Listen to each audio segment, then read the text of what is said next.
So, eine neue Folge Jung Naiv mit einem fast neuen Gast. Wer bist du nochmal? Ich heiße Ronen Steinke, bin Journalist und studierter Jurist und schreibe über viel, was mit Recht und Gerechtigkeit zu tun hat, worüber man ja dann sehr viel streiten kann. Willkommen zurück, wie geht's? Gut, danke. Und selber? Kann ich klagen? Schönes neues Studio. Ja, warst noch nicht hier, ne? Ja. Du warst zuletzt im Dezember 2022 hier. Da haben wir noch über Klassenjustiz gesprochen. In Deutschland. Ist das Problem mittlerweile weg? Das Bewusstsein ist größer geworden und es gibt eine Gesetzesänderung, die ich gut finde. Es gibt ja diese Regel, wenn du eine Geldstrafe nicht bezahlen kannst, dann musst du dafür die Haft absitzen hinter Gittern und das ist ein bisschen reduziert worden, also milder geworden. Du musst jetzt nur noch für einen Tag Tagessatz Geldstrafe einen halben Tag hinter Gittern. Früher musstest du einen ganzen Tag hinter Gittern. Das heißt, dass Leute früher rauskommen. Das heißt aber nicht, und das ist eigentlich nach wie vor ein Problem, dass weniger Leute hinter Gitter kommen. Und eigentlich ist es nach wie vor ein Skandal aus meiner Sicht, dass der häufigste Grund, weshalb Menschen hierzulande eingesperrt werden, ist, dass sie eine Geldstrafe nicht bezahlen können. Also Leute kriegen vom Gericht gesagt, das, was du gemacht hast, ist nicht so schlimm, dass du eine Freiheitsstrafe verdienst, sondern es ist nur auf dem Niveau einer Geldstrafe. Und trotzdem, allein aus Zahlungsunfähigkeit in aller Regel, landen die hinter Gittern und machen halt mehr als die Hälfte der Einweisungen in Strafvollzugsanstalten aus. Wer hat daran Interesse, dass das so bleibt? Weil es ja so geblieben ist jetzt. Niemand. Das kostet den Staat irre viel Geld. Ja, also es hat leider auch niemand Interesse daran, dieses Argument so richtig zu machen, weil das erleben wir ja ganz oft, wenn es um Kriminalpolitik geht, dass nicht bierzelttauglich ist, zu sagen, wir entkriminalisieren. Ja, es ist total bierzelttauglich zu sagen, jetzt ist mal Schluss, wir müssen mal ein bisschen Law and Order machen und mal unsere Kinder, denk mal an unsere Kinder. Aber wenn du sagst, ja, es ist nicht vernünftig, diese sinnlose Strafverfolgung weiter zu betreiben, diesen Mumm haben offenbar zu wenige in der Politik. Aber eigentlich hacken wir uns damit total ins Knie. Also wir als Gesellschaft, kriegen ja nicht das Geld, was die Straftäter uns schulden. Also die Geldstrafe wird ja nicht bezahlt. Und wir zahlen quasi für den Gefängnisaufenthalt. Und es kostet 200 € pro Nacht im Durchschnitt. Also sowas wie ein sehr, sehr gutes Hotel. Und das zahlt dann die Allgemeinheit.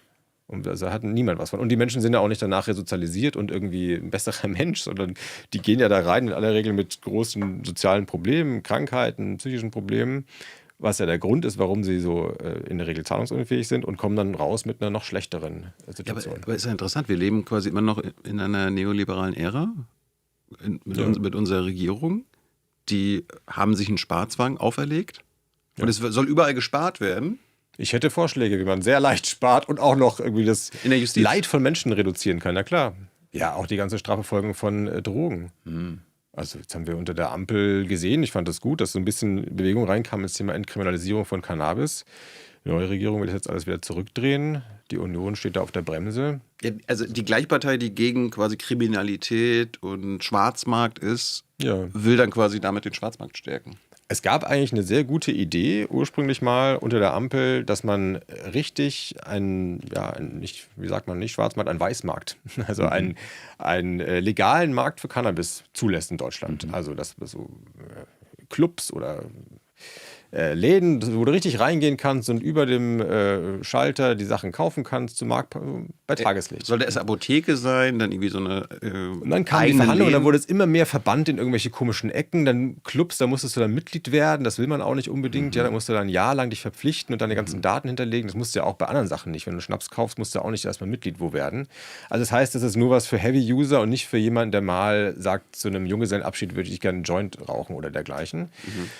So, dieses Bedürfnis gibt es aber weiterhin bei vielen Leuten. Das heißt, die suchen sich weiterhin im Schwarzmarkt ihr Angebot. So, und weil das verbockt worden ist, dann ein richtiges Alternativangebot zum Schwarzmarkt zu machen, ist der Schwarzmarkt auch nur zum Teil trockengelegt worden.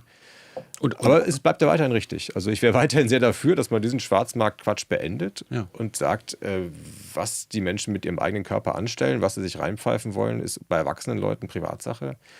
Und unsere Polizei hätte echt Besseres zu tun. Hast du noch mehr Sparvorschläge? Ja. Und da geht es ja um Hunderttausende von Strafverfahren jedes Jahr. Für nichts und wieder nichts.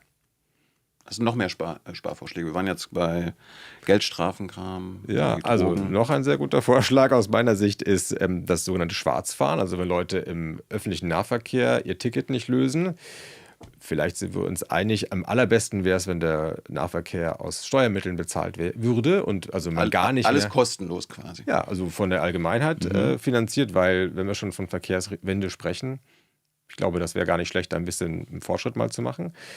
Aber solange das nicht so ist, sehe ich schon ein, dass es erforderlich ist, dass die Leute, die dann den Nahverkehr nutzen, ein Ticket auch kaufen, dass man sich da nicht aushalten lässt von allen anderen.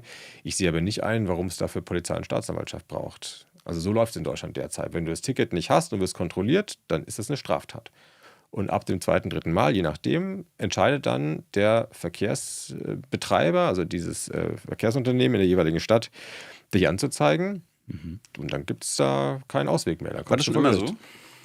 Also ist eigentlich seit den 30er Jahren so, ja. Den deutschen 30er Jahren? Den Jahr 1935, da ist es eingeführt worden. Die Nazis haben es eingeführt. Die Nazis haben das eingeführt und ist eine schlechte Regel, weil wir haben ja in vielen Bereichen des Lebens Situationen, wo du Leute hast, die sich was nehmen, was ihnen nicht zusteht. Ja, Parkraum. Leute parken ihre Karre da, wo es eigentlich nicht erlaubt ist. Ist keine Straftat. Ist keine Straftat. Oder wenn du auf dem Aldi-Parkplatz bist und da dein Auto stehen lässt, obwohl du kein Aldi-Kunde bist, sondern du hast gegenüber was zu tun. Es gibt überall AGBs, ja, also so kleingedrucktes, wo steht, das ist nur für Kunden. Stimmt. So, ist aber keine Straftat, wenn man es trotzdem macht, sondern dann kommt Aldi und theoretisch drohen sie dir an mit einer Vertragsstrafe von 20 Euro. All das geschieht in Deutschland jeden Tag, ohne dass Polizei und Staatsanwaltschaft bräuchte. Nur bei Bus und Bahn kommt dieser riesige Aufwand. Leute kommen ins Gefängnis ja jeden Tag, also jedes Jahr um die 7.000 Leute, die eingesperrt werden, nur dafür. Und das ist ein Aufwand, den wir uns als Gesellschaft da leisten, der wäre wegzusparen aus meiner Sicht. Noch was vergessen? Das ist schon eine ganze Menge. Du hast ja jetzt aktuell dein Meinungsfreiheitsbuch, können wir gleich drüber reden. Du hast da vorher ein Buch über Verfassungsschutz geschrieben. Können wir uns den auch sparen? Ich glaube schon, ja. Also Verfassungsschutz hat einen unheimlichen Imagegewinn in letzter Zeit, weil er viel über die AfD spricht und auch Richtiges sagt. Weil er den NSU-Komplex aufgeklärt hat. Da war das Image nicht so gut, ja. Aber in letzter Zeit, wenn man so in progressiven Kreisen unterwegs ist, der Verfassungsschutz gilt schon wieder als rehabilitiert. Und wirklich? ich habe es sogar wahrgenommen in letzter Zeit, als die Rede war von verfassungsschutzrelevanten Erkenntnissen, die gegen 3 als links geltende Buchhandlungen vorliegen würden, dass da ganz viele auch in den Medien und in der Öffentlichkeit es so, ja, wie so Tatsachen aus Expertensicht so wiedergeben. Ich bin da sehr, sehr vorsichtig weiterhin. Der Verfassungsschutz ist eine sonderbare Erfindung, die andere Länder nicht haben. Der Verfassungsschutz ist ein Geheimdienst, der im Inland Bürgerinnen und Bürger ausspionieren darf, selbst wenn sie kein Gesetz gebrochen haben. Selbst wenn sie sich an alle Regeln halten. Einfach nur, weil der Verfassungsschutz meint, die würden politisch anrüchige Dinge tun. So, das gibt es eigentlich in anderen, also in Frankreich gibt es sowas nicht. Aber es gibt doch Inlandsgeheimdienste. Es gibt in anderen Staaten Inlandssicherheitsbehörden, FBI, in den USA zum Beispiel, die gegen Terrorismus vorgehen oder gegen schwere Kriminalität. Aber wenn du mir vorstellst, jemand, der eine AfD-Position vertritt in Italien, gibt es ja auch einige. Ja, oder in Frankreich. Kennst du aus irgendeinem dieser Länder einen Inlandsgeheimdienst, der dann sagt, wir beobachten den Front National oder also Rassemblement National von Marine Le Pen oder Teile der Republikanischen Partei in den USA, die genauso reden wie die AfD? Nein, sondern all diese säkularen, hoffentlich noch immer liberalen Demokratien sagen, solange du dich an Gesetze hältst und im Rahmen der sozusagen deine Meinungsfreiheit nicht überschreitest, solange wirst du auch nicht wie ein Krimineller behandelt. Und Deutschland geht einen anderen Weg, aus historischer Erfahrung. Und, was war denn damals die Begründung, warum wir den eingeführt haben im Bund und Land? Die Idee war, zu verhindern, dass es so eine Art Staatsstreich gibt von rechts oder links. Also die Westdeutsche Republik war wackelig, darf man nicht vergessen. Die ersten Jahre war überhaupt nicht klar, wie lange das gut geht. Und die Westalliierten haben gedacht, wir müssen vorgewarnt sein, wenn hier irgendwas sich zusammenbraut und sei es von rechts oder auch von links, jemand versucht, diesen Staat zu stürzen, weil das könnte dann für die Sowjetunion als Vorwand dienen, das Experiment zu beenden und einfach mit Panzern reinzurollen nach Westdeutschland. So, und deswegen hatte man dann... Hat der Verfassungsschutz oder die Verfassungsschutzämter dann an die Alliierten gemeldet? Ja. Also es gab von den Westalliierten ja eine Art Hoheit über der deutschen Regierung lange Zeit und die haben da schon die Hand drauf gehalten. Ist das immer noch so? Das ist heute natürlich nicht mehr so. Ja. Aber das war in den Anfangsjahren der Bundesrepublik so. Und der Verfassungsschutz hatte also eigentlich einen ja auch Anti-Nazi-Auftrag und gleichzeitig war er aber zu einem ganz großen Teil von alten Gestapo-Leuten geprägt. Das wollte ich gerade fragen, weil deutsche Justizgeschichte, gerade Westdeutschland, geprägt von Altnazis, beim Verfassungsschutz auch. Der erste Verfassungsschutzchef war ein wirklich aufrechter Widerstandskämpfer gewesen, der im Krieg für die Briten gearbeitet hatte und von dem man sich vieles hätte erhoffen können. Aber man hat ihm einen Stab von Mitarbeitern unterstellt, 100 Leute, von denen also die Leute aus Gestapo und aus der Nazi-Kriminalpolizei kamen. Und die haben als Handwerk gelernt gehabt, überall Kommunismus zu wittern und haben das dann fortgesetzt in den 50er, 60er Jahren. So, das ist der Verfassungsschutz historisch und heute ist der Verfassungsschutz eine Institution, die hat den Auftrag, der Regierung zuzuflüstern, was sich in der Opposition, mal als Oberbegriff, in Parteien, AfD, aber auch Linkspartei oder auch außerparlamentarische Opposition bei irgendwelchen politischen Gruppen, was sich da so für Meinungsbilder ergeben. Und das ist doch eigentlich ganz schön erstaunlich, ja. Also Leute, die legal am politischen Prozess teilnehmen, zu Wahlen antreten, Flyer verteilen, Demos organisieren, müssen damit rechnen, dass der Verfassungsschutz, eine Spionagebehörde, irgendwie guckt, dass sie in Akten reinbekommt. Also ich will mich damit noch nicht so ganz anfreunden. Finde auch, wo wir jetzt gerade von der deutschen Geschichte gesprochen haben, dass das uns nicht gut getan hat. Also wenn man mal guckt, die Demokratie ist ja nicht 1949 plötzlich angeknipst worden und danach war alles smooth sailing, sondern das ist ja ein Prozess, es musste langsam erkämpft werden. Eine junge Generation vor allem musste dann erstmal dafür streiten, dass man Fragen stellt an die Professoren, an die Lehrer, an die Eltern und dass man Mitsprache einfordert. Das hat lange gedauert. In den 70er Jahren gab es da eine ganze Menge an Fortschritten und während all dieser Zeit hat der Verfassungsschutz auf der Bremse gestanden oder dagegen gehalten. Ja, mit Kommunismusriecherei unter der Überschrift radikalen Erlass haben eigentlich geschaut, dass die Leute nicht frech werden. Und sie eingeschüchtert und ihnen Angst gemacht. Du kommst in Akten, du wirst nicht Lehrer werden, du wirst nicht verbeamtet werden. Also wenn man mal so die Bilanz zieht, was hat der Verfassungsschutz, hat er uns gut getan? Unsere Demokratie ist keine gute Bilanz. Also gerade jetzt nach Hans-Georg Maaßen als Präsident des Bundesverfassungsschutzes kann man ja Zweifel haben, ob der Verfassungsschutz tatsächlich Anti-Nazi ist und war. Ja. Hast du Zweifel, dass Verfassungsschutz antikommunistisch und antikapitalistisch agiert? Da habe ich überhaupt keine Zweifel.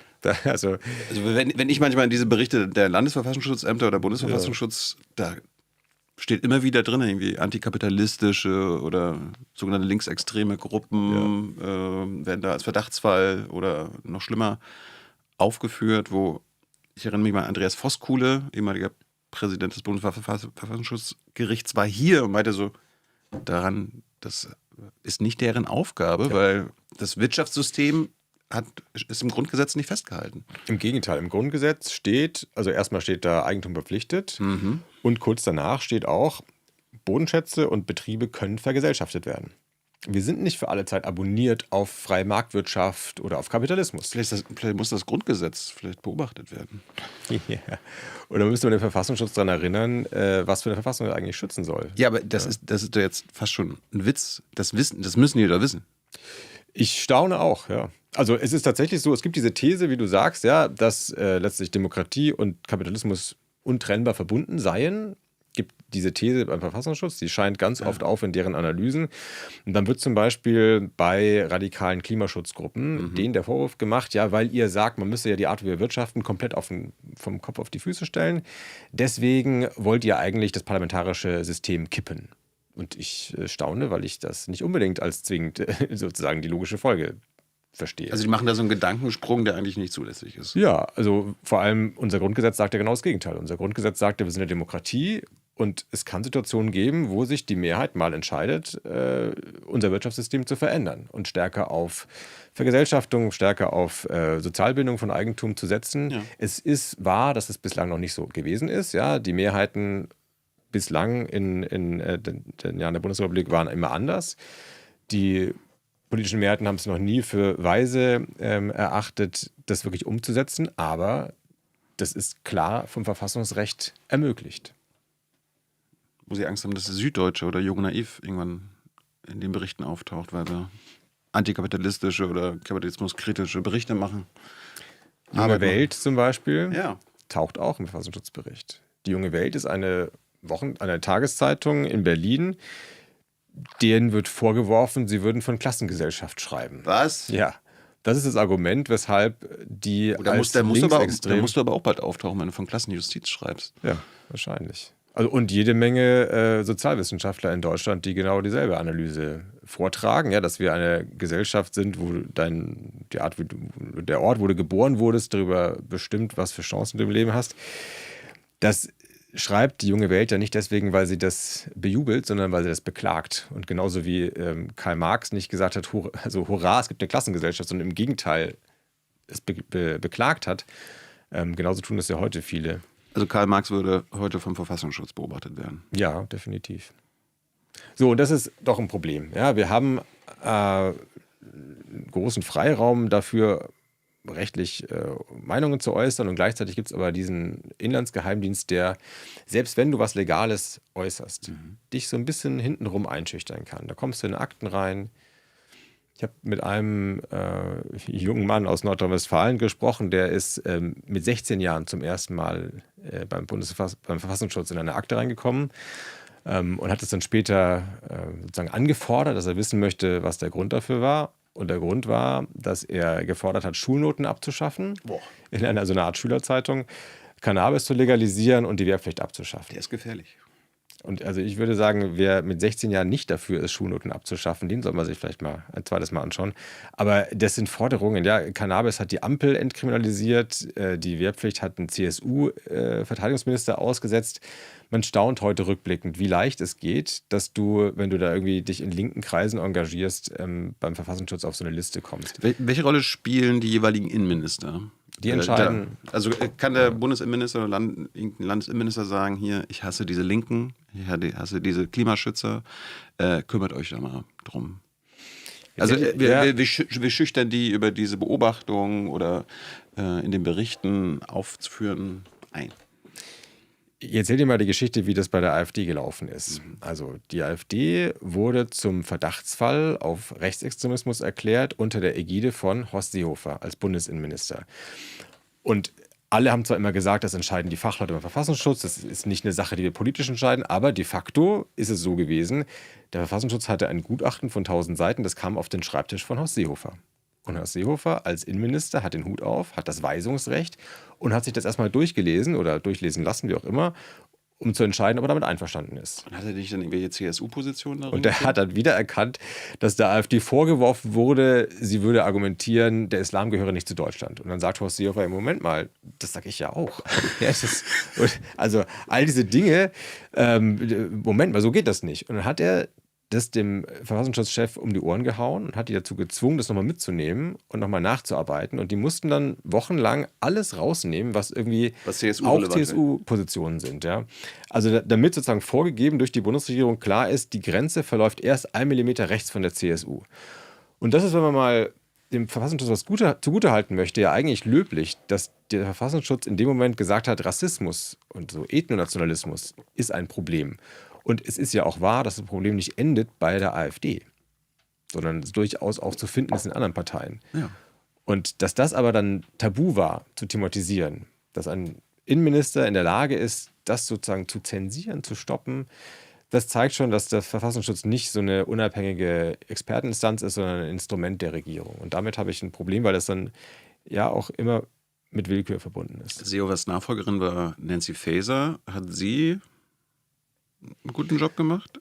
Die hat dem Verfassungsschutz jedenfalls nicht da Grenzen aufgezeigt. Die war aber auch sehr viel offener von ihrer eigenen Haltung her dafür, dass man die AfD hart kritisiert und hatte da selber nicht so viel zu verlieren. Wir wissen nicht, wie es gewesen wäre, wenn der Verfassungsschutz da Positionen vorgetragen hätte, die ihr zuwider gewesen wären. Sie hat da nicht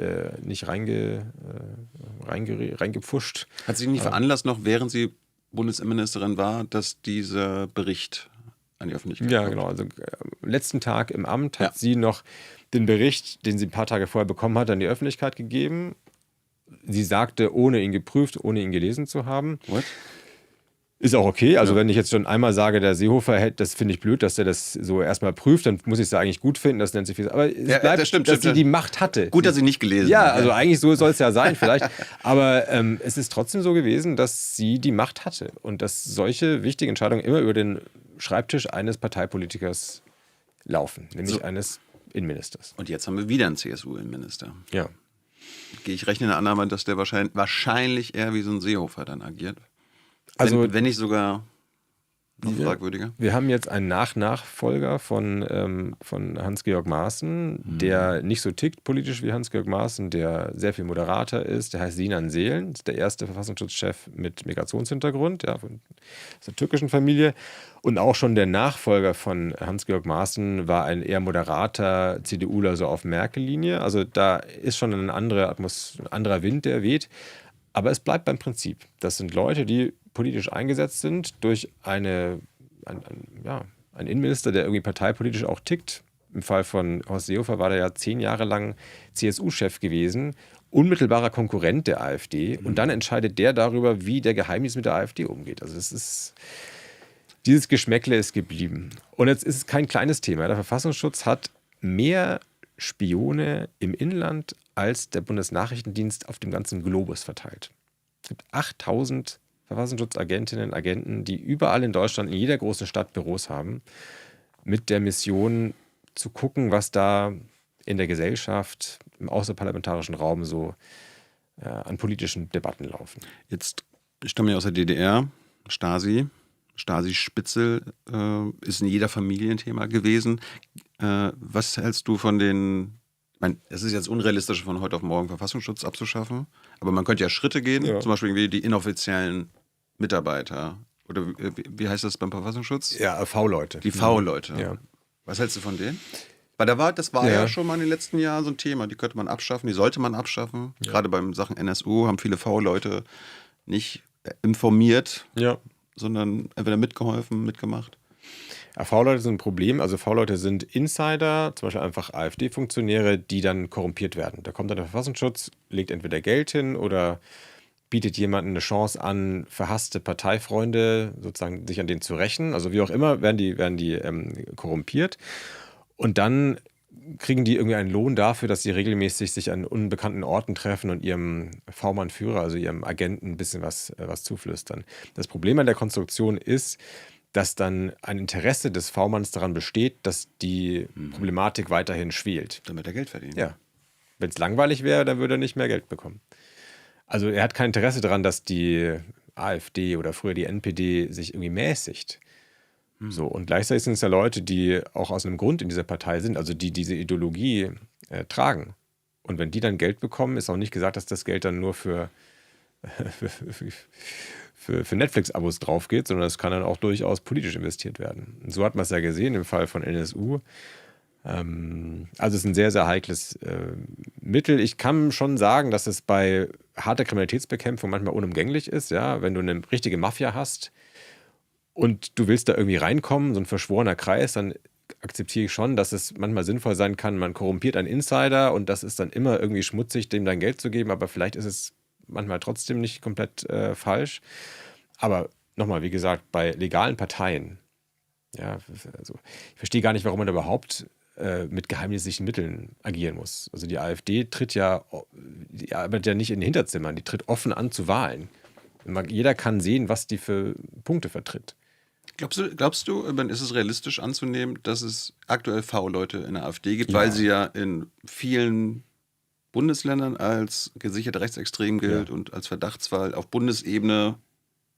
Wie ist da genau jetzt gerade Stand? Auf Bundesebene ist die sogenannte Verdachtsfall, aber auch das genügt schon für den Einsatz von V-Leuten. Das heißt, die Verfassungsschutzämter könnten jetzt V-Leute einsetzen. Und tun das auch schon, ja. Okay. Aber das war ja das Problem bei dem NPD-Verbotsverfahren. Genau, ersten, ne? Beim NPD-Verbotsverfahren war das so, dass 2003 die Richter gestaunt haben in Karlsruhe, wie viele V-Leute es gibt. Also auf den höheren Etagen der NPD-Führung waren also überall Leute, die 2 Herren gedient haben. Einerseits waren sie NPD-Funktionäre, andererseits haben sie richtig fett verdient. Damals gab es auch noch große Honorare vom Verfassungsschutz. Der Staat hat quasi nebenbei die NPD mitgeführt. Ja, so 2 doppeltes Spiel gespielt. Also geführt weiß man nicht, das wäre jetzt aber der Verdacht jedenfalls, dass der Staat hintenrum auch Anreize gesetzt hat, dass die NPD eher schärfer argumentiert und sich nicht mäßigt. So, und dann haben die Richter irgendwann gesagt, ja, also was haben wir jetzt hier für eine Kreatur vor uns?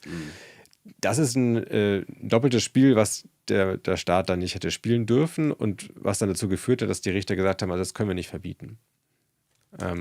So, und das, weil wir auch vorhin historisch sprachen, ja, wenn man zurückblickt auf jetzt fast 8 Jahrzehnte Bundesrepublik Deutschland, also die radikalen Erlasse haben dazu geführt, dass eine ganze Generation von eigentlich demokratisch motivierten jungen Leuten eingeschüchtert wurden, vom Staatsdienst Kannst du da mit Hans mal wurden. drüber reden? Der wurde auch, glaube ich, zumindest indirekt eingeschüchtert. Ganz viele dieser Gespräche, die geführt wurden mit Leuten, die dann doch in den Staatsdienst übernommen wurden, waren ja auch eine Art von Drohung. Ja, nicht nur die Leute, die dann am Ende wirklich raussortiert wurden, sondern die Tausende und Abertausend Leute, denen einfach mal in so einem Gespräch gezeigt wurde, pass auf, Freundchen, hier sind die Grenzen. Also es ist eine Atmosphäre der Bedrohung, die schon geschadet hat in der Geschichte und dieser Demokratie. Und dann haben wir das Beispiel NPD, eine Partei, die hätte schon um die Jahrtausendwende verboten werden können, hätte nicht der Verfassungsschutz dazwischen gepfuscht. Ist noch irgendeine Aussicht auf ein AfD-Verbot realistisch? Du warst ja dafür. Ich bin dafür, ja. Also für dieses Verbotsverfahren, dass man es zumindest probiert. Aber ist das mittlerweile, viele sagen ja, es ist zu spät. Ja, also wenn es nach mir ginge, wäre es nicht zu spät. Man könnte es absolut machen. Ich glaube, auch die Aussichten sind so schlecht nicht. Aber die derzeitige Regierung, die wollen das nicht. Ja.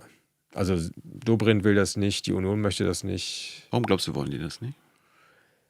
Es lässt sie natürlich schwach aussehen auf eine gewisse Weise, ja, weil man dann immer sagen kann in den Wahlkämpfen, guck mal an, die Union traut sich nicht, uns mit offenem Visier entgegenzutreten, sondern die müssen da hintenrum nach Karlsruhe flennen gehen. So möchte ein Politiker nicht kritisiert werden, vielleicht im Wahlkampf.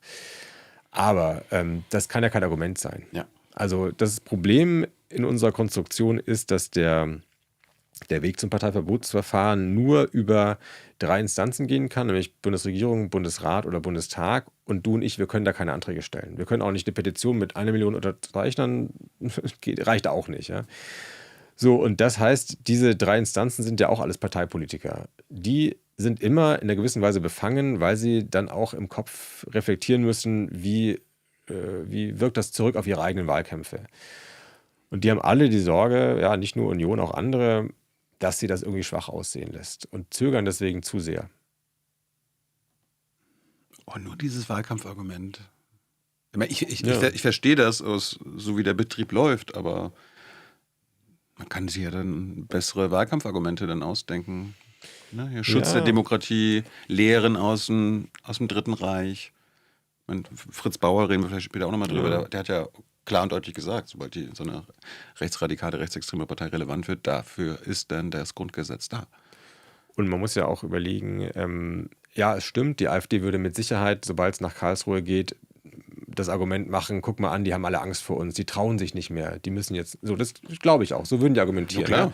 Kann auch sein, dass es funktioniert, so zu argumentieren, dass es nochmal ihnen ein bisschen auf den Marktplätzen Zuspruch bringt, kann ich mir schon vorstellen. Aber es könnte ja auch andersrum funktionieren bei der Öffentlichkeit, die dann sehen, okay, die Scheiße, die stehen jetzt wirklich vor Gericht. Das Bundesverfassungsgericht, die Institution mit dem höchsten Vertrauen in der deutschen Öffentlichkeit kümmert sich jetzt darum. Also es könnte ja genau andersrum. Es kann auch Leute geben, die sagen, guck mal an, das war alles nur behauptete Demokratie. In Wahrheit wird uns doch wieder gesagt, also wen wir wählen dürfen. Ja, also ich kann mir schon vorstellen, dass es auch negative Folgen hat und mit Sicherheit nicht schön wird. Aber wenn man es nicht macht, ist es ja auch nicht so, als ob es keine Folgen hätte. Also jetzt nur wie das Kaninchen auf die Schlange zu starren, führt ja auch dazu, dass die AfD sagen kann, guck mal an, so gut sind die Argumente nicht.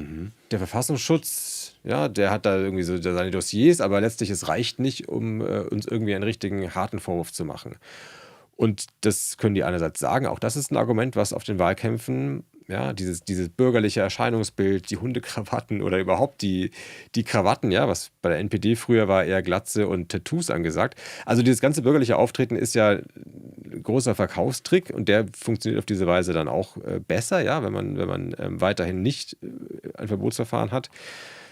Also ich glaube, es ist eine Illusion zu denken, das, was die Regierung jetzt macht, diese Zurückhaltung und nicht aufs Juristische zu setzen, dass das am Ende einen Vorteil bringt. Plus, ich argumentiere ja für ein Parteiverbotsverfahren nicht aus Ekel vor der Programmatik der AfD allein, sondern weil die Methoden, die die AfD anwendet, schmutzige Tricks sind. Weil die sich ja wirklich Wettbewerbsvorteile verschaffen gegenüber den anderen Parteien, die ihnen nicht zustehen. Also indem sie die Ellenbogen auspacken, indem sie ruppiger unterwegs sind, indem sie auch Regeln brechen, also Fairplay ignorieren. Dadurch wird es für andere Parteien schwieriger. Was sagst du zu dem Argument, lieber nicht probieren in Karlsruhe, weil wenn es schief geht, also wenn Karlsruhe sagt, nein, darf nicht verboten werden oder sollte nicht verboten werden, das ist dann wieder ein Sieg für die AfD. Ja, das kann sein. Also erstens, das darf nie ein Argument sein, es gar nicht zu probieren. Ja. Also weil es gibt auch Mordvorwürfe und am Ende kommt ein Freispruch raus. Ja, war das dann falsch, sowas mal zu klären? Nein, es ist richtig gewesen, es zu klären. Es ist ja auch denkbar, dass die Richter und Richterinnen in Karlsruhe auch dann Recht haben mit dem, was sie sagen. Ja, also es kann ja sein, wir machen jetzt ein Verbotsverfahren und in 3 Jahren sieht die Welt anders aus, wenn das Urteil kommt und dann sagen sie, nee, es ist vielleicht noch nicht so weit. Ja? Derzeit sehen wir die Voraussetzungen noch nicht erfüllt. Es könnte sogar ein Chilling-Effekt sein, wenn Karlsruhe tatsächlich dieses Verfahren führt, weil dann die AfD gezwungen ist, sich zu disziplinieren vielleicht, ja. Es kann auch sein, was ich sogar für realistisch halte, dass so ein 50-50 rauskommt. Dass die Richterinnen und Richter in Karlsruhe sagen, naja, Sachsen-Anhalt, Thüringen, vielleicht Brandenburg, Sachsen, da ist es schon jenseits von Akzeptablen. In den restlichen Bundesländern schauen wir es uns nochmal länger an. Also das heißt, wir verbieten nur ein Teil, nur einige Landesverbände. Das ist auch möglich.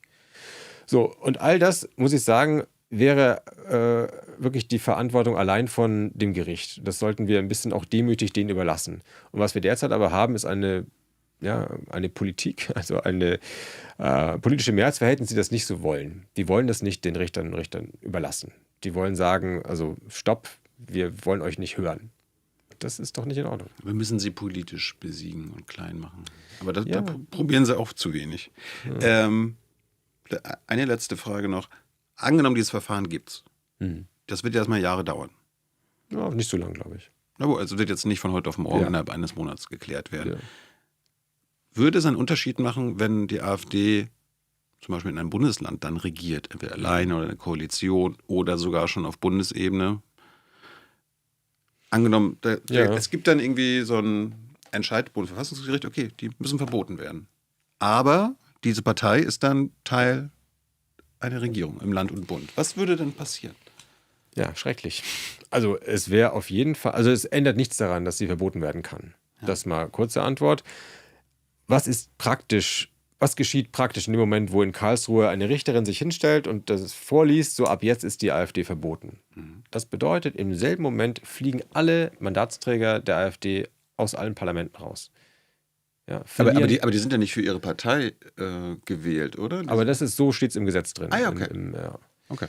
Ich glaube, Parteiengesetz. Also es gibt ausdrücklich eine Regelung, die verlieren dann sofort, ihre Mandate sind dann nichtig. Ah, ja. So. Und das heißt, die müssen dann raus.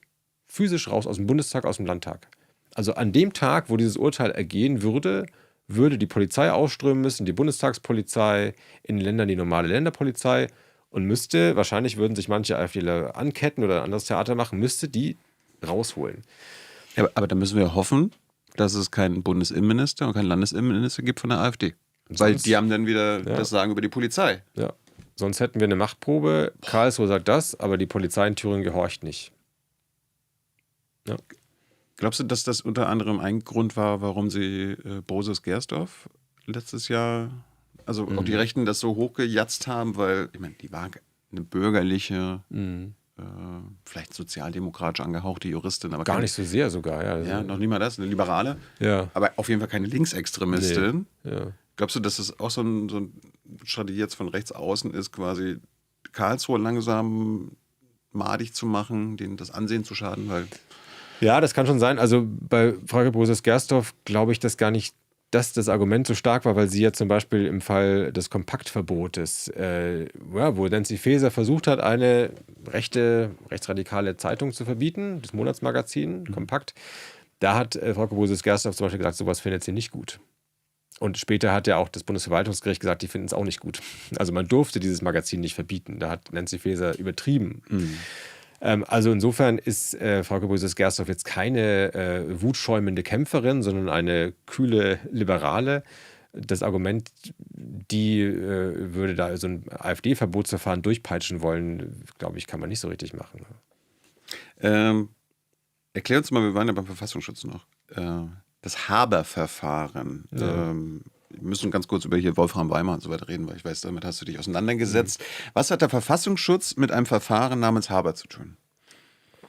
Also, bevor wir dann nochmal auf Weimar kommen. Ja, der Verfassungsschutz hat ja Meinungen dazu, wer politisch extrem ist und wer nicht. Jedes Verfassungsschutzamt hat ein bisschen andere Meinungen. Aber der Verfassungsschutz sitzt in seinem Verfassungsschutzhaus und darf da eigentlich jetzt nicht überall rumlaufen und jedem Politiker seine Meinung sagen. So, da gibt es strenge Regeln, wann der Verfassungsschutz einem Politiker was sagen darf oder einer Behörde. Es ist zum Beispiel so, dass die Polizei und der Verfassungsschutz getrennt sein müssen. Der Verfassungsschutz darf nicht einfach bei jeder Polizeistreife mitlaufen.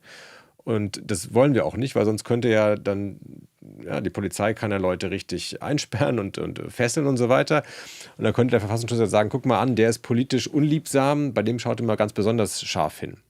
Also es gibt gute Gründe, warum der Verfassungsschutz erstmal verbannt ist in seinen kleinen Bereich und nicht einfach so frei überall den Leuten reinflüstern darf. Und das Haber-Verfahren ist ein Versuch des Bundesinnenministeriums gewesen, zu sagen, liebe Bundesregierung, liebe Behörden, fragt doch bitte mal öfter den Verfassungsschutz. Schreibt uns öfter mal E-Mails an den Verfassungsschutz, dass ihr gerne euch erkundigen wollt über Leute. Und zwar, da gibt es auch eine spezielle Regelung, die das ermöglicht, bevor ihr Fördermittel ausgebt. Ja, also zum Beispiel eine Subvention oder auch eine Auszeichnung, ja, ein Preis, sei es Bundesverdienstkreuz oder sei es irgendein Förderpreis.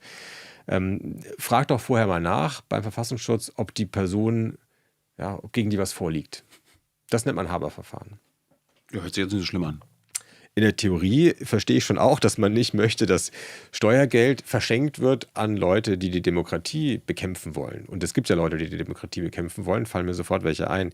Aber in der Praxis ist das manchmal ganz schön erstaunlich, was der Verfassungsschutz da für Wertungen hat. Also wen der alles für demokratiegefährdend hält. Wir haben ja schon gesprochen über den hysterischen Blick auf Antikapitalismus oder Kapitalismuskritik. In neuerer Zeit haben wir gelernt, dass selbst bei Buchhandlungen der Verfassungsschutz teilweise schon meint, das ist demokratiegefährdend. Ja, bei wahrscheinlich irgendwie faschistischen, rechtsextremistischen Buchhandlungen. Ja, auch bei linken Buchhandlungen. What? Also es gab jetzt den Fall, dass der Kulturstaatsminister, so wie er es jedes Jahr macht, eine Jury in seinem Haus hat, unabhängige Jury von Buchhändlern, Leuten, die sich mit der Buchwelt auskennen. Und diese unabhängige Jury kürt dann aus einem großen Pool von Nominierten jedes Jahr 3 Buchhandlungen, die einen Preis bekommen. Da gibt es ein bisschen Preisgeld und auch für alle Nominierten gibt es ein Preisgeld. Und der Kulturstaatsminister Wolfram Weimar hat dann auf der Liste geschaut und hat dann 3 Buchhandlungen gesehen, die als links gelten, in Bremen, in Hamburg, in Göttingen und in Berlin, und hat die dann von der Liste streichen lassen. Die sollen also nicht den Preis bekommen, sollen auch nicht nominiert sein, sondern gar kein Geld bekommen. So, und das ist aus 2 Gründen ein Tabubruch. Wurde das, ich meine, der Preis geht jedes Jahr rum. Wurde das früher auch gemacht? Haben das andere Kulturstaatsminister, Ministerinnen auch gemacht? Oder ist das jetzt was Neues, eine neue Verschärfung? Das ist eine neue Verschärfung. Also früher wurde das Votum dieser Jury respektiert. Die ist ja betraut mit der Autorität, das selber zu entscheiden. Unabhängige Jury heißt es ja. Dafür ist die da. Und wenn man dann nachher sagt, wir sind doch nicht mit dir einverstanden, ist es seltsam. Ja. Das Schwierige an diesem Haber-Verfahren oder der Tabubruch, den Wolfram Weimar jetzt gebracht hat, ist zum einen überhaupt mal zu sagen, eine Buchhandlung kann die Demokratie gefährden. Das gab es vorher noch nie. Also der Verfassungsschutz sagt das über Parteien, über politische, aber über Buchhändler, die verkaufen ja Bücher nicht, weil sie die Meinungen der Bücher teilen. Und ich kaufe ehrlich gesagt auch nicht Bücher nur von Leuten, deren Meinung ich teile. Also das ist ja völlig falsch zu denken, dass eine Buchhandlung ein Ort der Propaganda wäre. Eine Buchhandlung ist dafür da, eine Welt zu eröffnen und Zugang zu verschiedenen Denkweisen zu ermöglichen. Ich verstehe das, es gibt ja so Verlage hier von Kubitschek. Antaios Verlag zum Beispiel. Wo du denkst, okay, da guckst du dir an, das ist klar rechtsradikal, rechtsextremer Content, aber Buchhandlung? Ja. Was soll das? Ich halte es für sehr, sehr haarsträubend. Es ist völlig neu. Ich fand auf eine gewisse Weise, es ist fast so ein aus der Zeit gefallenes Kompliment an das Buch, ja, als ob so Bücher heutzutage Welten stürzen können oder politische Systeme umstürzen können. Also vielleicht dachte man so im 18. Jahrhundert, aber ich glaube, heute denkt keiner mehr so. Insofern ist es fast so ein bisschen nostalgisch. Aber das ist das eine, was also völlig haarsträubend ist und was jetzt auch von Gerichten zerpflückt wird gerade. Und das andere ist, was ich noch viel besorgniserregender finde, dass den Betroffenen es nicht mitgeteilt wird. Also du erfährst es nicht. Du bist Buchhändler, du bekommst den Preis nicht, du staunst, warum bin ich noch nicht mal nominiert dieses Jahr? Ist doch eigentlich ungewöhnlich und keiner sagt dir warum. Alle tun, oder die Behörde von dem Kulturstaatsminister schreibt dir sogar, ja, leider bist du dieses Jahr nicht berücksichtigt worden, also lügt dich auch noch an. Das führte dazu, dass alle in Zukunft verunsichert sein müssen. So wird es jetzt ja auch sein, wenn Wolfram Weimar das weiter so macht. Dass alle verunsichert sind in der Kulturwelt. Lag das daran, dass meine Kunst dieses Jahr nicht gut war oder lag das daran, dass ich politisch unliebsam war? Und dann beginnt so eine Schere im Kopf. Ja, dann fängt man an, lieber im Zweifel ein bisschen vorsichtiger zu sein. Nicht die Regierung kritisieren, nicht zu antikapitalistisch, wie auch immer. Und ich glaube nicht, dass das ein gutes Szenario ist. Ist Wolfram Weimar ein Kulturkampfminister? Tja, das ist auf jeden Fall ziemlich kulturlos, wie er vorgeht, würde ich sagen. Ich meine, am 19. Februar, zumindest auf Instagram hast du noch geteilt, unser Kulturstaatsminister ist gar nicht so illiberal. Hast du dich, das mit dem Haber-Ding und dem Buch und Berlinale und so weiter, ging ja, glaube ich, ein paar Tage später danach los. Hast du dich geärgert? Ja, man muss schon auch die einzelnen Sachen unterschiedlich bewerten. Ich glaube, da ging es um eine andere Geschichte. Da ging es darum, dass er sehr wohl Fördergelder an Leute gegeben hatte, die ihm politisch zuwider waren. Also genau. In dem Fall hatte er... Ging um Strike Germany, Künstlerbubble, pro-palästinensischer Protest und so weiter. Leute, die er normalerweise sehr scharf kritisiert und trotzdem hat er denen Fördergelder gegeben. So, in dem Fall hat er sich mal als liberal und als kulturvoll gezeigt und dann eine Woche später nicht. Aber danach, wenn ich so deine Berichterstattung gelesen habe, da schien es dann auch eher so, okay, das ist jetzt aber eindeutig illiberal, wie er sich verhält. Naja, also als Kulturstaatsminister Geld zu geben an Leute, egal ob sie einem politisch passen oder nicht, das fände ich richtig. Ja, so ist ein gutes Amtsverständnis, finde ich. Wie er es jetzt macht, im Fall des Buchhandlungspreises und vielleicht auch in anderen Fällen, das finde ich nicht richtig. Wäre es gut, wenn wir einen anderen Kulturstaatsminister hätten. Ja. Einen, der was davon versteht, Vielfalt zu fördern und einen Wert daran zu erkennen, dass Bücherregale vielfältig sind, dass Buchhandlungen vielfältig sind. Du hast den Antaios Verlag erwähnt, ja, von Götz Kubitschek. Ich gucke da ab und zu mal rein in so ein Buch. Ja, das ist nichts, ist nichts, wo man blöder wird von. Ja, genau. Also, und es gibt in Deutschland frei verkäuflich Bücher von Carl Schmitt. Also einer der juristischen Vordenker oder so geistigen Dekorateure der NS-Ideologie. Der ist heute frei verkäuflich. Menschen halten das für studierenswert und wichtig zu verstehen, wie die faschistische Ideologie strukturiert war. Und ich halte es auch für wichtig. Ja? Ich weiß nicht, ob ich es mir ins Regal stellen möchte, aber ich finde es schon auch gut, dass Leute sowas heutzutage lesen. Und bin ganz befremdet, wenn Wolfram Weimar dann meint, also sobald es ein bisschen linker ist, als womit er sich so wohlfühlt, ist schon Schluss. Er greift ja auch jetzt Berlinale, hast du auch gesehen, greift da einer der wichtigsten Kulturereignisse Deutschlands. Ja. Machen wir uns in der Welt irgendwie ganz schön zu machen. Machen wir sie völlig lächerlich. Ja. Da haben ja, bei der Berlinale war es so, da haben ja Leute einen Preis bekommen, Filmemacher, und sind auf die Bühne gegangen und haben dann davon gesprochen, Israel begeht einen Genozid und Deutschland unterstützt den Genozid. Das ist eine Meinung, die sehr viele Leute haben. Ja. Und das ist eine Meinung, die zu haben vollkommen erlaubt ist. Ja. Selbstverständlich. Verstößt gegen kein Gesetz. Ja. Wir haben in Deutschland, wir werden noch drüber sprechen, strenge Gesetze. Aber das verstößt gegen kein Gesetz, sowas zu sagen. Und trotzdem hat Wolfram Weimar dann ein riesen Donnerwetter veranstaltet und die Chefin dieses Kulturfestivals in den Senkel gestellt und kurze Zeit sah es so aus, als ob er sie rausschmeißt. Weil sie nicht verhindert, dass Filmemacher, die für ihre Kunst gewürdigt werden, dann auch eine Meinung haben. Mhm. Also, wie ich schon sagte, man muss als Kulturpolitiker eine Wertschätzung dafür haben, dass man Gastgeber ist für verschiedene Meinungen. Wir haben jedes Jahr die Münchner Sicherheitskonferenz, ja, da kommen auch Leute aus Ländern, Russland war da auch oft Gast, ja. Alle sagen ihre Meinung. Es ist vollkommen klar, dass der Gastgeber sich nicht mit allem gemein macht. Ein Gastgeber ist der Gastgeber. Und eine Festivalleiterin oder auch ein Kulturpolitiker ist der Gastgeber. Und wenn der anfängt, Leuten zu sagen, ach, deine Meinung und deine Meinung, Das brodelte ja davor auch schon. Ja. Ich meine, hast du ja mitbekommen, irgendwie Berlinale macht sich mit Ukrainern gemein und Iran, wo du denkst, okay, Bundesregierung ist auch gegen Russland, gegen den Iran, da ist das easy. Aber wenn es dann quasi um den Krieg in Gaza geht, da sind ja auch viele Kunstschaffende dann entweder auf der einen oder auf der anderen Seite und dann die eine Seite kein Problem, Solidaritätsbekundung, bei den anderen, da fühlten die Künstler und Künstlerinnen sich zumindest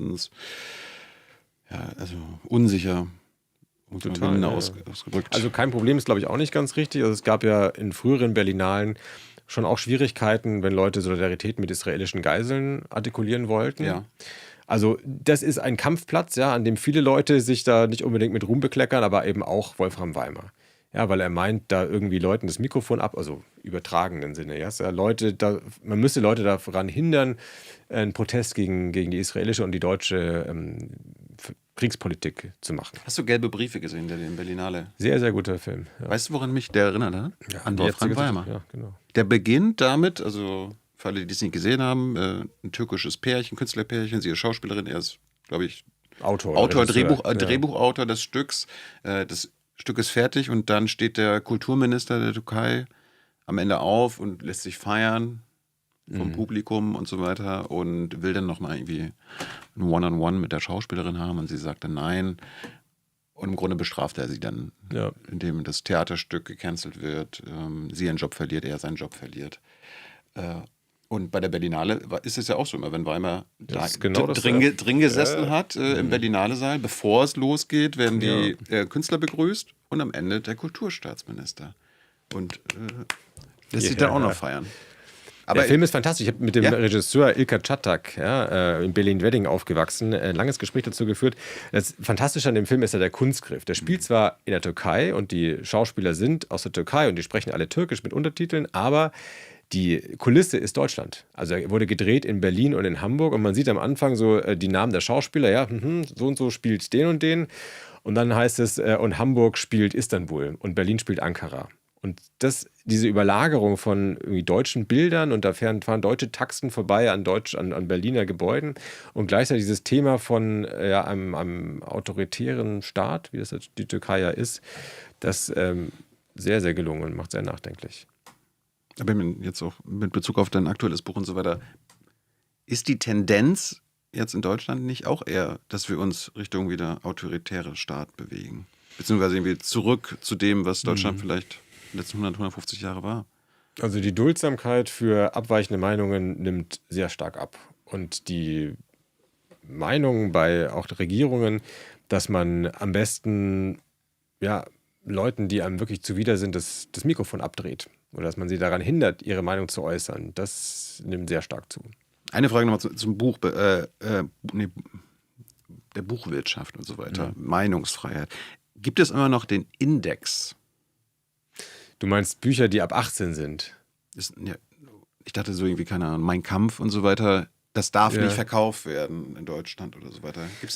Ich glaube, Mein Kampf durfte immer schon verkauft werden. Ah, ja. Die Buchrechte, also das Copyright, lag beim bayerischen Staat und der hat verhindert mit dem Copyright-Argument. Die muss kommentiert rausgebracht werden oder irgendwie sowas war das. Ne? Ja, also das war nicht verboten. Also du durftest Mein Kampf im Regal stehen haben oder auf dem Flohmarkt kaufen. Also es gibt keine Verbotsliste von Büchern in Deutschland.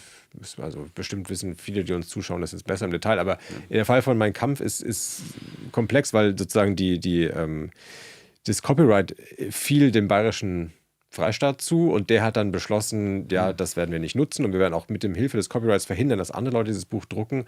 Dann lief es aber irgendwann aus und dann musste ein neuer Umgang gefunden werden und deswegen gibt es jetzt eben diese kommentierte neue Fassung. Gut, falls Hans da nochmal irgendwas mitbringen kann, was wir jetzt hier nicht gewusst haben zum Index, her damit. Du hast jetzt ein neues Thema war Meinungsfreiheit, was du jetzt als Buchform rausgebracht hast. Ich hatte letztens gerade Richard David Brecht, der hat auch was zu Meinungsfreiheit geschrieben. Warum muss jetzt noch dein Buch sein? Reicht nicht Richards Analyse? Ja, ich teile da manches von und vieles nicht. Die Analyse. Hast du es gelesen? Ich habe es gelesen, ja. Die Analyse läuft ja vor allem darauf hinaus, dass durch den überhitzten Diskurs und durch die Übersensibilität es wird jedem vorschnell gesagt, dass sie seien rassistisch oder antisemitisch oder dergleichen, dass dadurch die Leute Angst haben und sich zurückziehen, weil sie nicht Lust haben auf so eine Kritik. So, und das ist, glaube ich, nicht das zentrale Problem, das wir mit der Meinungsfreiheit haben. Das ist, glaube ich, eine Weinerlichkeit, wo ich also mittelmäßig viel Mitleid mit habe. Das kommt vor allem von Männern in gesellschaftlich hoher Position, die es nicht so ganz verknusen können, dass in der heutigen Zeit auch Widerspruch kommt, wenn du rassistische oder irgendwie plump frauenfeindliche Sprüche klopfst. Ja, Sprüche, die vielleicht vor 20, 30 Jahren noch durchgegangen wären, dass es da heute Widerspruch gegen gibt, ist nicht ein Zeichen dafür, dass die Meinungsfreiheit abgenommen hätte.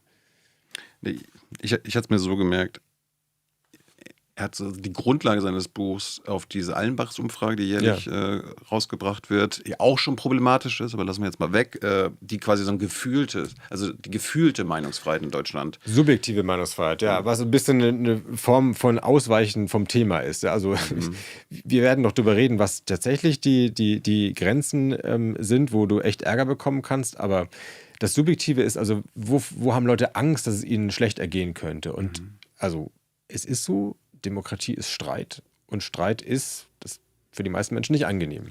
Und wenn die Leute ins Gesicht sagen, dass du zum Beispiel rassistisch argumentierst, ja, sowas kommt ja vor, ist es auch nicht angenehm. Aber das ist die ganze Idee von Meinungsfreiheit. Ja? Du sagst deine Meinung, andere Leute widersprechen dir. Also das ist nicht ein Fail, sondern das ist genau das, wofür die ganze Sache da ist. Es gibt einen Fall, den ich im Buch auch schilder, von Konstantin Schreiber, ja, dem Tagesschausprecher, also jahrelang Tagesschausprecher war, Millionenpublikum, der sehr erfolgreich war mit Büchern zum Thema Islam. Bücher, die aus Sicht von vielen Menschen ziemlich plump und ziemlich agitatorisch und ziemlich vereinfachend sind. Und der ist einmal in der Uni Jena so vor Studierende gegangen und hat da sich deren Fragen gestellt und war dann ganz empört darüber, dass die ihm alle gespiegelt haben, wie wenig sie von ihm halten.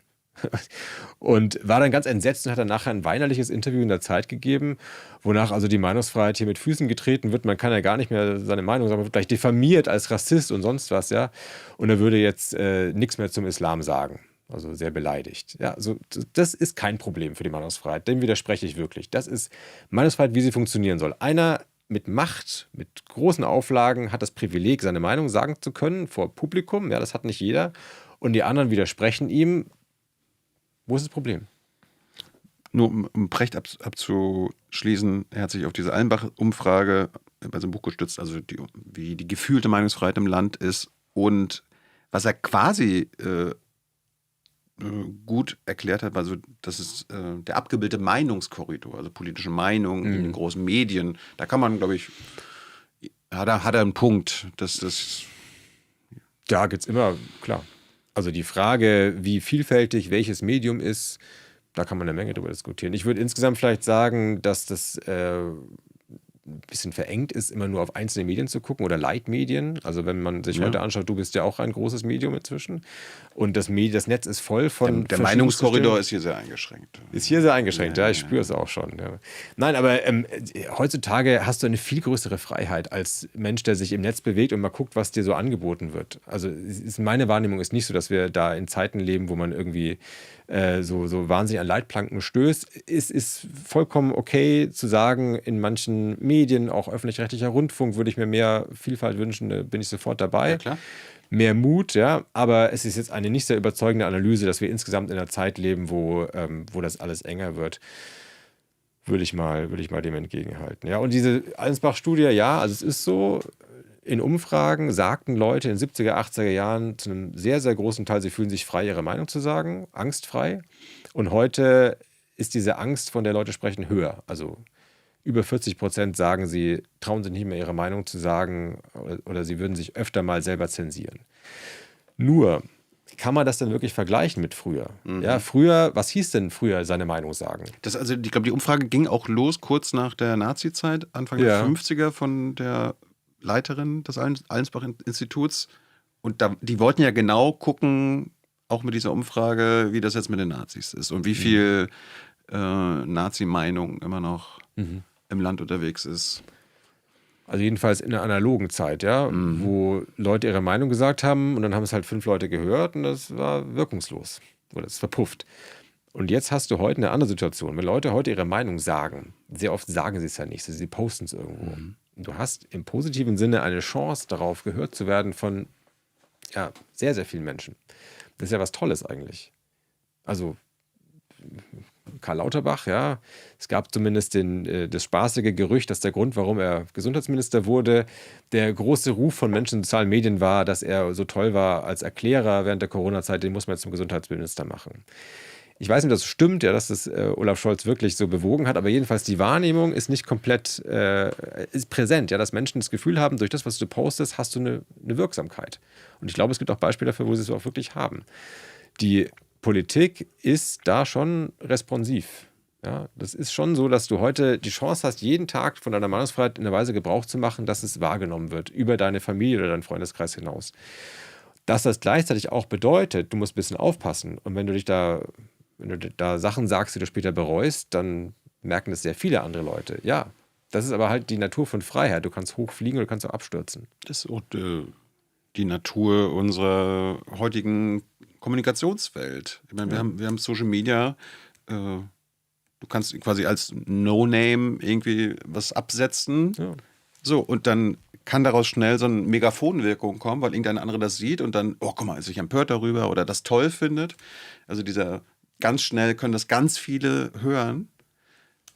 Das finden die Rechten und Linke ja irgendwie toll, weil das ist ja auch so Demokratisierung. Ich finde es auch toll. Demokratisierung von Öffentlichkeit und so weiter. Aber was die Rechten dann, glaube ich, immer vergessen, und das so verstehe ich ja auch im Buch, dass es ja auch andersrum dann auch funktioniert. Also, dass riesige Boxen überall rumstehen, riesige Lautsprecher, die das, was du abgegeben hast, was vielleicht empörend ist, dass alle das ganz schnell hören. Und dementsprechend gibt es dann darauf wieder ganz schnell eine Reaktion. Und das finden dann die Rechten doof. Also wir leben in einer Medienwelt, ja, soziale Medien, die ich schon sehr viel besser finde als die frühere Welt. Ich habe neulich mal ein Urteil gelesen von 1984 vom Bundesverfassungsgericht. Da ging es um Demonstrationsfreiheit und die Richterinnen und Richter haben mal begründet, warum das so ein wichtiges Grundrecht ist. Brockdorf-Urteil hieß das. Und die haben gesagt, weil das die einzige Möglichkeit ist, für den Durchschnittsbürger sich mal Gehör zu verschaffen. Und das ist so gewesen. 1984, du hast alle 4 Jahre durftest du mal wählen, ja, aber zwischendrin haben Schlaumeier in Redaktionsstuben oder in Parlamenten geredet und alle anderen haben zugehört. Das war Frontalunterricht. Ja, und die Medien und auch der Rundfunk, alles hat so funktioniert. Es regnete herab auf das Volk. Und dass das heute nicht mehr so ist, halte ich schon für einen Riesenfortschritt. Und das wird so ein bisschen verschleiert durch dieses pessimistische, durch diese Allensbach-Zahl und durch die Art, wie das dann, ich finde, ein bisschen vereinfachend analysiert wird, als ob das nur ein Rückschritt wäre. Das ist es wirklich nicht. Wie ist da die Stimmung? Bei der Setup habt ihr wahrscheinlich auch immer noch ältere Kollegen.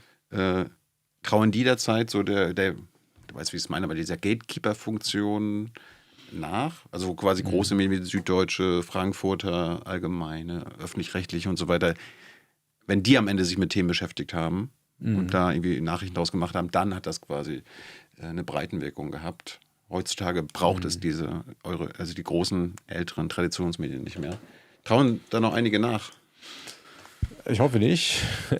Ich glaube, was alle inzwischen jedenfalls als was Positives erkennen, ist dieses Dialogische mit den Leuten draußen. Also, dass du unmittelbare Rückmeldungen bekommst. Das hast du ja früher nicht gehabt. Die Leute haben die Zeitung gekauft, ein paar Leute haben Leserbriefe geschrieben, aber es war allen klar, die Leserbriefe sind nicht repräsentativ.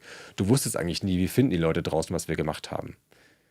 Ja, du wusstest auch nicht, warum kaufen die das Blatt? Kaufen die das wegen des Wohnungsmarktes, der jeden Dienstag in der Zeitung ist? Ja. Bei meiner Regionalzeitung hat die Sekretärin die Leserbriefe gelesen. Und sonst niemand. Wollten meine Chefs und so weiter, die so, ja, egal, was ich schreibe. Ich habe als Student in Hamburg das Hamburger Abendblatt jeden Donnerstag gekauft wegen Wohnungsanzeigen. Ja, und dann, also niemand wusste so wirklich, warum Zeitungen gekauft werden und welcher Artikel da jetzt toll ist und welcher nicht. Sehr ein Ratespiel. Und dass das heute besser geworden ist, ich glaube, das erkennen alle als Gutes. Ja, du bekommst ja heute ganz spezielles Feedback in Form von Likes oder von Kommentaren, die viel niedrigschwelliger sind. Ganz kurz nochmal zum Verständnis jetzt beim Thema Meinungsfreiheit. Kann man sagen, Rechte haben Verständnis davon, dass es denen um die Freiheit des Sprechers, des Sprechens geht? Aber sie wollen frei sein von Widerspruch. Ihnen geht es darum, frei zu sagen, was immer man will. Ja, ich glaube nicht, dass es so ein Rechts-Links-Ding ist. Nee? Nee, das ist, also ich nehme es oft so wahr, dass Leute meinen, vor allem Rechte würden derzeit jammern, dass die Meinungsfreiheit eingeschränkt wird. Aber ich jedenfalls erlebe das genauso auch von links. Ja? Wir haben über Gaza gesprochen oder über die Debatten um den Gazakrieg. Auch da gibt es etliche Beispiele dafür, dass Leute entweder es so erleben oder auch, dass es wirklich so ist, dass ihre Meinungsfreiheit eingeschränkt wird. Ja klar, aber ich glaube, Linke machen ein anderes Argument als die Rechten. Die Rechten tun so, als ob sie für Meinungsfreiheit kämpfen. Darum, aber eigentlich kämpfen sie gegen Meinungsfreiheit, weil Meinungsfreiheit, hatten wir ja gerade geklärt, bedeutet auch, Widerspruch auszuhalten, die Gegenmeinung, die Freiheit der Gegenmeinung zu tolerieren. Und das wollen sie ja nicht. Und tun so, als ob sie die Meinungsfreiheit hochhalten. Ja, aber auch das erlebe ich hier wie da. Also, dass Leute keine Freude daran haben, wenn man irgendwie widerspricht. Das ist, also ehrlich gesagt, es macht ja auch keinen Spaß, wenn Leute einem widersprechen. Ja? Also es ist etwas, was Stress auslöst. Es macht viel, also dir vielleicht, aber bei den allermeisten Menschen ist es so, dass es natürlich Zuspruch, Applaus ist etwas, was so das Belohnungszentrum im Gehirn kitzelt. Und ja, insofern ist es, glaube ich, menschlich, aber dass es nur Rechte sozusagen wegdrücken und nicht hören wollen, also ich kenne auch andere Beispiele. Ja. Aber es gibt ja auch quasi auch so das liberale Verständnis von Meinungsfreiheit, Ja. also zum Beispiel das amerikanische. Ja. Da ist ja dann doch ein erheblicher Unterschied jetzt zum deutschen Verständnis. Also in Amerika kannst du alles sagen. Ja. Also in Amerika ist die Grenze alles, was mit Gewalt zu tun hat. Du darfst nicht Leute bedrohen, du darfst nicht Leute physisch einschüchtern, aber solange du das nicht machst, darfst du mit dem Hakenkreuz rumlaufen, du darfst Nazi-Lieder singen, du darfst die furchtbarsten Dinge äußern, musst da keine Strafe fürchten. Das ist der amerikanische Ansatz. Es ist nicht komplette Freiheit, alles zu sagen, weil du kannst auch mit Worten, ich habe eine Bombe unterm Tisch und wenn sie mir nicht $5.000 geben, es sind ja auch Worte, ne? Aber solange es sich nur um Meinungsäußerungen dreht, hast du da wirklich die große Freiheit. Was ist der Unterschied zwischen, weil in Amerika spricht man immer von Freedom of Speech, Redefreiheit. Gibt es da einen Unterschied zu Meinungsfreiheit? Nee, das ist in Deutschland ein bisschen umständlicher. Also in Deutschland haben wir die Meinungsfreiheit, manchmal gibt es auch international auch das Freedom of Expression, ja, das ist aber alles am Ende dasselbe. Es geht immer darum, Dinge, die in deinem Kopf vorhanden sind, rauszulassen. Es ist auch ehrlich gesagt kein großer Unterschied, ob du es jetzt Kunstfreiheit nennst oder sogar Wissenschaftsfreiheit oder Pressefreiheit. So, in den USA wäre alles unter der Überschrift First Amendment, also Freedom of Speech. Es geht in allen Fällen darum, dass deine Gedanken nach außen dürfen. Ob das jetzt in Form einer Skulptur oder eines wissenschaftlichen Papers oder eines Zeitungsartikels oder eines Blogs stattfindet, ist wurscht.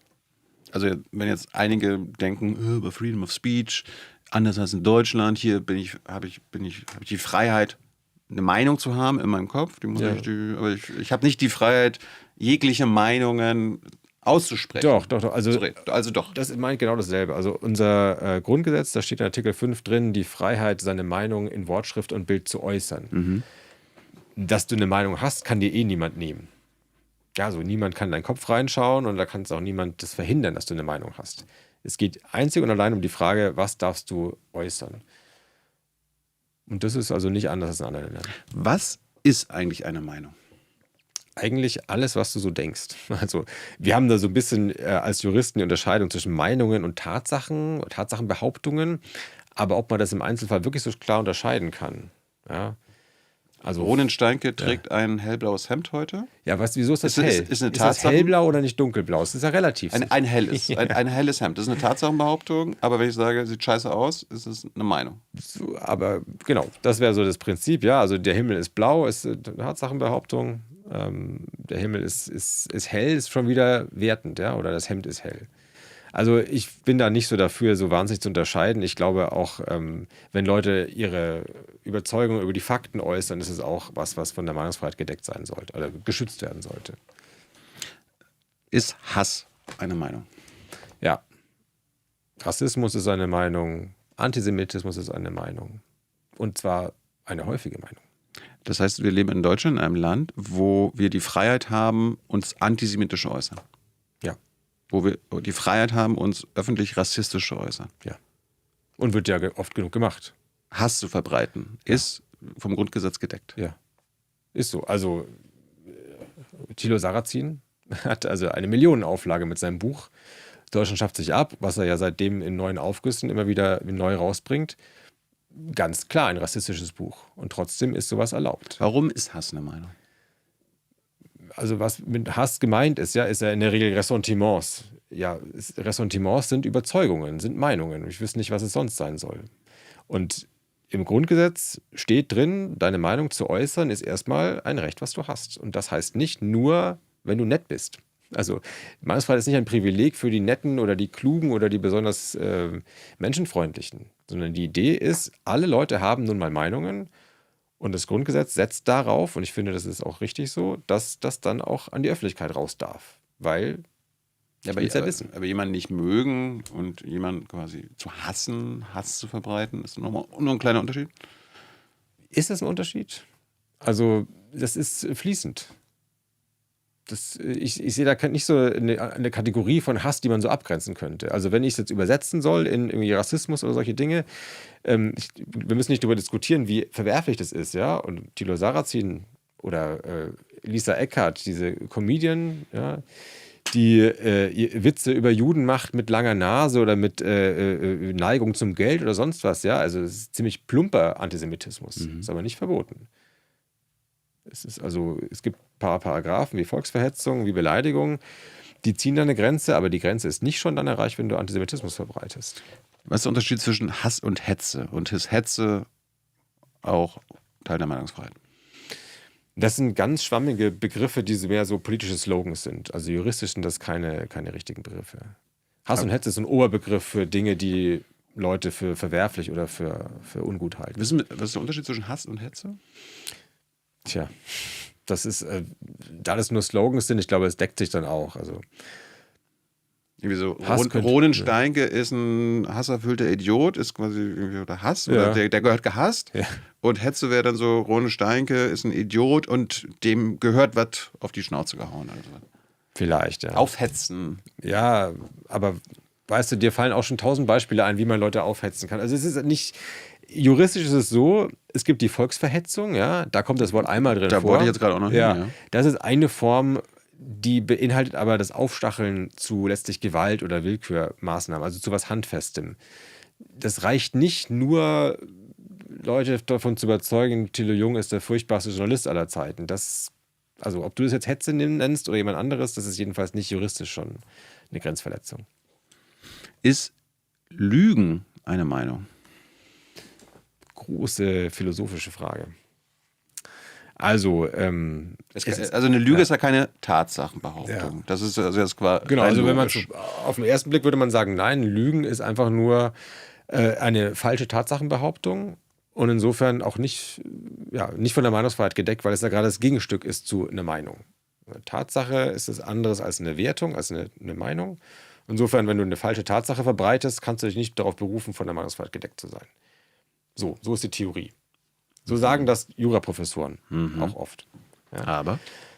Ist die Welt wirklich so klar?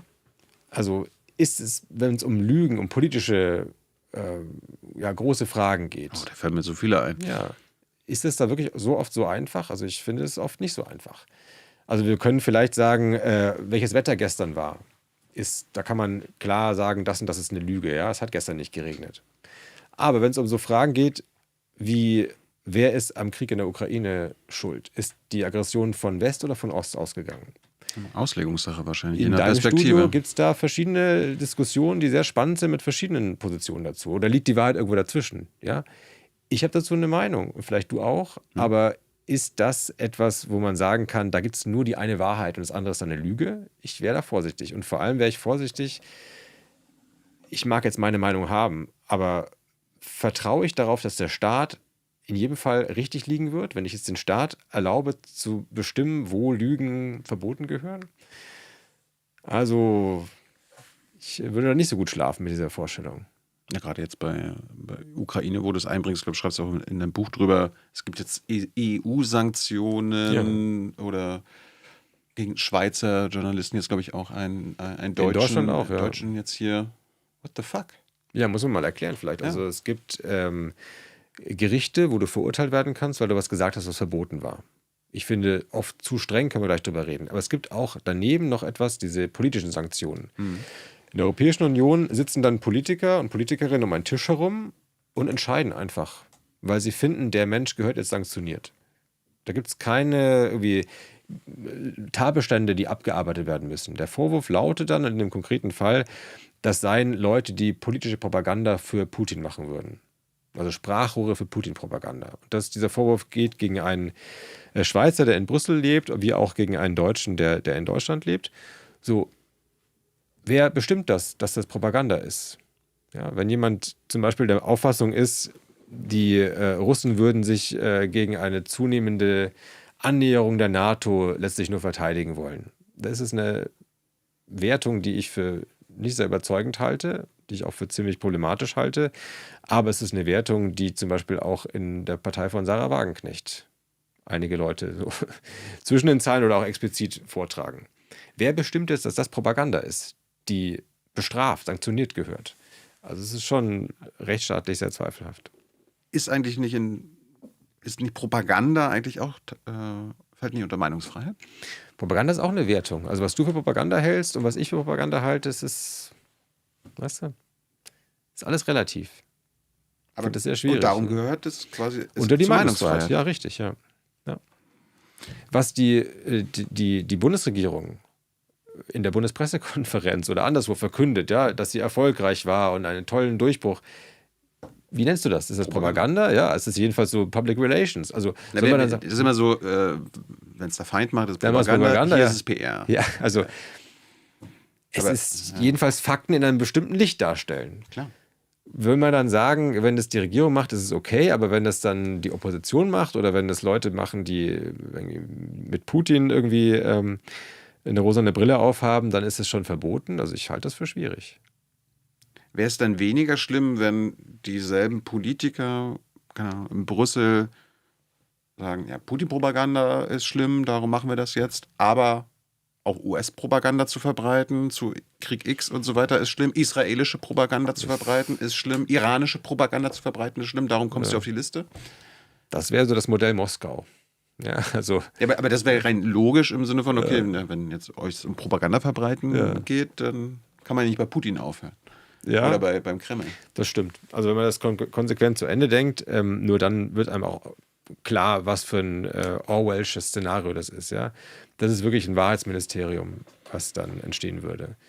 Also, wie gesagt, ich bin inhaltlich nicht dabei bei so Beschönigungen von Putin und ich bin eigentlich sehr klar in meiner Analyse, dass die Aggression von Ost ausgeht und nicht von West. Aber es ist nicht gut, wie es derzeit läuft, dass da so eine staatliche Härte kommt und diesen Diskurs von oben beschränkt. Ich habe im Buch ein Beispiel geschildert einer Frau, die in Köln auf einer Demo ist. Thema ist Ukraine-Krieg und die Frau hat geäußert und es wurde gefilmt, Putin würde sich doch nur verteidigen und letztlich sei die NATO das Problem. Und die hat eine Strafe bekommen im Amtsgericht Köln wegen, Billigung von Straftaten. Wenn man dann gesagt hat, naja, sie beschönigt ja den Angriffskrieg und Angriffskriege sind Straftaten, das darf man nicht. Wollen wir sowas, ja? Also selbst ich als jemand, der wirklich die Meinung entsetzlich findet, möchte das überhaupt nicht. Ich möchte mit der Frau angstfrei auf Augenhöhe gerne diskutieren. Vielleicht gelingt es mir, dass sie vielleicht nochmal ins Nachdenken kommt, wenn ich mit ihr diskutiere. Vielleicht umgekehrt gelingt es ihr, mich ins Nachdenken zu bringen. Habe ich auch nichts dagegen.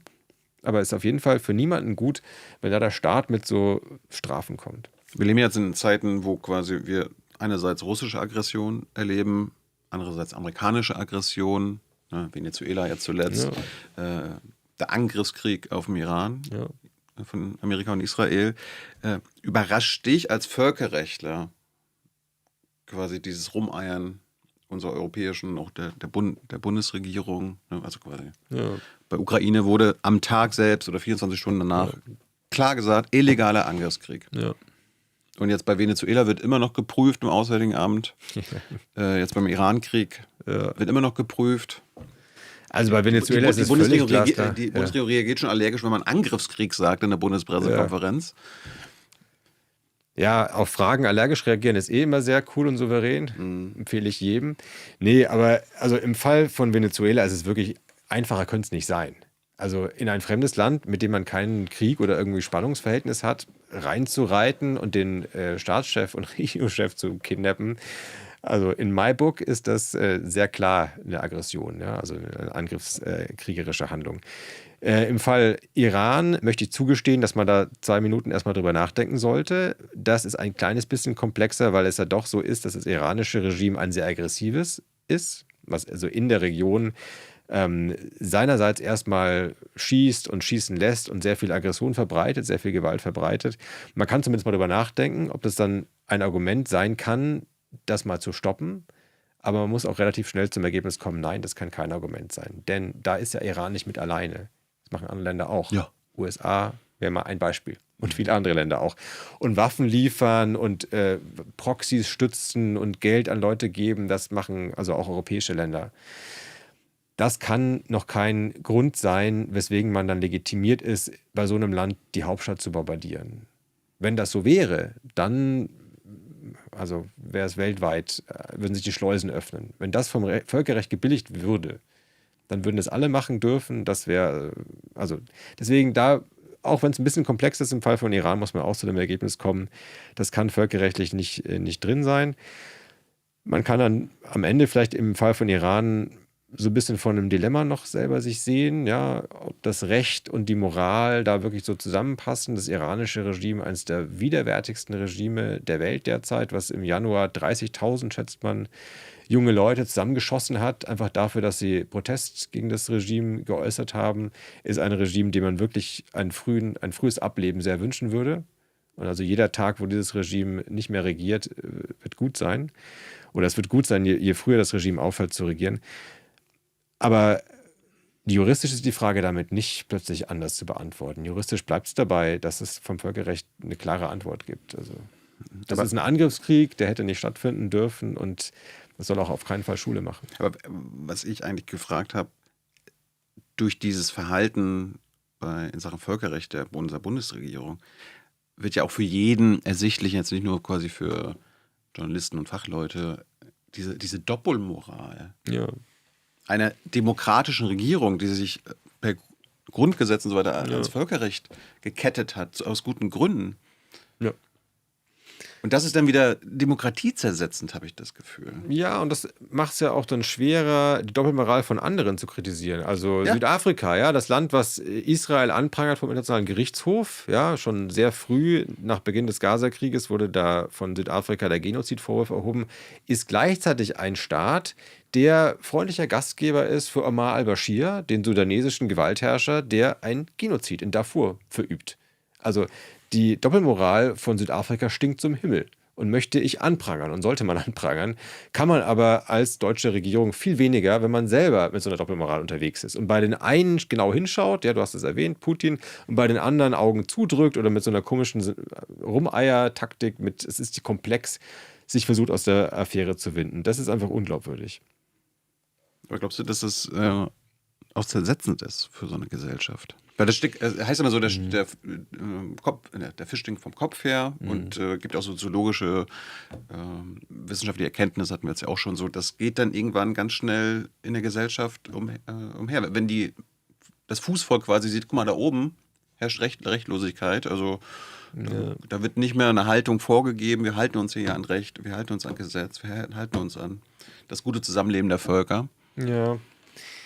Also ich glaube, dass Leute, die das internationale Geschehen verfolgen, wahrscheinlich schon länger desillusioniert sind. Ich bin es jedenfalls, ja, was die USA und deren Treue zum Völkerrecht betrifft. Also Irakkrieg, ja, kurz nach 9/11, 2003.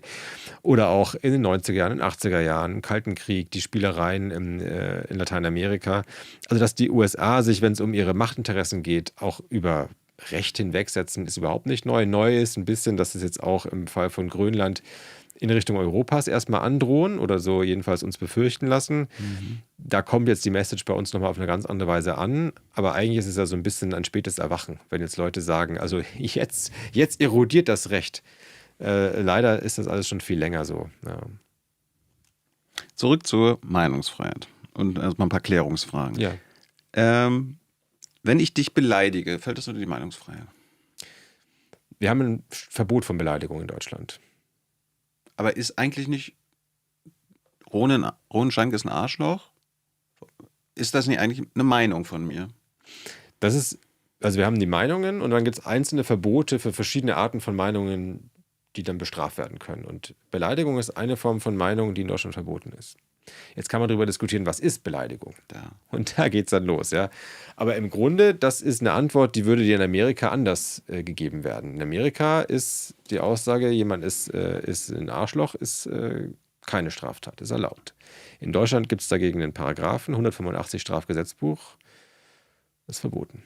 Wenn ich jetzt quasi sage, Rohenschank ist ein Arschloch und du bekommst davon nichts mit, ist es dann eine Beleidigung oder erst dann, wenn du davon mitbekommst und dich beleidigt fühlst? Nee, es genügt auch schon, wenn das Publikum das, also wenn du irgendwie das so vor anderen Leuten sagst, auch in meiner Abwesenheit. Also wenn du ins Netz schreibst, ganz häufiger Fall, die Bundesaußenministerin Annalena Baerbock sei die dümmste Außenministerin der Welt. Habe ich hier gerade vor mir Das liegen, ist ein Fall aus meinem Buch, ja.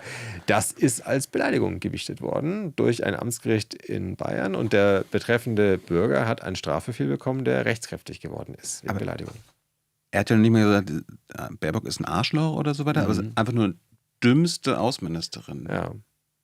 Also jemand dumm nennen kann ja, also das ist das schon eine Beleidigung? Ja, also die Definition ist nicht nur bei so obszönen Worten schon erfüllt, ja, also was du genannt hast oder auch andere, sondern es ist auch möglich mit jetzt Worten, die man jetzt nicht sagt, sowas dürfen Kinder nicht sagen, sondern sowas wie mit dumm auch schon eine Beleidigung zu erfüllen. Das finde ich, also den Baerbock-Fall, den fand ich echt schwierig. So. Ja.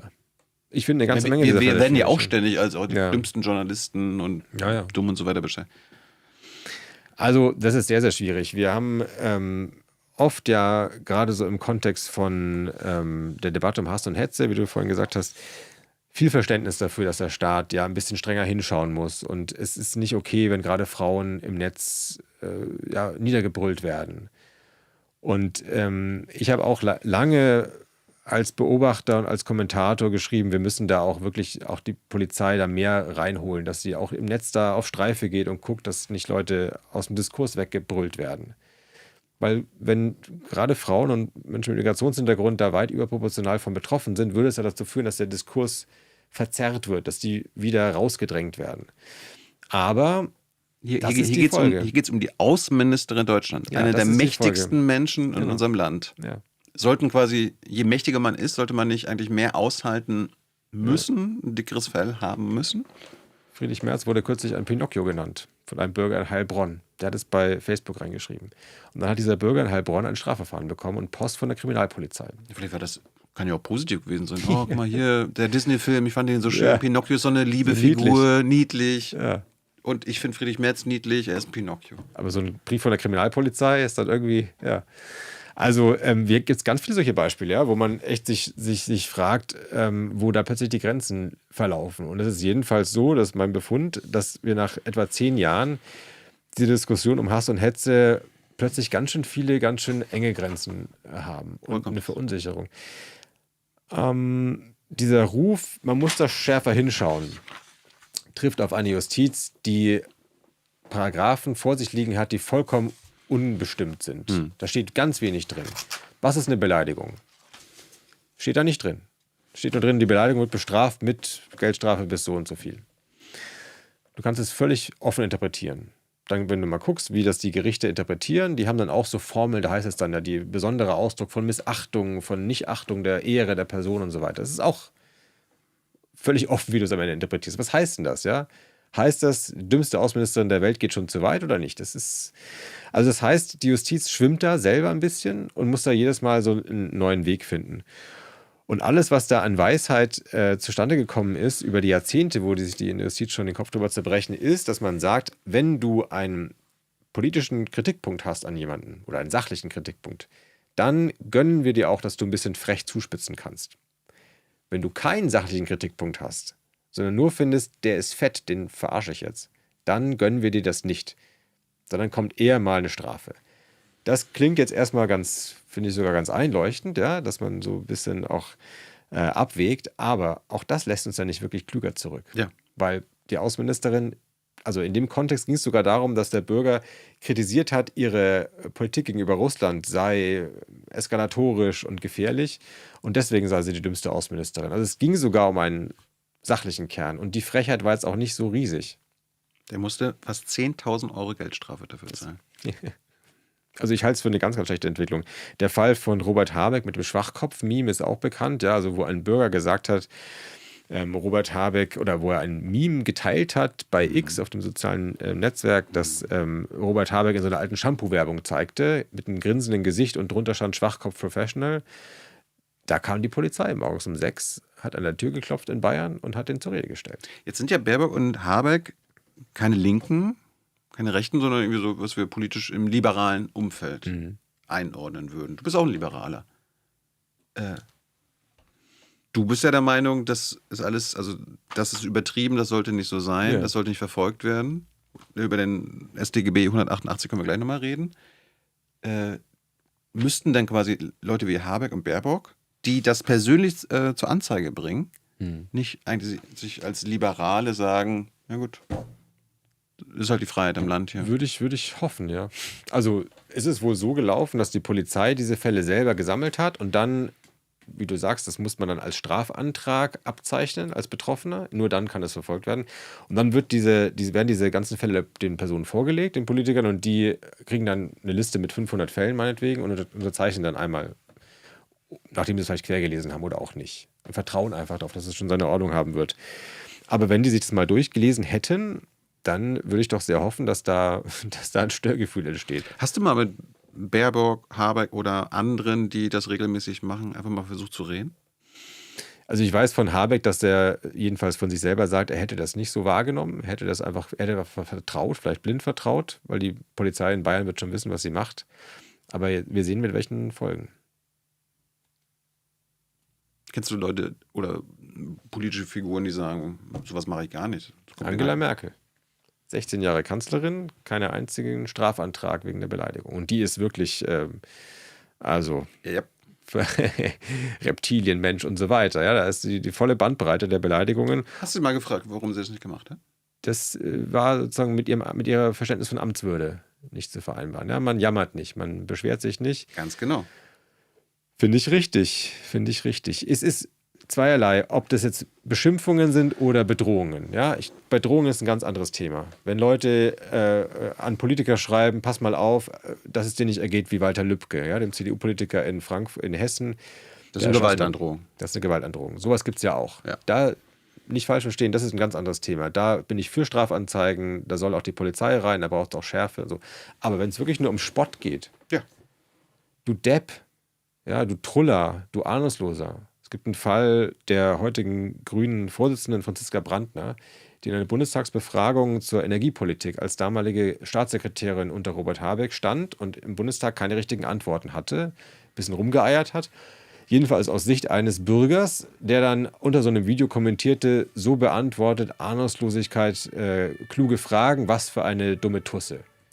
So, ich finde, das muss schon drin sein, dass man sowas schon aushält als Politikerin. Ob es jetzt berechtigt ist oder nicht, aber weder ist die Wortwahl so obszön, noch ist der Punkt so illegitim, dass man da die Polizei rufen darf. Aber so ist es derzeit. Der Mensch wurde auch verurteilt wegen der Beleidigung. Ich fand gerade bei Merkel diesen Begriff so schön. Sie hat nicht gejammert. Ja. Und wir haben jetzt eine Politikergeneration scheinbar, die jammern. Das ist ja auch nicht nur bei Spott und quasi irgendwie Beleidigung im Netz und so weiter. Die jammern ja auch, ich weiß nicht, wie es bei euch ist, bei der SZ, aber so Interviews. Also die jammern mittlerweile so, ich komme ja nicht zu dir und lass mich hier 2 Stunden grillen in der Öffentlichkeit. Nö. Da mache ich lieber hier mein Social Media. Ja. Da habe ich unter Kontrolle, was ich sage. Oder ich gehe zur SZ, gebe Rone ein Interview und kann danach nochmal ein bisschen... Da ist aber Merkel eine besonders schlimme gewesen in der Hinsicht, ne? Das ist nochmal ein anderes Thema. Ja, also weil wir jetzt gerade gelobt haben, dass sie das so ohne zu jammern hingenommen hat. Nee, aber das Jammern ist nicht nur bezogen auf jetzt hier Meinungen von Bürgern und Beleidigungen und Spott und so weiter, sondern das Jammern geht auch in allen anderen Bereichen weiter. Ja, ich glaube, dass es oft, will ich gar nicht bestreiten, mit sehr guten Absichten verbunden ist. Also gejammern, das klingt jetzt so, als ob es da um die eigene Eitelkeit gehen würde. Ich glaube, ich würde zugestehen, dass es oft schon um mehr geht, ja. Leute, weibliche Politikerinnen beispielsweise sagen, ich verfolge das, weil ich nicht möchte, dass dieser Frauenhass stehen bleibt. Ich tue das auch für andere. Ja? Möchte ich ernst nehmen und halte ich auch für ein ehrliches Argument. Ich glaube nur, wir werden als Gesellschaft nicht viel vorankommen, wenn wir, Frauenhass ist ein Thema, ja, wir haben über Antisemitismus gesprochen, der auch legal ist, erstmal Rassismus, wenn wir voreilig verhindern, dass diese Dinge ausgesprochen werden. Sondern es bleibt ganz oft Ansichtssache, wo beginnt es schon, Ressentiment geladen zu sein und wo ist es noch eine legitime Zuspitzung. Und du wirst immer, auch selbst unter klugen Menschen, Streitigkeiten haben. War das schon rassistisch oder muss das noch erlaubt sein? Klar. So, und dann fände ich es nicht gut als Prinzip, wenn dann die Regierung oder der Staat, Staatsanwaltschaft, was ja auch durch die Justizminister gelenkt werden kann, entscheidet. Sondern das muss dann schon die Gesellschaft unter sich ausfechten. Ich habe so ein bisschen das Gefühl, dass sich so abgeschottet werden will vom Widerspruch. Also quasi auch von unseren Mächtigen in der Opposition und der Regierung. Ich meine, das ist ja nicht nur jetzt bei uns oder bei der SZ so. Ich habe das Gefühl, die Mächtigen geben immer weniger Interviews, wo sie auch mal richtig kritisch hinterfragt werden, wo sie gegrillt werden. Sendungen öffentlich-rechtlichen gibt es nicht mehr in der Form. Talkshows sind keine solchen Formate. Ich gucke immer nach England und da bewundere ich das sehr, wie man da in englischen Talkshows gegrillt wird. Das ist schon toll. Ja. Hard Talk war einer meiner Vorbilder. Ja. Aber auch die Medienlandschaft passt sich ja dem an. Also wenn du mal genau drauf achtest. Ja, leider. Ja. Andere Podcasts, auch hier so eine One-on-Ones wie meiner, da ist der Host quasi nur Stichwortgeber. Ja.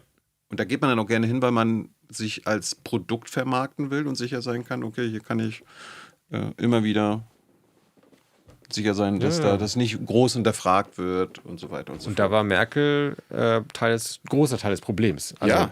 die hat ja dann irgendwie Die konnte sich aussuchen, ob sie welchen YouTuber sie zu sich holt, ja dann auch in ihren Räumlichkeiten mit ihrem Personal rundherum. auch Zeitungen. Ich meine, ich weiß nicht, ob du die jemals interviewt hast, aber Alge hat mir Seibert mal erklärt. Ja, also wenn sie Bock hat, irgendwie ein großes Interview zu geben, dann überlegt sie sich, gehen wir morgens zu Anne Will oder rufen wir bei der SZ an oder bei Jung und Naiv. Und sie wissen, alle sagen sofort ja.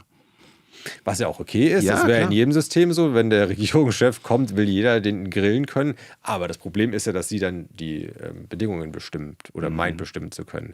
Also das Problem ist groß und das hängt mit der Konkurrenz zusammen. Es hängt auch mit dieser schon diskussionswürdigen Sitte zusammen des Autorisierens von Interviews in Deutschland. Ja, bei dir hier, wenn man was sagt, kann man es nicht zurücknehmen. Das ist übrigens der Grund, warum ich das gemacht habe. Ja, Ich habe auch bei der Zeitung angefangen. Und dann habe ich mich immer geärgert, Interviews Die niedergeschrieben. Leute sagen spannende Sachen und nachher streichen das alle wieder raus. Und du musstest, also in Deutschland ist es so, du musstest zur Freigabe dem Interviewten nochmal schicken. Und dann, ich weiß nicht, wie es bei dir ist. Dann verhandelt man, das muss man schon sagen. Ne? Dann, wenn die dann was rausstreichen wollen, dann ruft man an und dann lässt man sich nicht gefallen. Und dann kann man schon entweder ganz alles mit sich machen lassen oder nicht alles mit sich machen lassen. Aber die Situation ist anders als in angloamerikanischen Ländern schon erstmal so, dass die meinen, sie haben das letzte Wort. Ja. Und das ist schon, ich weiß nicht, ob ich es so gut finde. Ich habe letztens bei der Berlinale mit New York Times da Interview gemacht. Und da, bevor es losgeht, man das, okay, jetzt gleich on the record und nur der Hinweis, alles, was du jetzt sagst, Ja. solange dass die Aufnahme läuft, kann ich verwenden. Ja. Obwohl es quasi ein Print-Interview oder so ein Print-Ding ist. Ja. Nochmal zu dieser Baerbock-Geschichte als Beispiel, ne? Dümmste Außenministerin der Welt. Da wurde dieser Poster über diese Meldestelle Hessen gegen Hetze angezeigt. Was hältst du von diesen Meldestellen? Was hältst du von Hate Aid und so weiter und so fort? Also, wenn es um wichtige Sachen geht wie Bedrohungen, kann es gar nicht genug Engagement geben. Und die Tatsache, dass es sowas wie Hate Aid braucht, ist ja eine Folge des Versagens des Staates. Also eigentlich würde man sich eine Situation vorstellen, wo du nicht eine NGO brauchst, die dir hilft, die dir Angebote macht, können wir dir über die Schwelle zur Polizei helfen, sondern du würdest dir eigentlich wünschen, dass die Polizei, die Staatsanwaltschaft so offen und so empfangsbereit ist, niedrigschwellig, dass da jeder hin kann und jeder klarkommt mit. De facto ist es aber anders. So, der Staat versagt da ganz oft beim Dokumentieren von Bedrohungen im Netz. Ist nicht offen genug für Menschen, die da hin wollen und Menschen brauchen Hilfe. Und dass das geleistet wird, ist erstmal richtig. Ja. Welche Rolle spielen dann, das eine ist, okay, du wirst beleidigt oder fühlst dich beleidigt, stellst eine Anzeige. Welche Rolle spielt dann im nächsten Schritt der jeweilige Staatsanwalt oder die Staatsanwältin. Ja. Also kann so der eine sagt, oh, hier dümmste Außenminister der Welt, ey, komm. Ja. Das ist jetzt ein Scherz. Machen wir jetzt hier, das verfolgen wir nicht. Ja. Und dann im nächsten Bundesland oder beim nächsten Staatsanwalt sagt, ja klar, machen wir jetzt. Also Staatsanwaltschaft macht Daumen hoch oder Daumen runter. Muss das auch. Wie viel Auslegungssache? Eine ganze Menge, würde ich behaupten. Also es ist auch der Job erstmal, ja, weil es kommen ja nicht nur Leute, die sagen, Angela Merkel ist ein Reptil, sondern es kommen auch die wildesten Strafanzeigen jeden Tag. Das heißt noch gar nichts, ja. Also jeder Bürger kann alles anzeigen. Also es ist schon richtig, dass die Staatsanwaltschaft dann selbstständig entscheidet, aber auch die Verantwortung dann übernimmt für die Entscheidung. So, und deswegen, da muss man dann auch sagen, der Schwachkopf bei Robert Habeck, ja, das war am Ende etwas, was man vorwerfen muss der Staatsanwaltschaft. Die hat an dem Punkt... Nicht dem Richter oder der Richterin? Und dem Richter in dem Fall. Also weil das hat eine Staatsanwaltschaft an das Ermittlungsgericht, also an die Ermittlungsrichterin in Bamberg gegeben. Die hat unterschrieben, geht da mal hin, macht da eine Hausdurchsuchung. Also beide Juristen, die dafür bezahlt werden, das besser wissen müssten. Der Bürger, in dem Fall der Politiker, der vertraut, und vielleicht ist es auch okay, dass er vertraut auf die Fachleute, aber im Grunde ist die Kritik, sollte sich gegen die Justiz richten. Kann ich eigentlich also... Und nochmal weil das ist sehr wichtig, ja? Ja. Der Auslegungsspielraum ist groß und das ist auch sehr problematisch.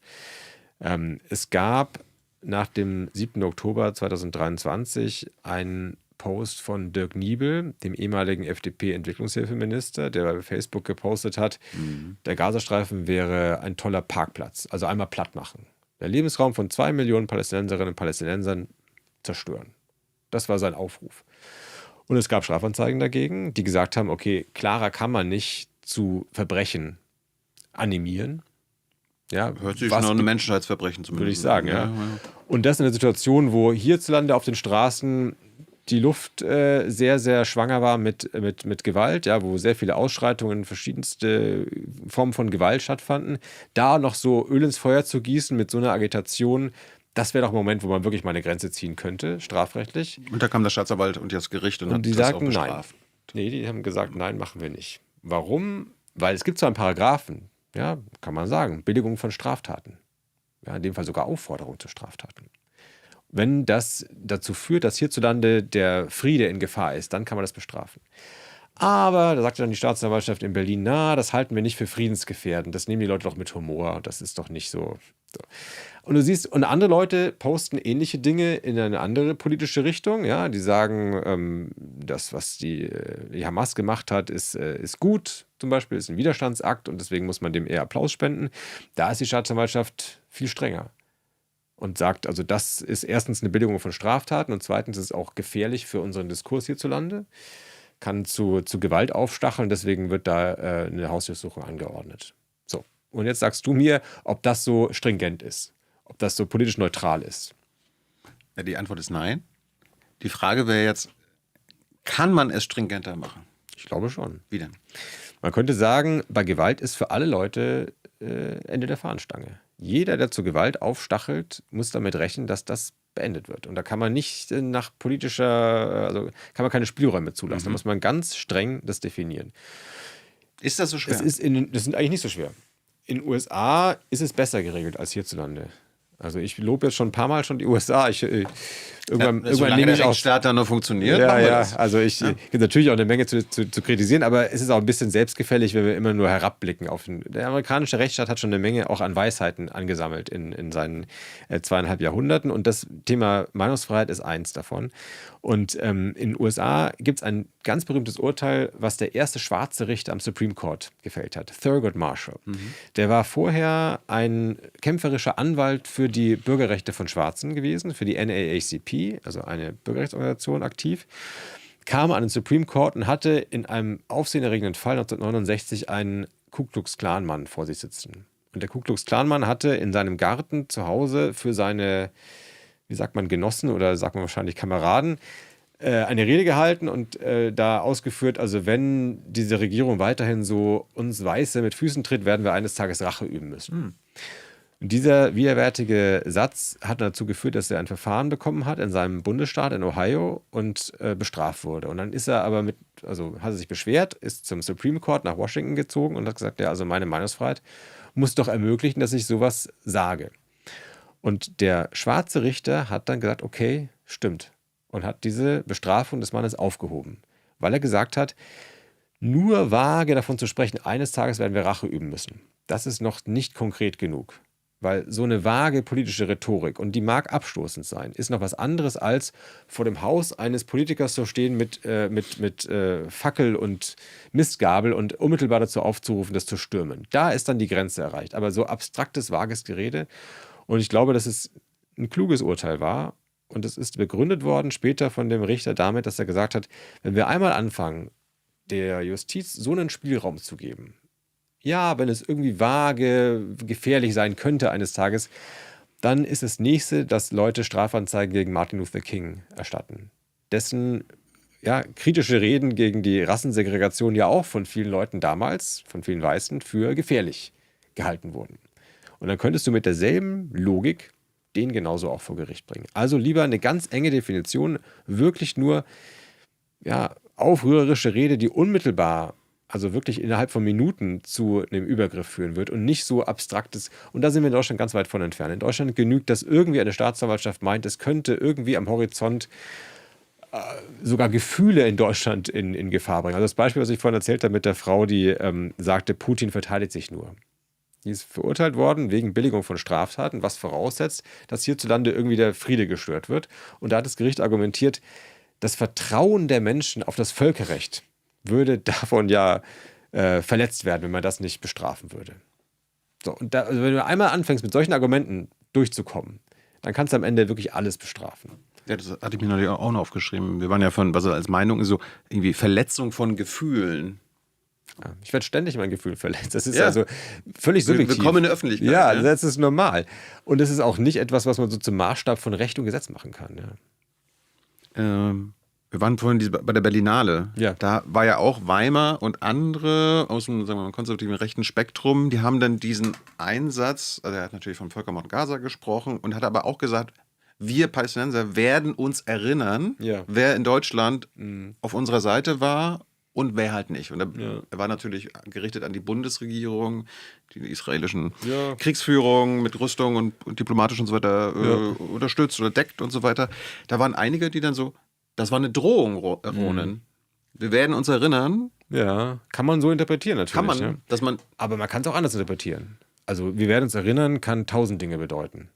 Wir werden uns erinnern, ja, was heißt denn das? Das heißt, also, ich kann mir vorstellen, dass es auch andere Dinge bedeutet, als wir werden dich dann bestrafen mit Gewalt. Also, wenn ich jetzt Teil eines Volkes wäre, wo ich sage, okay, hier findet ein Völkermord an meinem Volk statt, und ich dokumentiere oder sehe in dem Gastland, wo ich gerade bin, da sind die auf der Seite des Täters. So logisch, dass ich mich daran erinnere. Ja, genau.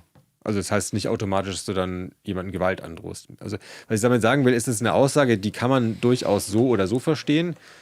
Aber wenn es jetzt jemand gewesen wäre aus Schweden, ich glaube nicht, dass dann die Öffentlichkeit so drauf gekommen wäre, wir interpretieren es jetzt automatisch so, als ob der von Gewalt spricht. Das war israelische Filmemacher. Hing schon ganz stark damit zusammen, dass das ein Palästinenser, ein Araber war und ist eigentlich im Grunde sehr rassistisch, dass man das dem so ausgelegt hat.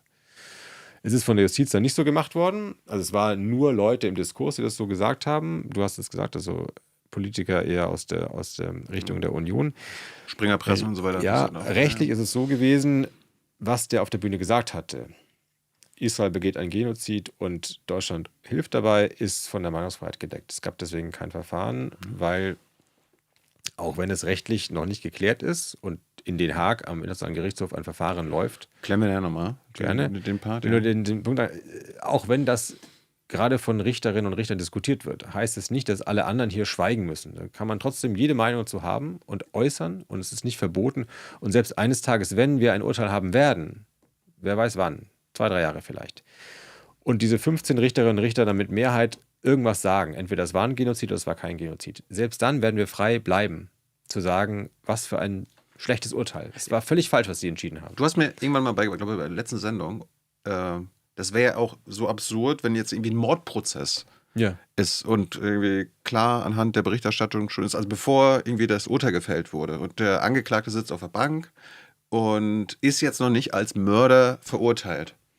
kann man ja trotzdem in der Öffentlichkeit davon sprechen, ja, das ist ein Mörder und alles Mögliche, ohne dass es schon ein Urteil gibt. So ist es. Also Journalisten sollten da, für die gilt ein bisschen eine andere Regel, ja. Klar. Ein bisschen strenger, die müssen dann mutmaßlich sagen und so weiter, aber der Mensch auf der Straße darf da seine Meinung schon haben. Darf sie vielleicht nicht in der Zeitung schreiben. Und wenn wir jetzt von so weltgeschichtlichen Ereignissen sprechen, von Krieg und Frieden, da geht es dann nicht um einen Vorwurf gegen eine spezielle Person. Das ist ja nicht die Persönlichkeitsrechte, sondern da geht es um, wie bewerte ich politisches Geschehen auf dem Globus. Und da wäre es ja absurd, wenn wir alle darauf warten müssten, bis ein Gericht uns sagt, was wir da sagen dürfen. Also es gab bei früheren Genoziden, gab es gar keine Gerichte. Also in der Zeit des Genozids an den Armenierinnen und Armeniern gab es kein internationales Gericht, was das hätte beurteilen können. Herero und Nama. Also wenn wir jetzt sagen würden, nur weil es da keine Urteilssprüche gibt, dürfen wir das nicht als Genozid bezeichnen. Wäre völlig absurd. Also das heißt, die Freiheit des Menschen auf der Bühne, auf der Berlinale zu sagen, Israel begeht ein Genozid, ist gegeben. Und so zu tun, als ob das irgendwie ein rechtliches Tabu verletzt und das hätte man stoppen müssen, ist völlig am Recht vorbei. Hast du jetzt mal geguckt, was Weimar durchgesetzt hat bei der Berlinale? Ich meine, er hat ja die Leiterin im Amt gelassen, ja. Ja, nee, er hat keine Mehrheiten in dieser Gesellschaft gehabt, die das auch so gesehen haben. War ihr Glück. Ja. Aber es gab ja trotzdem irgendwie Antisemitismusauflagen. Jetzt ist das nicht auch schon wieder Angriff auf Meinungs- und Kunstfreiheit? Ja, das ist wahrscheinlich ja. Also es ist ja so, wenn jetzt, ich nehme an, wir sind uns einig, dass Antisemitismus erstmal was Schlechtes ist und Rassismus auch, aber wir sind uns wahrscheinlich auch einig, dass, wenn es um die Definition geht, da ganz schön viele Graubereiche sind und man vieles auch unter Leuten, die sich sonst einig sind, echt diskutieren kann. Ich erlebe es jedenfalls so, ja. Und bei Antisemitismus ist ja immer die Frage, die besonders heiß diskutiert wird, welche Form von Kritik an der Politik Israels oder auch überhaupt an Israel als relativ jungem Staat, den es früher nicht gab, geht schon zu weit und ist antisemitisch. So, und da kann man manche abstrusen Meinungen hören, man kann aber auch ganz viele Leute hören, die mit sich ringen, die sich echt Gedanken machen und die dann trotzdem zu unterschiedlichen Meinungen kommen. Und das ist in der Tat schwierig, wenn wir dann solche Antisemitismusklauseln haben, die so verwendet werden, dass Diskussionen damit abgewürgt werden. Jetzt darf ein Staat, darf ein Parlament überhaupt wissenschaftliche Definitionen? Darum geht es ja bei Antisemitismus auch. Es gibt ja keine glasklare, sondern es gibt diese IRA, Jerusalem und alles Mögliche. Darf ein Staat überhaupt eine wissenschaftliche Definition festlegen? So wie jetzt bei der Bundestagsresolution zum Schutz jüdischen Lebens, wo aber quasi das auch als Schilling, als Einschüchterung. Ja, also Israel. Theoretisch ja, der Staat darf ja auch definieren, was eine Vergewaltigung ist. Ja, und Wissenschaftlerinnen und Wissenschaftler dürfen sagen, was für eine bescheuerte Definition. Also im Prinzip hat das Parlament schon das Recht, eine Definition zu nehmen und zu sagen, die ist ab jetzt gültig. Aber die Definition, die du jetzt angeführt hast, gucken wir uns die mal an. Also falls es nicht jeder kennt, die IRA-Definition, das ist also vor ein paar Jahren eine wissenschaftliche Gruppe, die sich zusammengesetzt hat und überlegt hat, wie definieren wir Antisemitismus. Und dann haben diese vielen Menschen mit vielen Gedanken einen langen Text produziert, der also nicht ein Satz ist, sondern der mehrere A4-Seiten ist und der natürlich, weil es um ein dynamisches Phänomen geht und eins, was in jeder Situation sich ein bisschen anders darstellt, ganz viel mit so Formulierungen arbeitet wie das kann ein Anzeichen sein. Insbesondere das ist ein Element, was oft auftaucht, muss aber nicht automatisch, also was ja auch gut ist, ja, das muss ein bisschen offen bleiben. Ist in den Sozialwissenschaften noch gar nicht so selten, dass man so eher mit so Indizpunkten arbeitet. Ja, so diese Punkte sprechen dafür, andere sprechen dagegen. Es ist nicht so eine strafrechtliche Definition, die ganz klar sein muss. Und ja, es gibt Kritik an dieser Definition, weil viele Menschen meinen, dass da zu schnell Kritik an Israel als antisemitisch am Ende rauskommt oder definiert wird. Und deswegen gibt es diese andere Definition, die Jerusalem Declaration, auch wieder von Wissenschaftlern, die auch wieder sehr vage und offen formulieren und kann, insbesondere, muss aber nicht. Manche lesen diese Definition als eine, die ein bisschen mehr Raum für Kritik an Israel lassen würde. Wenn ich diese beiden Definitionen lese ich bei beiden etwas, mit dem du das oder das machen könntest. So eine schwammige Definition, das ist vollkommen offen, was dabei rauskommt. Aber die israelische Regierung, die Rechtsextremisten in Israel. Die wollen eher die erstgenannte Definition Die Rechten haben. Hier, also Israel-Ultras in Deutschland, die haben ganz klar IRA Die Vorliebe als für diese ältere Definition, die eben wird so verstanden, als sei sie ein bisschen näher dem Denken der israelischen Regierung und die andere sei ein bisschen distanzierter. Aber ich will nur dem mal entgegenstellen, also wenn ich diese Definition lese, ich lese da schwammig und offen und ein Programm an Abwägungen, was du in beiden Fällen so oder so ausnutzen könntest. Ich erinnere mich nur, darum hatte ich gefragt, wegen der Resolution, einer der führenden IRA-Autoren, nenne ich das jetzt mal, hat sich auch dagegen verwehrt und gesagt, okay, das soll nicht irgendwo in einem Gesetz festgeschrieben werden, das wäre gefährlich. Weil der auch sagt, er ist Wissenschaftler, es geht ihm darum, ein Phänomen, was über die Jahrhunderte und über die verschiedenen Länder in vielen Gestalten aufgetreten ist, irgendwie zu umschreiben, und es geht ihm nicht darum, eine glasklare Definition, und wenn man die Definition nicht genau erfüllt, dann ist es definitiv kein Antisemitismus. Also das ist nicht sein Ansatz gewesen. Zurück zur Meinungsfreiheit. Ich hatte vor ein paar Wochen Irene Khan, hier die UN-Sonderberichterstatterin zur Meinungsfreiheit in der Welt, hat zum ersten Mal Deutschland besucht, wirst du wahrscheinlich gelesen haben. Ja. Die plädiert unter anderem dafür, also guckt euch das gerne an, den Strafgesetzbuchsparagraphen 188 abzuschaffen. Erstens, erklär uns mal, was da drin steht. Wir haben ja eigentlich schon drüber geredet, und bist du auch für die Abschaffung? Ja, ich bin auch für die Abschaffung. Der Paragraph 188 ist die sogenannte Politikerbeleidigung. Also, wenn du Friedrich Merz beleidigst, wird es schärfer bestraft, als wenn Friedrich Merz dich beleidigt. Das sagt dieser Paragraph. Es gibt eine höhere Strafe, und das ist ja eine seltsame Symbolik. Die passt eigentlich nicht so richtig zu einer aufgeklärten Demokratie. Ja. Die ist mal geschaffen worden, 2021, ist also noch ein recht neuer Paragraph, mit dem Gedanken, wir müssen einen Schutz... Von Merkel noch oder Ampel? Das war noch unter Merkel, ja.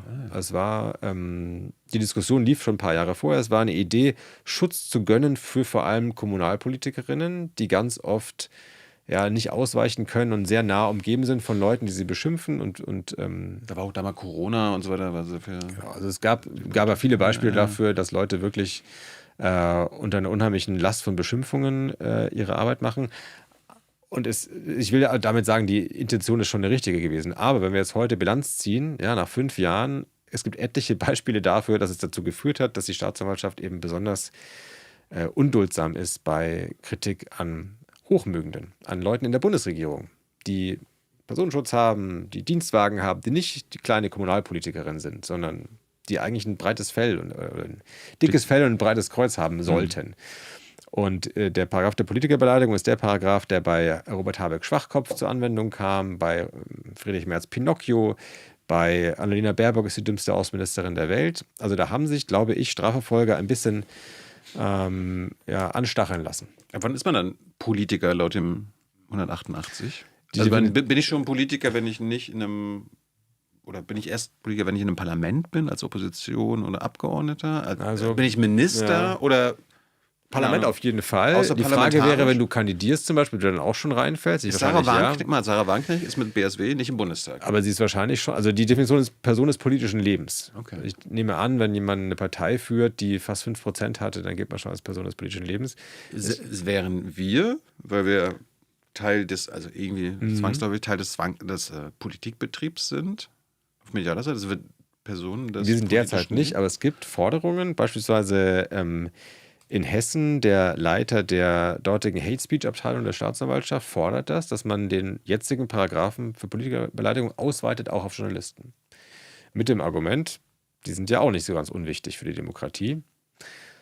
Aber da sagen wir beide, no way, 188, weg damit. Also brauchen wir nicht, genau. Ich würde sogar noch weitergehen, 188 abschaffen ist eine Forderung, die inzwischen sogar Jens Spahn auch mittragen würde, aber viel grundlegender 185, also der Grundparagraph gegen Beleidigungen, ist ein Paragraph, der uns nicht gut tut als Gesellschaft. Der kann auch weg. Der kann auch weg. Der muss geradezu weg.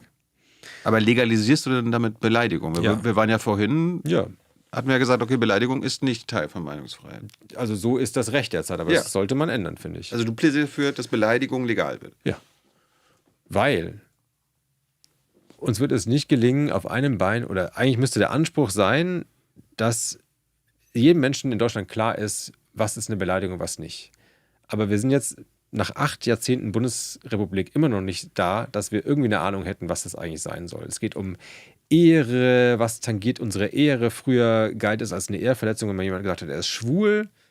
Also heute ist das zum Glück nicht mehr so, aber das zeigt, dieser Begriff ist ganz stark anfällig für gesellschaftliche Wertungen von dem einen Richter oder von einer anderen Richterin. Das ist am Ende ein totales, ja, eine Wundertüte, was da am Ende dabei rauskommt. Wenn du mir 10 Fälle vorlegst, die bei Amtsgerichten entschieden worden sind zur Beleidigung, bei 9 bin ich selber überrascht. Und das ist keine akzeptable Situation. So kann man nicht leben in einer Gesellschaft, dass wir alle bei unserer Machtkritik, bei unserem Spott über Politiker, der ja unser vornehmstes Grundrecht ist, und dafür gibt es ja die Meinungsfreiheit, gibt es ja nicht für Loben der Regierung, da braucht man keine Grundrechte für, sondern es gibt es ja zum Schutz von Leuten, die Dinge sagen, die die Regierung nicht hören möchte. Und dass wir da so verunsichert sind derzeit und dass es in allen Jahrzehnten nie gelungen ist, da eine vernünftige Definition hinzukriegen, da muss ich sagen, dann bitte erstmal aus dem Gesetzbuch streichen. Und kommt gerne wieder, wenn ihr eine Definition habt. Jetzt haben ja die Spitzenpolitiker und Politikerinnen diesen Paragraphen ins StGB 2021 reingebracht. Wie wahrscheinlich ist denn, dass sie jetzt das, was du forderst, also das wieder rausnehmen? Obwohl sie ja dann die Profiteure davon sind. Selbst die AfD, die sagt, das muss weg, nutzt ja auch den 188. Also ich kann mir schon vorstellen, dass da ein bisschen Bewegung reinkommt. Wie gesagt, Jens Spahn, auch in der AfD sind die durchaus, also nicht, dass das jetzt irgendwie das entscheidet, aber wenn in der Union da auch schon so drüber geredet wird, ich glaube schon, dass da Bewegung drin ist, auch bei den Grünen übrigens.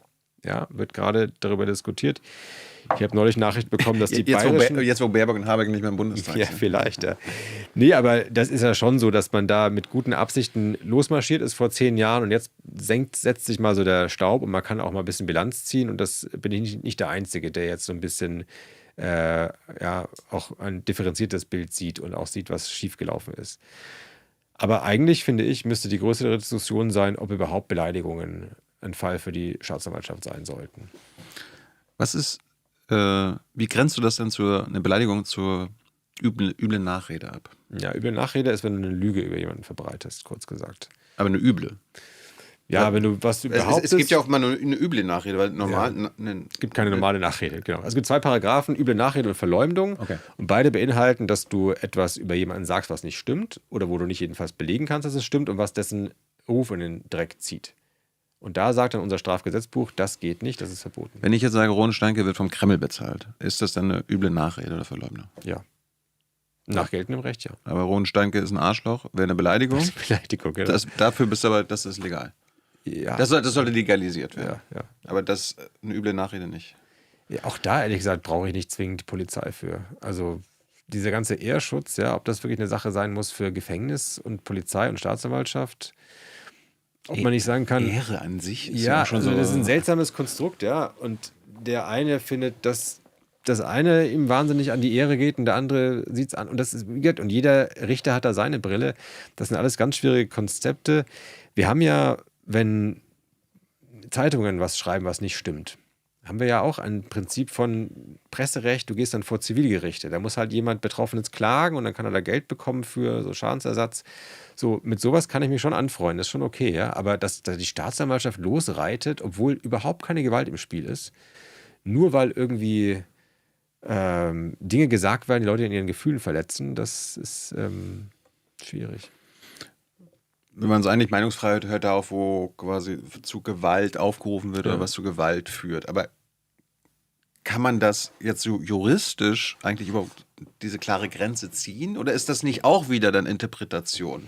Ein bisschen wird es immer Interpretation sein, ja.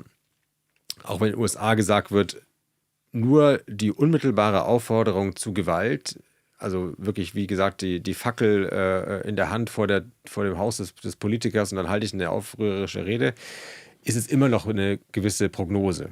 Weil wer sagt denn, dass da jetzt in den nächsten Minuten was passiert? Das ist immer ein bisschen spekulativ. Das wird auch immer so sein. Also ganz frei davon kann man wahrscheinlich nie sein. Aber so viel Spekulation, wie es in Deutschland gibt, dass es schon reicht zu sagen, theoretisch könnte das Sicherheitsgefühl der Bevölkerung auf lange Sicht verunsichern. Also so viel Spekulation ist auf jeden Fall nicht gut und könnte man deutlich reduzieren. In letzter Zeit ist auch viel von digitaler Gewalt die Rede. Wie geht man damit um? Also, wenn es darum geht, Leute zu bedrohen, ist es die Antwort einfach. Ne? Also, wenn physische Gewalt angedroht wird oder Leuten Angst um ihre eigene Sicherheit gemacht werden soll, dann ist es, finde ich ganz klar, dass es eine Grenze überschreitet. Etwas anderes ist, wenn die sexuelle Selbstbestimmung von einer Person, ja, und also wenn die tangiert wird. Das ist ja die Diskussion, die wir jetzt führen bei diesen Fake-Pornos oder Deepfakes. Ja. Also wo der Kopf einer real existierenden Person mit einem Softwareprogramm drauf montiert wird auf ein Porno und das soll dann so aussehen, als ob das die Person ist. Das ist vielleicht nicht dasselbe, wie jemandem Gewalt anzudrohen. Das ist aber schon was, wo es in die sexuelle Selbstbestimmung der Person geht. Das unter dem Aspekt kann man das auch für eine Grenzüberschreitung halten und muss man das bestrafen.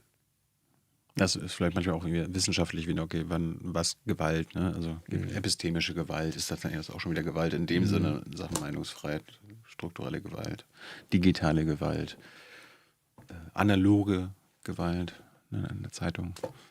Analoge Gewalt.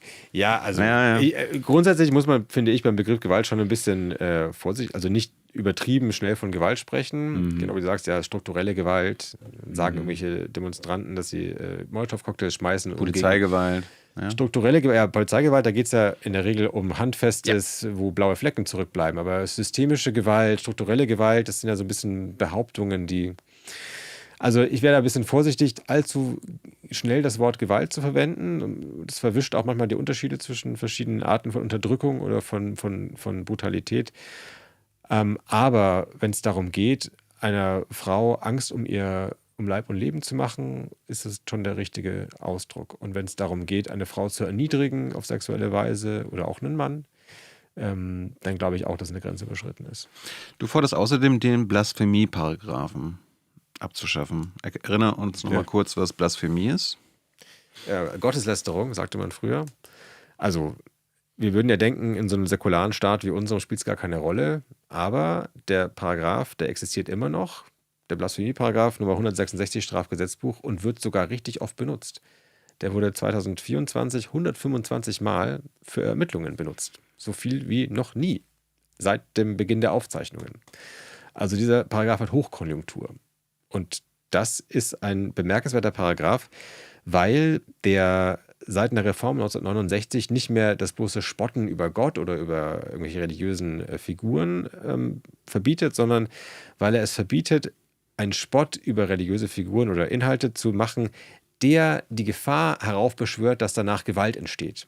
Und das heißt, wenn du über Katholiken spottest, keiner rechnet damit, dass die danach Molotow-Cocktails schmeißen, kriegst du keine Strafe. Wenn du aber über Muslime spottest, kann es sehr schnell auch juristisch heikel werden. Ich habe es mir so gemerkt, bei dir, wenn jemand sagt, ich will jetzt eine Bibel verbrennen oder ich werde eine Bibel verbrennen, da wird nicht eingeschritten. Ja. Aber wenn jetzt hier öffentlich dazu aufgerufen wird, einen Koran zu verbrennen oder tatsächlich irgendwo einer tatsächlich einen Koran verbrennen will, da geht's dann ran. Gab kürzlich einen Fall in Hamburg vor dem Islamischen Zentrum Hamburg. Also was zwar eine Moschee ist, aber gleichzeitig so als verlängerter Arm des iranischen Regimes sehr lange schon galt, inzwischen geschlossen worden ist. Da haben Exil-Iraner einen Protest gemacht vor diesem Gebäude und einer ihrer Protestformen war tatsächlich, einen Koran zu zerreißen. Ich würde es jetzt nicht weiterempfehlen, halte es jetzt auch nicht für besonders eine tolle Protestform, aber ich erkenne an, dass es eine Theokratie ist und dieses Regime beschmutzt ja jeden Tag den Glauben des Islam, indem sie da ihre grausame und menschenverachtende Politik mit rechtfertigen. Und diese Demonstranten haben also, um darauf Bezug zu nehmen, den Koran zerrissen vor dem Gebäude. Und dann hat die Botschaft Irans eine Strafanzeige in Hamburg erstattet, wegen Gotteslästerung oder Beschimpfen von Bekenntnissen, wie es heutzutage heißt. Und die Staatsanwaltschaft hat wirklich ein Verfahren eingeleitet. Und es gab also 2 Jahre lang in der Schwebe ein Verfahren gegen diese Demonstranten mit dem Argument, die Gefahr, dass die Menschen in dem Haus, also die regimenahen Iraner, dass die so in ihren Gefühlen aufgeheizt sind und dass sie da raus und an Gewalt verüben, die Gefahr war, mit Händen zu greifen. Aber dann gibt man doch eigentlich immer den Extremisten nach. Richtig. Letztlich gibst du denen einen Anreiz dazu. Genau. Zeigt euch besonders reizbar. Dann hilft euch der Staat, dass niemand euch nervt. Und das ist sogar eine Beobachtung, die Josef Ratzinger mal gemacht hat, bevor er Papst wurde, Benedikt. Da war er in Bayern als Bischof und hat er mal in einem Aufsatz geschrieben, dass es letztlich ein Anreiz zum Faustrecht ist. Also letztlich sagt das Gesetz, ihr Katholiken, wenn ihr wollt, dass man euch beschützt davor, dass Leute Jesus verspotten, dann müsst ihr auch ein bisschen mehr Steine schmeißen. Ist das nicht, jetzt, wir hatten vorhin mit Israel Antisemitismus, aber ist das nicht was Ähnliches? Die israelische Regierung, Prosor hier, Botschafter und so weiter, zeigt euch besonders reizbar, dann werden wir euch auch staatlicher Seite unterstützen. Also auf jeden Fall ein Das ist schlechtes nicht mit Prinzip. Blasphemie, aber Ja. hier mit quasi Israel-Kritik und kann man auch übertragen, oder? Ja, also Israel-Kritik ist ja jetzt nicht per se schon ein Straftatbestand. Ne? Da reden wir dann Du weißt, was ich meine. Ja, ja. Also das Prinzip ist auf jeden Fall kein gutes, würde ich auch sagen. Ja, also es gibt ja Fälle, die Zeitschrift Titanic zum Beispiel, die haben ein berühmtes Titelbild gehabt, spielt Jesus noch eine Rolle? Und man sieht also Jesus als Kruzifix mit einer Toilettenrolle. Das ist kein Problem, aber wenn dann ein Rentner in Nordrhein-Westfalen Toilettenpapier bedruckt mit dem Wort Koran, dann gibt es ein Strafverfahren, dann kriegt er eine Bewährungsstrafe. Also wir sehen sehr vergleichbare Sachverhalte, aber genau wie du sagst, die einen zeigen sich reizbarer und die anderen nicht und dann stellt sich der Staat auf eine Seite. Jetzt könnte man natürlich sagen, Ronen, bist du nicht auch für den öffentlichen Frieden, den der Staat, die Polizei sichern soll? Und der öffentliche Frieden könnte natürlich dadurch gestört werden, weil Ja, niemand will dann irgendwie wütende Muslime auf der Straße haben, weil hier ein Irrer einen Koran verbrannt hat. Das stimmt. Also das Beispiel Charlie Hebdo ist ja ein sehr reales, ja, wo also Leute, die in Frankreich Karikaturen unter anderem über den islamischen Religionsstifter Mohammed veröffentlicht haben, wirklich ermordet worden sind durch islamistische Fundamentalisten. Und klar, sowas will man nicht. Ja? Und klar kann man dann auf den Gedanken kommen, ja, dann lass doch die Provokationen sein. Aber damit beschuldigt man eigentlich die Falschen. Damit beschuldigt man die Leute, die unschuldig vom Wort und von Schrift, also von Kunst und Meinungsäußerung nur Gebrauch machen und macht die eigentlich mitverantwortlich für die Taten von Mördern. Und das ist falsch, ist 100% falsch. Die haben null Schuld daran, dass andere Leute es nicht schaffen, auf Worte mit Worten zu antworten. Die sind die Opfer. Und nach deutschem Recht werden die Opfer da ein bisschen mit wie Täter behandelt. Das finde ich nicht richtig. Wie stehst du zu Nazi-Vergleichen, Holocaust-Vergleichen? Die könnten ja auslegungsmäßig auch strafbar sein. Das ist ein schwieriges Thema, weil wir haben unter dem Oberbegriff der Volksverhetzung ein Verbot der Verniedlichung oder Verharmlosung des Holocaust. Und bei Nazi-Vergleichen kann man sich ja die Frage stellen, wenn jetzt jemand sagt, die Art, wie Hühner in Massentierhaltung eingepfercht werden, das ist ja wie ein Hühner-KZ. Ist das jetzt schon ein Nazi-Vergleich? Ja, ist schon ein Nazi-Vergleich, ja, ein Holocaust-Vergleich. Ist das jetzt schon eine Verharmlosung des Holocaust? Naja, kann man vielleicht auch finden. Aber die Justiz sieht das nicht so. Die Justiz sieht das nicht so und die Justiz sah das ganz lange auch nicht so. Bei den verschiedensten Holocaust- und Nazi-Vergleichen, wenn Abtreibungsgegner sagen, die Art, wir haben eigentlich letztlich eine Art Holocaust am ungeborenen Leben, ist auch etwas, was ich entsetzlich finde als Aussage, aber das wurde auch von der Justiz hat man immer durchgehen lassen. Erst in jüngerer Zeit fängt die Justiz da an, sehr viel schärfer hinzuschauen und zu sagen, dass solche Vergleiche mit dem Holocaust den Holocaust herunterspielen. Und die haben da angefangen, vor allem in der Corona-Zeit, als Leute sich so gelbe Sterne angeheftet haben mit dem Wort ungeimpft und also letztlich die These in den Raum gestellt haben, sie sind, weil sie nicht mehr als Ungeimpfte in jedes Lokal rein dürfen, letztlich genauso einer Verfolgung ausgesetzt wie Juden in der Nazi-Zeit. Und da hat dann vor allem in Bayern am Anfang, die Justiz gesagt, nein, das spielt ja durch den Vergleich von so unterschiedlichen Dingen den realen Holocaust in seiner Dramatik herunter. Ich finde das problematisch. Ich finde es problematisch, weil letztlich der Grund, warum jemand von diesem Holocaust-Motiv Gebrauch macht, ist ja nicht, dass der sagen möchte, der Holocaust war eine gute Sache oder harmlos oder halb so schlimm, sondern der Grund ist ja, weil er voraussetzt, dass das Publikum mit ihm darin einig sein wird, dass das eine furchtbare Sache war. Und nur deswegen ist es ja so leicht auf den Punkt zu bringen, dass er damit etwas anprangert, ja, mit diesem gelben Stern, dem Wort ungeimpft. Also es ist eigentlich jetzt gar nicht so richtig logisch, dass man dem den Vorwurf macht, dass er den Holocaust beschönigen würde. Und ich glaube auch, dass man vielen da Unrecht getan hat. Dass man sie so voreilig in eine Nazi-Ecke gestellt hat. Das hat, glaube ich, viele verletzt, denen das nicht recht getan hat und hat die Debatte bestimmt nicht vorangebracht. Und das sehen wir jetzt auch im Kontext von Gaza, ja, wenn Leute posten, Gaza ist wie Auschwitz, ja, oder die Menschen im Gazastreifen leben wie in einem KZ. Das ist etwas, wo die Justiz sehr scharf hinlangt und sehr schnell interveniert und sagt, so ein Vergleich geht gar nicht. Aber auf der anderen Seite, wenn Leute umgekehrt die Hamas mit der SS vergleichen oder sagen, das sind die Wiedergänger der Nazis, da könnte man ja genauso sagen, es ist ein Vergleich, der irgendwie schief ist, aber da schreitet die Justiz nicht ein. Also es lädt auch wieder ein zu solchen Wertungen, die irgendwie willküranfällig sind. Sagt übrigens die israelische Regierung. Ja, ganz viele Leute sagen Hamas, das. Ja. Nazis. Ja. Auch unsere Regierung sagt, eine Lehre aus der NS-Zeit ist, dass wir dem israelischen Staat, der wehrhaft ist, zur Seite stehen. Das wird unmittelbar begründet mit Lehren aus der NS-Zeit. Und wenn sich auf der anderen Seite Leute draußen hinstellen und demonstrieren gegen diese Waffenexportpolitik und sagen, habt ihr nichts gelernt aus der deutschen Geschichte? Haben wir aus dem Holocaust nichts gelernt? Nie wieder Völkermord. Es gab ein Strafverfahren in Berlin gegen eine Demonstrantin, die ein Schild hatte, haben wir aus dem Holocaust nichts gelernt. Und dann ist sie angeklagt worden und sogar verurteilt worden am Amtsgericht Berlin-Tiergarten wegen Volksverhetzung, weil angeblich das ja den Holocaust verharmlosen würde. Also ich finde das schon problematisch. Ja? Das mag man vielleicht im Einzelfall, mag man die Logik nachvollziehen können, aber das Gesamtbild ist eins, dass da eine große politische Willkür herrscht. Und das ist schlecht. Ist das auch so ein Fall, zum Beispiel bei From the River to the Sea, Palestine will be free, hat ja das BMI, das Bundesinnenministerium, veranlasst, okay, nach dem 7. Oktober, wenn das auf einer Demo geäußert wird oder hochgehalten wird, Demo auflösen. Das ist strafbar. Warum konnten die das überhaupt machen? Der Satz war ja über Jahrzehnte quasi auf beiden Seiten gang und gäbe. Hat sich nicht die Hamas ausgedacht. Ja. Steht bei Likud im Parteiprogramm. Ja. Arafat hat das auch gebracht. Ja.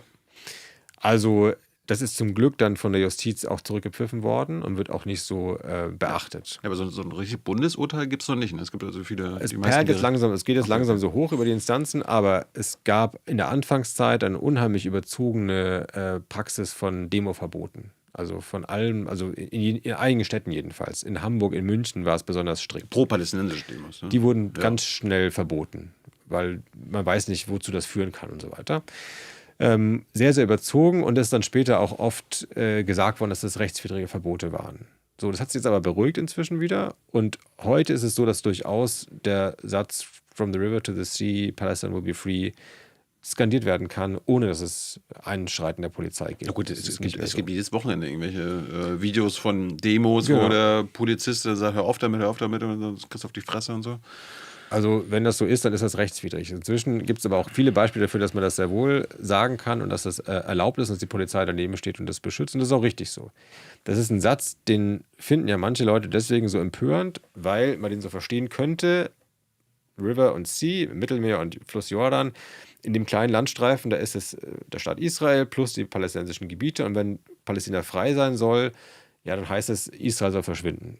So kann man den verstehen und das kann man dann, manche Leute lesen das dann als eine Art Vertreibungsfantasie. Kann aber auch eine Staatenlösung sein. Ganz genau. Es kann eben auch heißen, free, ja, frei von Unterdrückung, gleichberechtigt, wie auch immer. Und das in so einer Situation einer mehrdeutigen Parole und wie du sagst, der Likud verwendet die ja auch. Ja, also die sagen nicht, Palestine will be free, aber from the river to the sea soll israelische Souveränität herrschen. Also in der Situation einer solchen Mehrdeutigkeit ist es ganz wichtig, dass die Justiz sagt, im Zweifel für die Meinungsfreiheit. Können wir dann jetzt anhand auch der Corona-Pandemie, wo ja auch legitimer Protest gegen Corona-Maßnahmen auch gerade in der Anfangszeit verboten wurde, also, oder irgendwie Versammlungen wurden nicht erlaubt oder untersagt, jetzt bei den pro-palästinensischen Demos oder Antikriegsdemos wurde auch übertrieben, wenn ich die richtig verstanden habe. Sehr deutlich übertrieben. Sehen wir da ein Muster oder können wir da anhand von Corona- und Gaza-Protesten vielleicht endlich mal Lehren draus ziehen? Oder müssen wir damit rechnen, dass es quasi bei nächsten polarisierenden Gesellschaftsthemen wieder so passieren. Also ich glaube, bei den Corona-Demos war das Argument vor allem der Infektionsschutz. Es war jetzt nicht ein inhaltliches Argument. Die Positionen, die können wir nicht ertragen, sondern es war, ihr könnt bitte nicht in der Situation jetzt hier alle ohne Maske auf engstem Raum rumlaufen. Also das Argument war ein vordergründig erstmal unpolitisches. Das kann ich schon ein bisschen mehr respektieren als jetzt die Argumente, die gegen diese Gaza-Demonstrationen vorgebracht wurden. Die waren nämlich sehr stark politisch und da ging es ganz stark darum, Leute in eine Terrorecke zu stecken, wo man ihnen ganz oft Unrecht getan hat. Ja, gerade in der Anfangszeit, wo also das Erschrecken noch sehr frisch war und die emotionale Überforderung, also bei jedem Menschen, der irgendwie ein Herz hat und das so ein bisschen aufmerksam verfolgt hat, bei allen da war. Da kann man nicht voraussetzen, dass Leute also nur in langen Sätzen und so wie halbe Doktorarbeiten, sondern man muss auch zugestehen, dass Leute auch zuspitzen und kurze, transparente und auch Dinge rausschreien, die ihnen gerade im Kopf durchgehen. Da sind ganz viele Leute, oder hat die Polizei in etlichen Städten ganz überzogen Leute in eine Terrorecke gestellt. Das ist ein bisschen was anderes als bei Corona, würde ich sagen. Was hältst du von diesen quasi verfassungsfeindlichen Symbolen? Das ist ja ein anderer Teil von Verboten und so weiter, wo dann so ein Dreieck, ein rotes Dreieck gleich interpretiert wird als, das ist ja ein Hamas.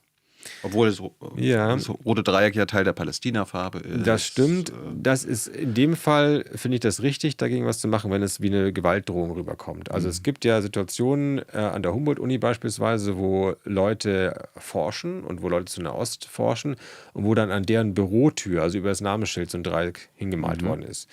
Das Dreieck, du hast jetzt verschiedene Bedeutungen genannt. Eine Bedeutung jedenfalls ist auch, dass damit Gegner markiert werden.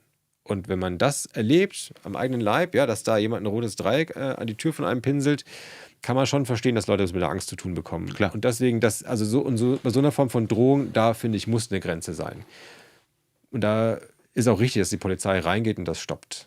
Aber wenn es um andere Symbole geht, ja, Parolen der Hamas und so weiter, also da begeben wir uns schon in ein weites Feld, wo es auch sehr schwammig werden kann und wo ich finde, im Zweifel Raum sein sollte. Jetzt machst du ja in deinem Buch, was irgendwie, hast du das so genannt oder dein Verlag, was ein engagiertes Plädoyer ist? Was ist das Plädoyer in dem Buch? Zum einen, wir alle sollten, glaube ich, wieder mehr ertragen, Meinungen zu hören, die uns zuwider sind. Also ich finde auch wirklich Meinungen, die einem wirklich zuwider sind, ja, inklusive rassistische, antisemitische, sexistische, weil wir kommen nur dann voran, wenn wir erstmal hören, was die anderen zu sagen haben. Kann man dann vielleicht zumindest eine Chance sehen, dass man dem dann entgegentreten kann. Und zum anderen ist das Plädoyer aber auch, dass das Strafrecht deutlich abrüsten muss. Also es schadet massiv, wie sehr Leute eingeschüchtert werden durch diese unübersichtlichen Paragraphen. So, und das wären die beiden Rezepte, die ich vorschlage. Warum hat es nicht für eine Streitschrift gereicht? Hättest du es besser gefunden? Das Wort Streitschrift. Ich würde mir können wir gleich nochmal über Fritz Bauer und so weiter reden. Ja. Ich würde mir wünschen, einer wie du, da steckt noch so viel Potenzial. Ja. Du kannst mal ein bisschen breitbeiniger auftreten und mal eine große These raushauen. Also Streitschrift, oder hast du die große These nicht gehabt? Ich habe die große These. Sondern wolltest erst mal aufklären über die Situation. Ich finde, da ist eine ganze Menge These drin. Also, was ist denn die große These? Ja, dass die Meinungsfreiheit in Deutschland ziemlich eingeengt wird derzeit. Das ist eine. Da haben die These haben Millionen andere. Ja, ich hoffe, ich habe es ein bisschen. Also ich nehme die Debatte so wahr, dass sich so zwei Meinungen derzeit gegenüberstehen, die beide ein bisschen plump und vereinfachend sind. Die einen sagen, man darf ja nichts mehr sagen. Man wird ja sofort niedergebrüllt und sonst was. Und die anderen sagen, ist alles Quatsch. Also wer so redet, ist ein Schwurbler und da verlieren wir nichts, wenn der weniger redet. Und ich glaube, beides ist ein bisschen vereinfachend. Und ich habe mich bemüht, so eine differenziertere, vielleicht hättest du es lieber mit geschwingenden Fäusten, aber so eine differenziertere Linie und vielleicht eine sachlichere Linie aufzuzeigen. Was ich mich gefragt habe, vielleicht hat einfach das, was du recherchiert hast, einfach nicht für eine Streitschrift, also mal wirklich mit einer großen These in die deutsche Öffentlichkeit gereicht. Das kann ja noch passieren. Aber das Thema an sich ist ja aufklärungswürdig. Darum, ich unterstütze das voll und ganz. Also ein deutlich besseres Buch als von Richard David Precht. Wichtigeres Buch. Ich will mal sagen, weil Aufklärung, ja, also Aufklärung ist in dem Fall nicht sowas nice to have und unpolitisches, sondern ich beklage und ich glaube, die Wahrnehmung haben viele, Man hat den Überblick verloren. Es gibt so viele neue Paragraphen, die seit 10 Jahren geschaffen worden sind in dem Bereich verbotene Worte. Und so viele Paragraphen, die verschärft worden sind und Interpretationen, die verschärft worden sind. Kein Mensch hat da noch einen Überblick. Und die Idee von Aufklärung ist erstmal, diesen Überblick wiederherzustellen. Dass man liest anhand von Beispielen und sich ein bisschen orientiert, was gilt eigentlich jetzt. Und dann kann man darüber diskutieren, ist das gut oder schlecht. Aber überhaupt mal diese Orientierung zu schaffen, ist, glaube ich, schon mal echt wichtig. Du sagst ja, die Polizei und Justiz in Deutschland schränken unser Grundrecht auf Meinungsfreiheit ein. Steht auf dem Buch schon drauf, deine Diagnose, es gibt eine staatliche Aushöhlung seitens der Judikativen und Exekutiven, was wir jetzt gerade besprochen haben. Was man so, wenn man jetzt quasi nicht in Deutschland leben würde und so von Deutschland raufblicken würde und ohne zu wissen, wer hier eigentlich an der Macht ist, wer hier eigentlich parlamentarisch die Mehrheiten hat, wer hier eigentlich die Bundesregierung führt. Wenn ich jetzt so 10 Jahre geschlafen hätte und aus meinem Winterschlaf aufwache und einfach das Buch lese, dann könnte man ja spontan denken, okay, die AfD ist schon an der Macht. Die höhlen die Meinungsfreiheit aus. Dabei ist es ja nicht so. Du machst diese Diagnose und stellst es fest, ohne dass die AfD in irgendeiner Landesregierung an der Macht ist, irgendein Gesetz beschlossen hat und nicht in der Bundesregierung ist. Und trotzdem erleben wir schon anhand unserer liberalen Parteien, dass ein Grundrecht ausgehöhlt wird. Da frage ich mich, was kann dann die AfD alles so aushöhlen noch, wenn das jetzt schon bei unseren liberalen demokratischen Parteien gemacht wird?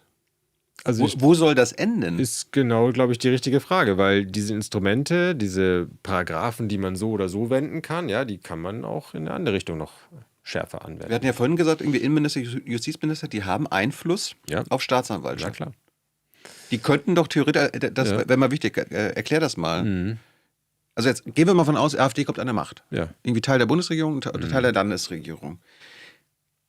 Die ändern jetzt keine Gesetze. Also Sachsen-Anhalt beispielsweise. Ja. Also das Strafrecht ist Bundesrecht. Die können das gar nicht ändern. Aber die können der Staatsanwaltschaften Anweisungen geben, wo jetzt besonders energisch ermittelt werden soll. Und dann kann man natürlich erleben, wer sich weiterhin erlaubt, so frech über Herrn Höcke oder über Ulrich Siegmund zu sprechen, wie du es tust, lieber Thilo, der soll mal ein bisschen unser Strafrecht zu spüren bekommen. So eine Anweisung kann kommen. Also ich befürchte, dass das auch kommen könnte. Und dann gibt es immer noch die unabhängigen Richterinnen und Richter, ja, die das letzte Wort haben und die nicht so einfach da Kommandos, die sowas auch gar nicht beachten müssten. Aber du änderst dann schon eine ganze Menge, weil so ein Ermittlungsverfahren, was über deinem Kopf schwebt und was nicht vor Gericht gebracht wird, sondern erstmal nur zu den Akten gelegt wird, ist unangenehm. Ja. Und dann kommen Briefe an dich von der Polizei, ja, die vom Innenminister ihre Kommandos bekommt und von der Staatsanwaltschaft, die unter dem Justizminister stehen. Und bis dann irgendwann mal die unabhängige Richterschaft dich errettet, hast du erstmal 2 echt unangenehme Jahre. Und das ist eine Möglichkeit, dich davon abzuhalten. Vielleicht würdest du da das an dir abperlen lassen, aber andere vielleicht würden sagen, das tue ich mir nicht mehr an. Dann lasse ich das halt. Dann gehe ich nicht mehr auf Demos und mal keine Plakate mit Merz like Eier oder mit Höcke ist ein Nazi. Spare ich mir lieber. Und das Problem ist doch, wenn die an der Macht sind und dann einfach nur das veranlassen und so weiter, einfach nur sagen können, doch, Ronen. War doch immer so, haben die Grünen eingeführt. Das haben die Grünen eingeführt, ja, das hat die SPD auch gemacht. Ja. Genau so muss man denken. Ja, du kannst diese Instrumente. Das habe ich auch mal gelernt. Alles, was man einer Regierung quasi, ich will, dass das beschlossen wird und so weiter. Du musst immer daran denken, was, wenn mein politischer Feind, der politische Gegner, dieselben Instrumente zur Verfügung hat, wenn er an der Macht ist. Thema Verfassungsschutz, wir haben vorhin drüber gesprochen. Ja. Wenn die AfD an die Macht kommt, das Erste, was passiert, ist, dass der Verfassungsschutz nicht mehr die AfD beobachtet, in Sachsen-Anhalt beispielsweise. Ja? Weil das ist unvorstellbar, dass der Innenminister, der ja die Verfassungsschutzkommandos gibt, also Weisungen erteilt, dass der damit okay ist, dass seine eigene Regierungspartei geheimdienstlich überwacht wird. Also das endet erstmal und dann kann der selbstverständlich anordnen, dass man als nächstes die Grünen beobachten sollte. Oder die Linkspartei sowieso, ja, oder die SPD. Also Hans-Georg Maaßen ist ja aktenkundig, dass er gesagt hat, die SPD ist teilweise linksradikal. Also zu Zeiten, als Kevin Kühnert Juso-Vorsitzender war. Oder der ist inzwischen auch bei Twitter unterwegs gewesen und hat gesagt, dass die Grünen eigentlich ein Fall für Verfassungsschutz seien. Oder die Woke-Bewegung, wie er sagt. Also da fehlt nicht so viel Fantasie, um zu denken, in dem Moment, wo solche Leute wirklich Macht haben, kann es ganz schnell gehen. Ich weiß nicht, ob das jetzt bei den Zuschauerfragen kommt, aber es ist mir jetzt gerade eingefallen. In Amerika, Trump-Regierung will Antifa verbieten, wo du denkst, okay, das ist ja kein Verein. Das Mitgliederverzeichnis reinschauen. Ist ja keine Organisation und so weiter, aber sowas könnte ich mir dann hier auch vorstellen. Also, ja. Aber wie, also angenommen, das wird ja die AfD dann machen, wie würden die denn Antifa verfolgen und so weiter? Gibt es dann einfach so keine Demos mehr? Also es wäre ja schön, wenn es nur eine Forderung der AfD wäre. Ah ja, stimmt. Das ist ja durchaus auch in Unionskreisen. Also es ist ein haarsträubender Vorschlag. Ich hoffe, es ist nur so ein Bierzeltvorschlag und dass da keiner, weil in dem Moment, wo man drüber nachdenkt, stößt man natürlich ans Problem, dass es keine Vereinsstruktur gibt, sondern dass es eine Denkweise ist und die kann man nicht verbieten.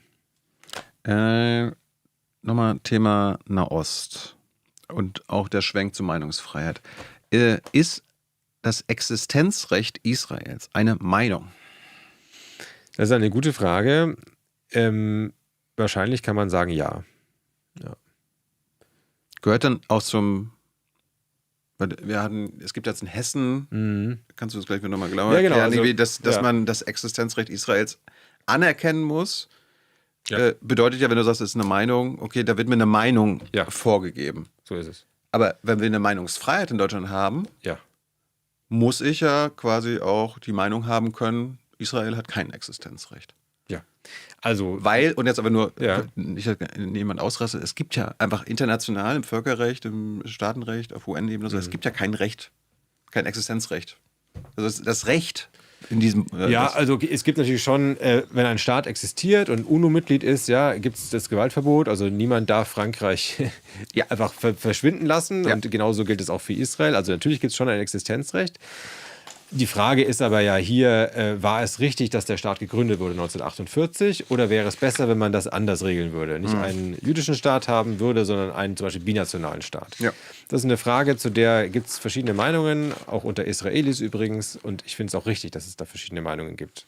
Und das ist jetzt genau das Thema, wo die hessische CDU reinkommt mit ihrem Gesetzesvorschlag, der da lautet, in Zukunft soll es bestraft werden, wenn jemand öffentlich bestreitet, dass Israel existieren darf oder irgendwie dazu auffordert, Israel zu beseitigen. Das Wort beseitigen wird da verwendet. So, was heißt das? Wenn das jetzt bedeuten würde, jemand ruft auf zu treibt die Juden ins Meer, also zu so einer Gewaltfantasie, wäre eine Sache. Aber ich lese das so, dass es sehr breit formuliert ist und dass man da auch als zum Beispiel linker Israeli, der sagt, ein binationaler Staat wäre besser oder überhaupt, wir müssen mal ganz kreativ in die Zukunft denken, in 100 Jahren wird das alles, also dass du auch da schon kalte Füße bekommen kannst. Und das ist ein sehr, sehr problematischer Vorschlag, auch ein sehr alberner Vorschlag, weil der auch verfassungsrechtlich gar nicht geht. Also hoffe ich jedenfalls, dass da früher oder später das Bundesverfassungsgericht dem wenn es überhaupt jemals so weit kommt. Ja. Also das Problem ist, ein sehr offensichtliches Problem ist, dass du nach deutschem Recht, so steht es auch im Grundgesetz in Artikel 5 Absatz 2, politisch neutrale Verbote nur machen darfst. Also du darfst das Verbrennen von Flaggen verbieten, aber dann müssen es alle Flaggen sein. Und du darfst vielleicht auch das Bestreiten von Existenzrecht, wenn du das verbietest, dann darfst du es auch nur für alle machen. Du darfst nicht ein Sonderrecht nur für einen Staat machen. Das ist originell, dass die hessische CDU das anders machen möchte und das wird auf keinen Fall verfassungsrechtlich gehen. Ja, aber dieses Existenzrecht Israels ist ja in allen Parteien immer wieder, also Talking Point und so weiter. Ich finde das auch ein bisschen, da ist auch eine Debatte, die ist auch wert zu führen. Also der Grund, warum es den Staat Israel gibt, 1948 gegründet, ist nicht, weil jemand aus Jux und Dollerei Lust hatte, ans Mittelmeer zu ziehen, sondern es ist eine Fluchtbewegung und die Idee des Zionismus und der Staatsgründung von Israel ist, es reicht mal mit dem Fliehen. Wir hören jetzt auf zu fliehen. Wir lassen uns nicht wieder verscheuchen. Da, wo wir jetzt sind, bleiben wir. Ja. Aber der Staat existiert ja. Ja, aber ich finde, das heißt, also deswegen ist schon auf dem Existenzrecht zu beharren, das ist schon was Wertvolles. Und Leute, die sagen, nein, das soll man ganz auflösen und die soll man weiter verscheuchen. Da gibt es ja Leute, geht zurück, wo ihr hergekommen seid, zurück nach Europa. Das würde bedeuten, Leute weiter zu vertreiben. Also da kann man, finde ich, schon jetzt nicht nur so sagen, ach ja, ist doch alles albern, sondern da ist schon eine Debatte, die es zu führen lohnt. Ich wäre halt nur dafür... Aber da sind wir wieder bei der Auslegungssache. Ja, ich wäre dafür, diese Debatte zu führen.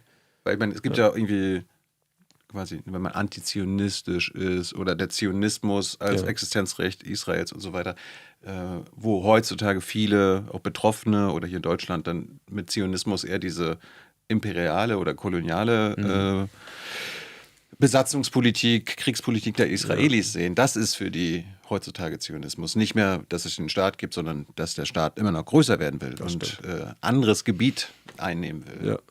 Und diese Debatte muss man ja einfach zulassen. Das stimmt, aber das ist ja was anderes als Existenzrecht. Also die Tatsache, dass der Staat da ist und viele Leute sagen eben, der hätte da niemals hin sollen. Das Problem begann nicht 1967, also als Israel dann begonnen hat, die Palästinensergebiete sich unter den Nagel zu reißen, sondern manche sagen ja, das Problem begann 1948. Es hätte niemals einen Staat dort geben sollen, der von Juden gegründet wird. Ja. Da würde ich sagen, damit habe ich jetzt inhaltlich ein großes Problem. Das halte ich für keine gute Position. Ganz klar. Aber es ist trotzdem kein guter Vorschlag der hessischen CDU.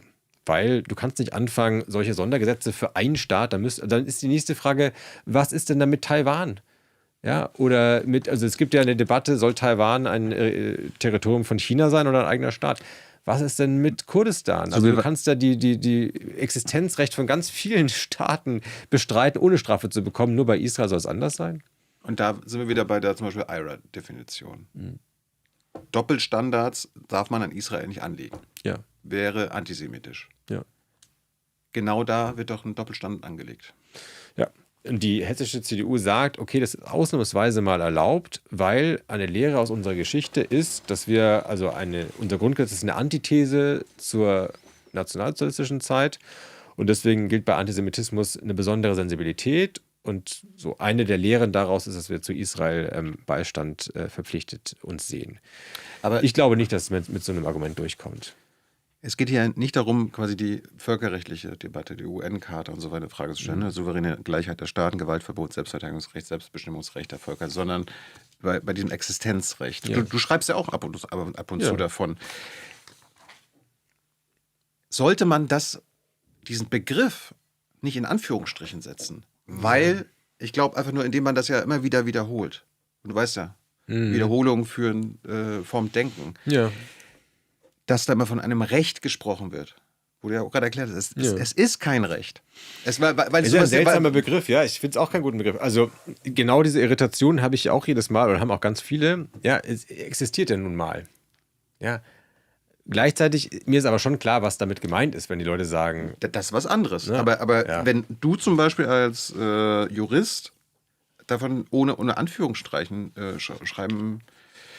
schreibst, ich finde, das sollte man... Da müssen wir aufpassen. Und wir sollten uns da keine Doppelstandards machen, weil das ist ja ein Doppelstandard. Ja. Es wird nur bei Israel von einem Existenzrecht gesprochen. Nicht bei Frankreich, Palästina, Iran... Und da machen wir uns doch schon einen Doppelstandard deutlich. Es ist ja so, dass es eben relevante Leute gibt, die sagen, 1948 hat ein Problem begonnen und man hätte niemals den Staat gründen sollen. Das gibt es bei Frankreich, glaube ich, nicht. Oder bei Deutschland oder bei Iran. Also, wenn es das da gäbe, dann würden wir über das Existenzrecht Frankreichs vielleicht auch streiten. Aber das können wir dann über Antisemitismus machen und so weiter. Ja. Also, ich weiß nicht, das ist ja schon so, dass eben Leute bestreiten, dass es überhaupt jemals fair und legitim war, dass da ein jüdischer Staat gegründet wurde. Klar. Und die Leute, die dem entgegentreten, sagen, doch, wir pochen aufs Existenzrecht. Das meinen die damit. Wenn man das so übersetzt, dann wird es, glaube ich, sinnvoller, als wenn man nur diesen Begriff immer hinstellt, der mehr irritiert als irgendwas erklärt. Genau, darum würde ich jetzt aber plädieren, auch nach dem Buch und so weiter, lass uns das in Anführungsstrichen. Ja, oder in ganzen Sätzen und nicht mit so Schlagworten. Ja. Tue ich so gut ich kann, weil diese ganzen juristischen Begriffe oft irgendwie einen aufs falsche Gleis führen. Apropos, wenn jetzt ein deutscher Politiker wie Donald Trump die Auslöschung einer Zivilisation angedroht hätte, wäre das nach deiner Haltung auch strafbar? Hätte man das zur Anzeige bringen müssen können? Wahrscheinlich schon, ja. Also zumal ein Politiker... Also es gibt den Paragraphen der Bedrohung. Ja, wenn du jemand mit einer Gewalttat drohst, ich sag dir, heute Abend um 8 kriegst du mit einem Baseballschläger eins über die Rübe, das ist eine Straftat. Kannst du mich anzeigen? Selbst wenn ich es nachher nicht mache, ist das eine Straftat. Und wenn ein mächtiger Politiker, der über ein riesiges Militär verfügt, sowas einem anderen Land androht... Also ich würde in derselben Dimension dann denken, ja, dass es dann auch ein Fall für die Justiz ist. Wie ist es jetzt für dich die letzten 3 Jahre gewesen? Du bist Jude, deine Mutter ist Israelin. Wie hat das deine Arbeit verändert, dein Leben? Ja, also Oder hat sich das ein bisschen gewandelt, so die ersten Monate danach, eher noch Schockzustand und so ein bisschen? Ja, also es ist ja nicht neu, dass man, wenn man über den Nahen Osten guckt und sich da beschäftigt, dass es Entsetzen auslöst. Das ist also nicht erst seit 2023 so.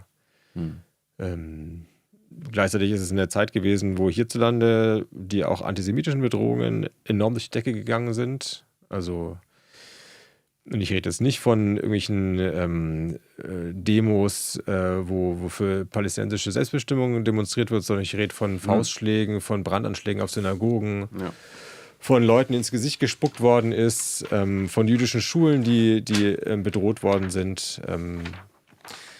Also, dass Menschen hierzulande, die jüdisch sind, dass sozusagen der ganze Frust und die ganze Wut über die israelische Politik bei denen abgeladen wird oder dass sie dafür beschuldigt werden, das ist eine schlimme neue Realität, ja. Also jüdisches Leben quasi mit Israel in Verbindung gebracht wird. Ja. Wie schädlich ist dann aber, wenn quasi israelische Regierungsmitglieder, Ministerpräsidenten und so weiter quasi ihre israelischen politischen Forderungen auf deutsche Juden versuchen zu übertragen und da quasi Solidarität fordern oder in ihrem Namen ihren Schutz einfordern? Sehr schädlich. Weil deutsche Juden haben erstmal nichts mit Israel zu tun. Also haben vielleicht zu tun, aber sind jedenfalls erstmal Deutsche. Genau. Und also es gab einmal einen Fall eines ganz entsetzlichen antisemitischen Verbrechens in Frankreich. Dschihadisten haben in Paris in einem koscheren Supermarkt jüdische Franzosen ermordet. 2014 oder 2015, glaube ich. Und danach ist Netanyahu, der damals schon Premierminister von Israel war, nach Paris gekommen, hat da in einem Gottesdienst geredet und gesagt, wir hätten euch gerne lieber lebend nach Israel geholt, jetzt holen wir eure toten Körper nach Israel. Und hat letztlich sich da so angemaßt, da so eine Art politische Schlussfolgerung draus zu ziehen. Das ist super schädlich, ja. Also weil Netanyahu ist nicht der Premierminister aller Juden auf der Welt. Das ist der Premierminister aller Israelis, übrigens auch nicht nur der jüdischen Israelis. Und es ist ein ganz großes Problem, dass Leute glauben, ihre Wut über die israelische Politik, die ich sehr oft verstehen kann, sei irgendwie bei einem jüdischen Kindergarten an der richtigen Adresse und dann da Rabatz machen oder Anschläge machen. Fühlst du dich vom Zentralrat der Juden vertreten? Fühle ich mich von Friedrich Merz vertreten. Also ich bin ja froh, dass ich meine Meinung selber so oft äußern kann. Das gefällt mir dann oft besser, als das, was der Zentralrat der Juden sagt. Du kannst dir denken, Zentralrat der Juden scheint sehr konform mit israelischer Regierungspolitik zu sein, haben jetzt auch zuletzt gerade diesen Angriffskrieg der Amerikaner und Israelis gut geheißen. Ja, Zentralrat der Juden hat früher sich das war früher anders. Mehr zurückgehalten, was Außenpolitik betraf. Der Zentralrat der Juden. Das war sehr besatzungskritisch damals. Ja, man muss ja auch sagen, also was ist der Zentralrat der Juden? Also jüdische Gemeinden in Deutschland wählen ihre Vorstände. Nicht wie Kirchengemeinden, wo das dann von oben herab bestimmt wird, sondern es gibt Wahlen. In Wuppertal wählt die jüdische Gemeinde, wer soll ihr Vorsitzender sein für 4 oder 5 Jahre. Dann gibt es Wahlkampf, dann treten 2 gegeneinander an. So. Bin ich dann immer happy? Natürlich, das ist immer Ansichtssache, ja. In München, Charlotte Knobloch, ja, die ist auch gewählt, schon sehr oft wiedergewählt worden. Ja. So, da gibt es dann mal konservativere, mal liberalere, mal und so weiter. Und die alle gewählten Gemeindevorstände von Deutschland setzen sich dann zusammen, nennen sich dann Zentralrat und die bilden dann so ein Gremium und wählen dann wiederum ihren Sprecher. Und das ist dann der Präsident des Zentralrats der Juden. Und der spiegelt in einer gewissen Weise also einen kollektiven Willen wider, hat also eine Legitimität, aber für Außenpolitik, also die jüdische Gemeinde ist ja nicht etwas, wo Außenpolitik gemacht wird, sondern da geht es jetzt, wenn man mal Wuppertal oder München oder Berlin vor Augen hat, da geht es darum, wie organisieren wir Gottesdienste, wie organisieren wir Jugendfreizeiten, Seniorentee, ja, also so Gemeinde, wie in der christlichen Gemeinde auch. Ja? Schule und sowas. Ne? Ja, also so ein bisschen das soziale Leben. Ja. Und das religiöse Leben. Und da es fragt auch keiner, was sagt der Bischof oder was sagt der christliche Gemeindevorstand zu außenpolitischen Fragen. Also ich frage mich, ob der Zentralrat der Juden irgendeine Legitimität hat oder ein Mandat hat zur Außenpolitik. Gerade wenn wir vorhin über Antisemitismus und dass man deutsche Juden jetzt nicht für Israel verantwortlich macht oder was Israel tut und so weiter. Ja, genau. Also das heißt, und dann aber der Zentralrat der Juden sagt, ja, was Israel da macht, stimme vollkommen hinter. Und sogar manchmal fordert, man müsste mehr Waffen liefern in Israel. Und das lädt ein, dass Leute die falschen Schlüsse ziehen und sagen, ja, ist doch alles nicht so verkehrt gewesen, dass wir Juden und Israel so in eins setzen. Und das halte ich schon für ein großes Problem. Bist du Mitglied noch der jüdischen Gemeinde in Berlin? Ja. Ist die jüdische Gemeinde in Berlin immer noch suspendiert vom Zentralrat? Ich glaube schon, ja. Kannst du uns mal als Jurist erklären, warum? Der Chef der jüdischen Gemeinde von Berlin ist jemand, der sehr viele Vorwürfe auf sich zieht, was Korruption und unsauberes Gebaren betrifft. Gideon Joffe. Gideon Joffe und auch bei Wahlen. Also wie gesagt, ja, man muss sich alle 4-5 Jahre da stellen, eine Wahl. Auch bei Wahlen gab es immer wieder Vorwürfe, dass der sich nicht sauber demokratisch benimmt. Wie läuft sowas ab? Ja, da bekommen alle Gemeindemitglieder nach Hause so einen Wahlzettel oder so eine Broschüre, wo die verschiedenen Kandidaten vorgestellt werden. Und auch da war das schon so, dass aus irgendwelchen Gründen die Konkurrenz zu Gideon Joffe zum Beispiel nur auf einer Sprache, also nur auf Deutsch abgedruckt war und Gideon Joffes Text aber auf Deutsch und Russisch. Russisch deswegen, weil die jüdische Gemeinde sehr, sehr viele Menschen hat in Deutschland, die Russisch als Muttersprache sprechen, die aus der ehemaligen Sowjetunion hergeflohen sind. Also in jüdischen Gemeinden hierzulande ist Russisch also manchmal sogar wichtiger als Deutsch. Wirklich? Ja. Je nach Generation. Aber bei den Älteren sprechen sehr viele an den Tischen rund um einen herum Russisch. Und das ist ja schon mal seltsam, dass du Wahlunterlagen bekommst, Wahlwerbung bekommst und die sollen alle fair und gleichermaßen sich präsentieren und die einen haben gar keine Chance, die russisch sprechende Wählergruppe anzusprechen. Das ist ihnen also irgendwie verwehrt worden aus irgendwelchen Gründen. So, und dann gibt es noch alle möglichen anderen Vorwürfe. Und aus Sicht des Zentralrats der Juden, der ja irgendwie dann das Mandat hat, auch Aufsicht zu führen über die Gemeinden, ging das zu weit und ist die Berliner Gemeinde suspendiert worden, hat kein Mitspracherecht mehr. Jetzt habe ich gehört, einfach nur, vielleicht weiß es mehr von 2 Quellen, die meinen, okay, das hat aber auch irgendwie rechtliche Gründe, weil der Bund Deutschland fördert Religionsgemeinschaften. Ne? Also irgendwie der Zentralrat und die jüdischen Gemeinden in Deutschland, die werden mit Geld finanziert. Aber das hat trotzdem verfassungsrechtliche Bedingungen und unter anderem, glaube ich, Demokratieprinzip. Würde ich auch so sehen, ja. Also, und dann habe ich gehört, dann haben, ich glaube, die Berliner Behörden oder so weiter auch so beim Zentralrat Druck gemacht im Sinne von, ihr müsst das jetzt suspendieren, sonst müssten wir quasi jetzt anhand, was du ja gerade beschrieben hast, mit Parlamentsschmuh und so weiter, wir müssten da die Gelder kürzen. Das weiß ich nicht, ob das so ist, aber ich nehme das schon auch als glaubwürdiges Entsetzen wahr beim Zentralrat. Also ich bin jetzt, wie ich schon sagte, in vielen Punkten da nicht immer einer Meinung, aber das was da in Berlin läuft, wirklich unsauber aussieht und stinkt, das sehen die beim Zentralrat, glaube ich, schon ganz richtig. Ja, das ist schon krass. Das meinen die auch ernst. Das ist jetzt 2 Jahre her. Das ist die größte jüdische Gemeinde in Deutschland, ne? Nee, in Düsseldorf ist, glaube ich, die größte. Okay. Aber es ist eine sehr große. Eine der größten jüdischen Gemeinden in Deutschland ist suspendiert beim Zentralrat. Seit 2 Jahren. Ja. Warum bekommt ihr, wann gibt es da jetzt mal, also wie könnt ihr da jetzt wieder rauskommen? Die Details weiß ich nicht. Aber ich glaube, suspendiert heißt auch nur, dass sie kein Mitspracherecht bei Abstimmungen. Ich weiß nicht, was das alles so am Ende bedeutet. Geld bekommen die trotzdem noch. Ja, es zahlen ja Mitglieder wie ich zum Beispiel weiterhin Kirchensteuer und das geht dann an den. Aber es ist eine ganz ungute Situation. Ich habe auch schon mal öffentlich darüber geschrieben, dass ich das ziemlich empörend finde, wie der Gemeindevorsitzende in Berlin da auftritt. Hoffentlich tut sie da mal was. Ja. Also, man muss ja sagen, es ist ein Jammern auf gewisser Weise hohem Niveau, weil bei der katholischen Kirche werden die Leute einfach aus Rom entsandt, ja, und das ist also überhaupt nicht demokratisch. Und das ist ja schon mal eine große Errungenschaft, dass so eine Religionsgemeinschaft irgendwie basisdemokratisch abstimmt, aber da muss man auch hohe Ansprüche haben, finde ich, und sich nicht damit so Tricksereien zufrieden geben. Ich habe mir gestern nochmal, weil ich von dich Aufklärung genannt hatte, wie Fritz Bauer nochmal zur Einstimmung angeguckt, weil du bist ja auch groß. Der Held ist Fritz Bauer. Du hast ein erstes Buch, glaube ich, über Fritz Bauer geschrieben. Ich habe gestern noch so eine geile Talkrunde im Kellerclub angeguckt in Frankfurt. Könnt ihr auf YouTube sehen, von 1964, ganz toll. Und gab auch eine Doku über ihn. Du hast ihn auch so ein bisschen, du hast ihn ja so als Kämpfer beschrieben. Also nicht nur ein Aufklärer für die gute Sache, sondern auch ein Kämpfer. Würdest du sagen, dass du Dinge aufklärst, ist außer Frage, aber bist du auch ein Kämpfer wie Fritz Bauer? Ein Streiter würde ich, glaube ich, lieber sagen, ja, aber klar. Kein Kämpfer? Ja, also ich kämpfe ja nicht mit Waffen oder sowas, deswegen ist das Wort Streiter vielleicht ein bisschen weniger Missverständnis einladen.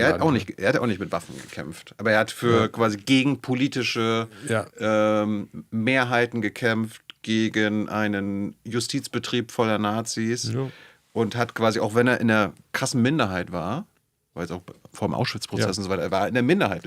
Alle waren gegen ihn, ja. Und er musste dagegen die kämpfen und hat sich durchgesetzt. Ja.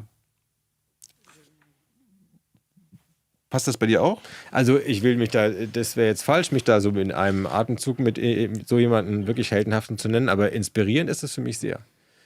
Also das ist für mich die Art von juristischem Engagement, noch so ein Wort, ja, die mich sehr anspricht. Du erinnerst mich, seitdem wir uns kennen, super. Also du hast noch so viel Potenzial, finde ich. Also du kannst noch viel mehr kämpfen für die gute Sache. Ja. Darum, als nächstes bitte mal eine Streitschrift statt ein Plädoyer. Aber du hast, und dann habe ich diese eine Doku noch gefunden, gestern ganz spät nachts, weil mir ist ein Satz hängen geblieben, weil ich habe irgendwann mal vor 10 Jahren diese Doku gesehen und da warst du über Bauer. Und hast du gesagt, es ging für Fritz Bauer darum, die deutsche Gesellschaft zum Hinsehen zu zwingen in seiner Arbeit. Gerade beim Auschwitz-Prozess. Oder du meintest, er wollte die deutsche Gesellschaft mit einer Lektion konfrontieren, die sie bitter nötig hat.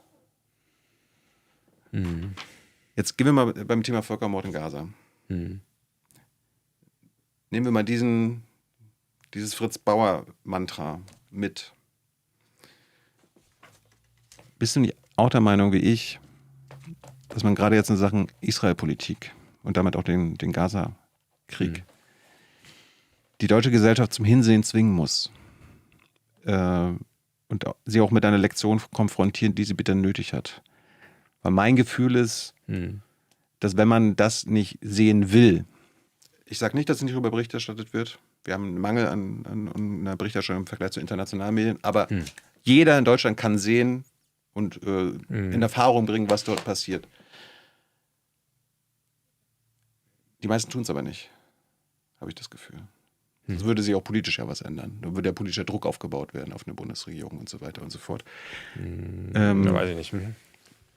Naja, glaubst du nicht? Also es ist ja lange bekannt, dass es einen Disconnect gibt zwischen Außenpolitik und Wählerschaft. Also dass die Außenpolitik, also die europäische Einigung hätte es nie gegeben, wenn man eine Volksbefragung gemacht hätte. Die D-Mark wäre nie abgeschafft worden. Ich weiß nicht, ob wir jemals Waffen an die Ukraine geliefert hätten. Also ganz viele dieser Dinge geschehen, ohne dass es wahnsinnig rückgekoppelt ist an Stimmung in der Bevölkerung. Insofern, ich glaube nicht, wenn das in der Bevölkerung mehr Aufruhr geben würde, würde sich automatisch da was ändern. Und ich glaube schon, dass es dafür relativ responsiv gewesen ist in den letzten Jahren. Also die Waffenlieferungen, auf die du wahrscheinlich anspielst, ne, die deutschen Waffenlieferungen an Israel, die waren ja zu Beginn nach dem Überfall der Hamas sehr hoch, sehr plötzlich, haben dann aber auch bald nachgelassen.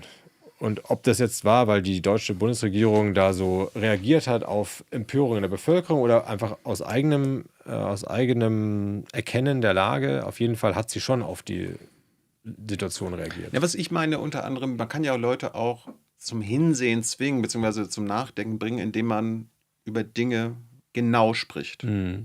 Beziehungsweise... Ich habe das Gefühl, du willst auf was hinaus. Sag doch einfach, was du auf den hinaus willst. Ja, natürlich, zum Thema Völkermord. Ja.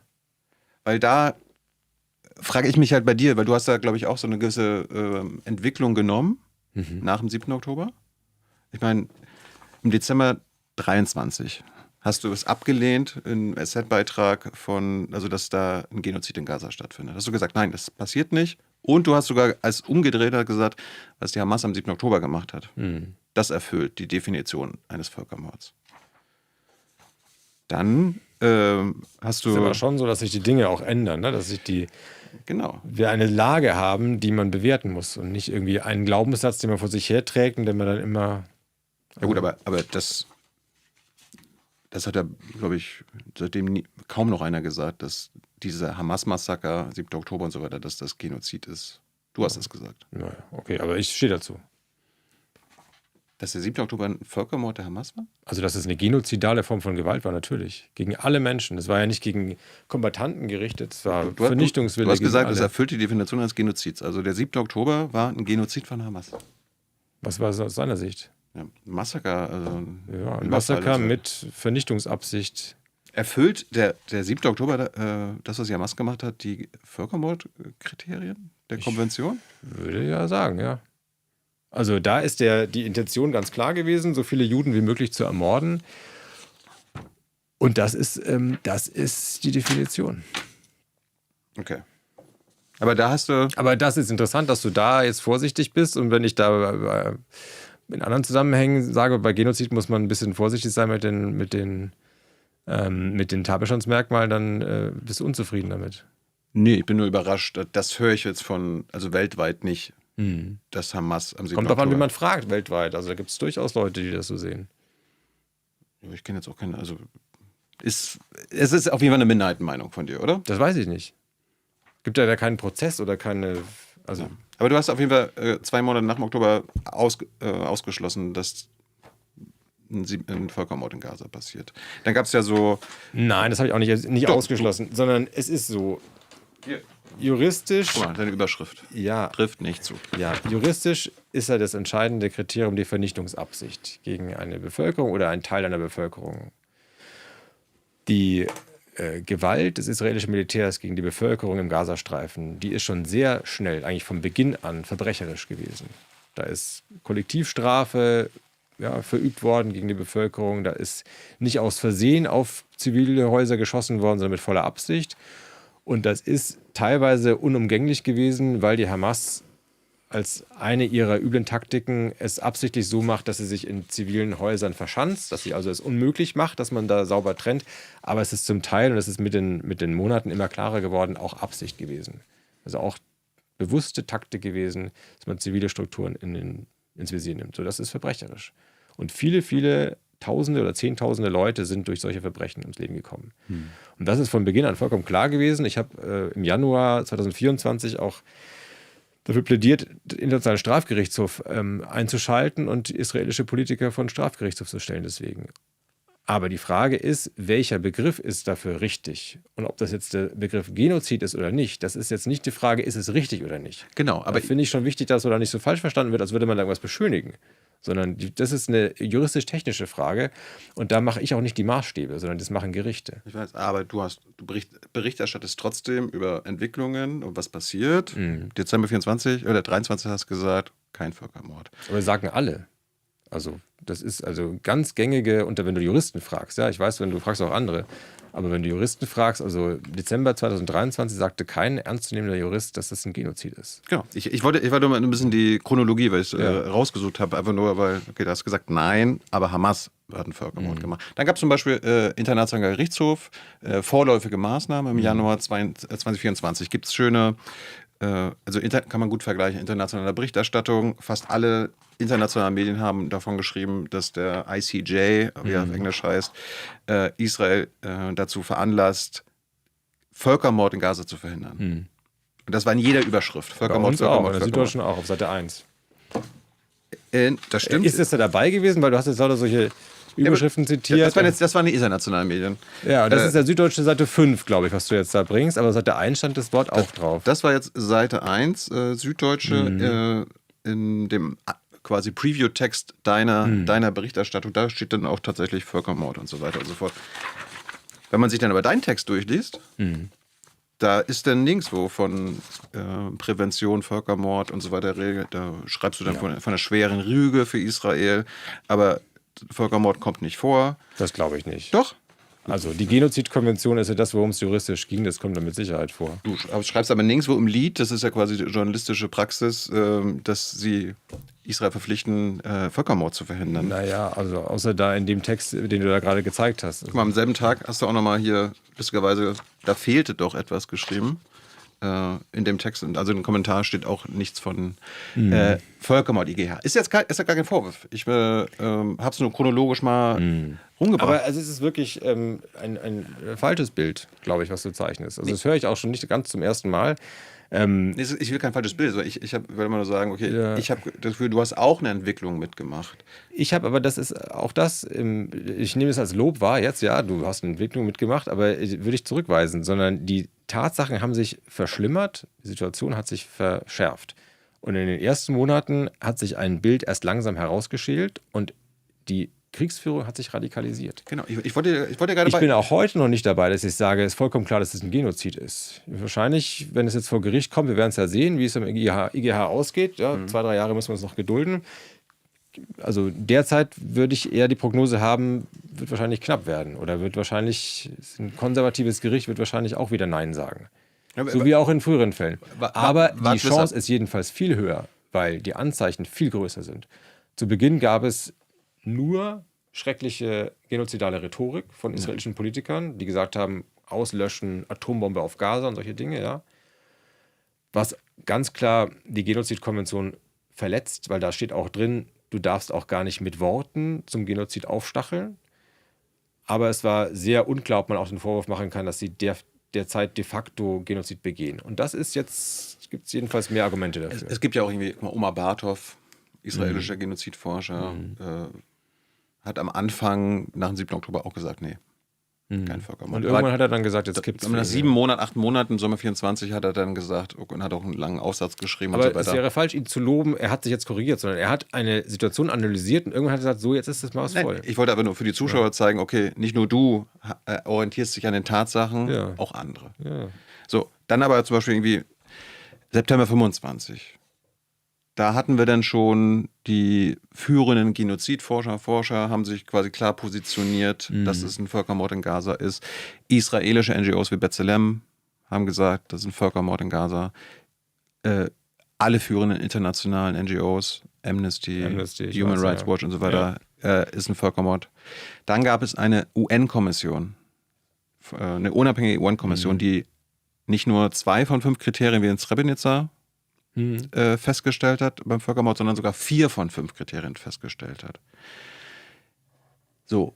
Und dann hast du aber, nachdem das jetzt schon öffentlich war, hast du trotzdem immer noch mal einen Beitrag geschrieben, ja, das ist immer noch kein Genozid. Jetzt, und ich habe was geschrieben, was mir sehr wichtig ist. Ja? Es ist so eine schwierige Diskussion, weil in dem Moment, wo man darauf hinweist, was es für Schwierigkeiten gibt, von Genozid zu sprechen, man sehr schnell missverstanden wird, als würde man die Dinge beschönigen. Als würde man die Verbrechen herabspielen. Deswegen habe ich das vorhin nochmal gesagt, dass es wirklich mir fern liegt. Also es sind viel zu viele unschuldige Menschen getötet worden, also jetzt ist es ja langsam, hört es zumindest auf, aber es hätte viel früher aufhören müssen. Es ist verbrecherisch und es genügt, also eine Woche davon genügt schon für Den Haag. Die Frage, ob es ein Genozid ist, ist eine juristische Frage, mit der sich Juristen vielleicht schwerer tun als NGO-Vertreter, die sagen, ja komm, ist doch mal gut, einfach einen klaren Begriff zu haben. Die haben auch nicht lange gezögert. Ja, also schon in den ersten Tagen, am 8. Oktober, gab es schon Demos, wo das Plakat hochgehalten wurde, End the Genocide. So, ich erkenne an, dass es Leute gibt, die sich damit ein bisschen leichter tun. Gab es schon vom 7. Oktober wegen Besatzung. Genau, ich habe zu Hause Bücher stehen von Leuten, die sagen, es ist ein Slow-Motion-Genozid an den Palästinensern. Also das heißt, politisch gibt es da Leute, die ein bisschen schneller das Wort verwenden, aus der vielleicht sogar anerkennenswerten oder löblichen Intention heraus. Wenn du das scharf anprangerst, dann hast du vielleicht eher eine Chance, gehört zu werden und dann Druck aufzubauen. Aber das kann ja nicht mein Ansatz sein. Und wenn ich jetzt mal einfach analysiere für dich oder für andere Leute, die es interessiert, wie sich die Lage juristisch darstellt, da bin ich nicht, ehrlich gesagt, alleine, sondern da Kai Ambos, den ich in dem Text zitiere, der gerade da vorliegt, sieht das auch so. Ja? Kai Ambos, der Völkerrechtler aus Göttingen, hat auch zu dem Zeitpunkt gesagt, dass es wahrscheinlich noch nicht juristisch reicht, weil juristisch kann man beklagen oder nicht beklagen, die Hürde wirklich verdammt hoch liegt. Also der Internationale Gerichtshof in Den Haag, der das am Ende entscheidet, wann es ein Genozid oder nicht, hat selbst in den Jugoslawienkriegen ganz zurückhaltend den Begriff verwendet. Srebrenica, ja, dieses eine isolierte Massaker, wo 8000 muslimische Männer ermordet worden sind, ja, aber ganz viel rundherum, wo Hunderttausende von Leuten ums Leben gekommen sind, nicht. Da haben viele Leute kritisiert und man kann vielleicht auch sagen, da hätte man ruhig mal ein bisschen den Begriff ausweiten sollen. Aber so ist die Rechtsprechung. Jetzt ist aber Völkermord nicht nur ein juristischer Begriff. Das stimmt. Es ist ein wissenschaftlicher Begriff. Ja. So, Wissenschaftler äußern sich, die meisten auf der Welt sagen, das ist Völkermord.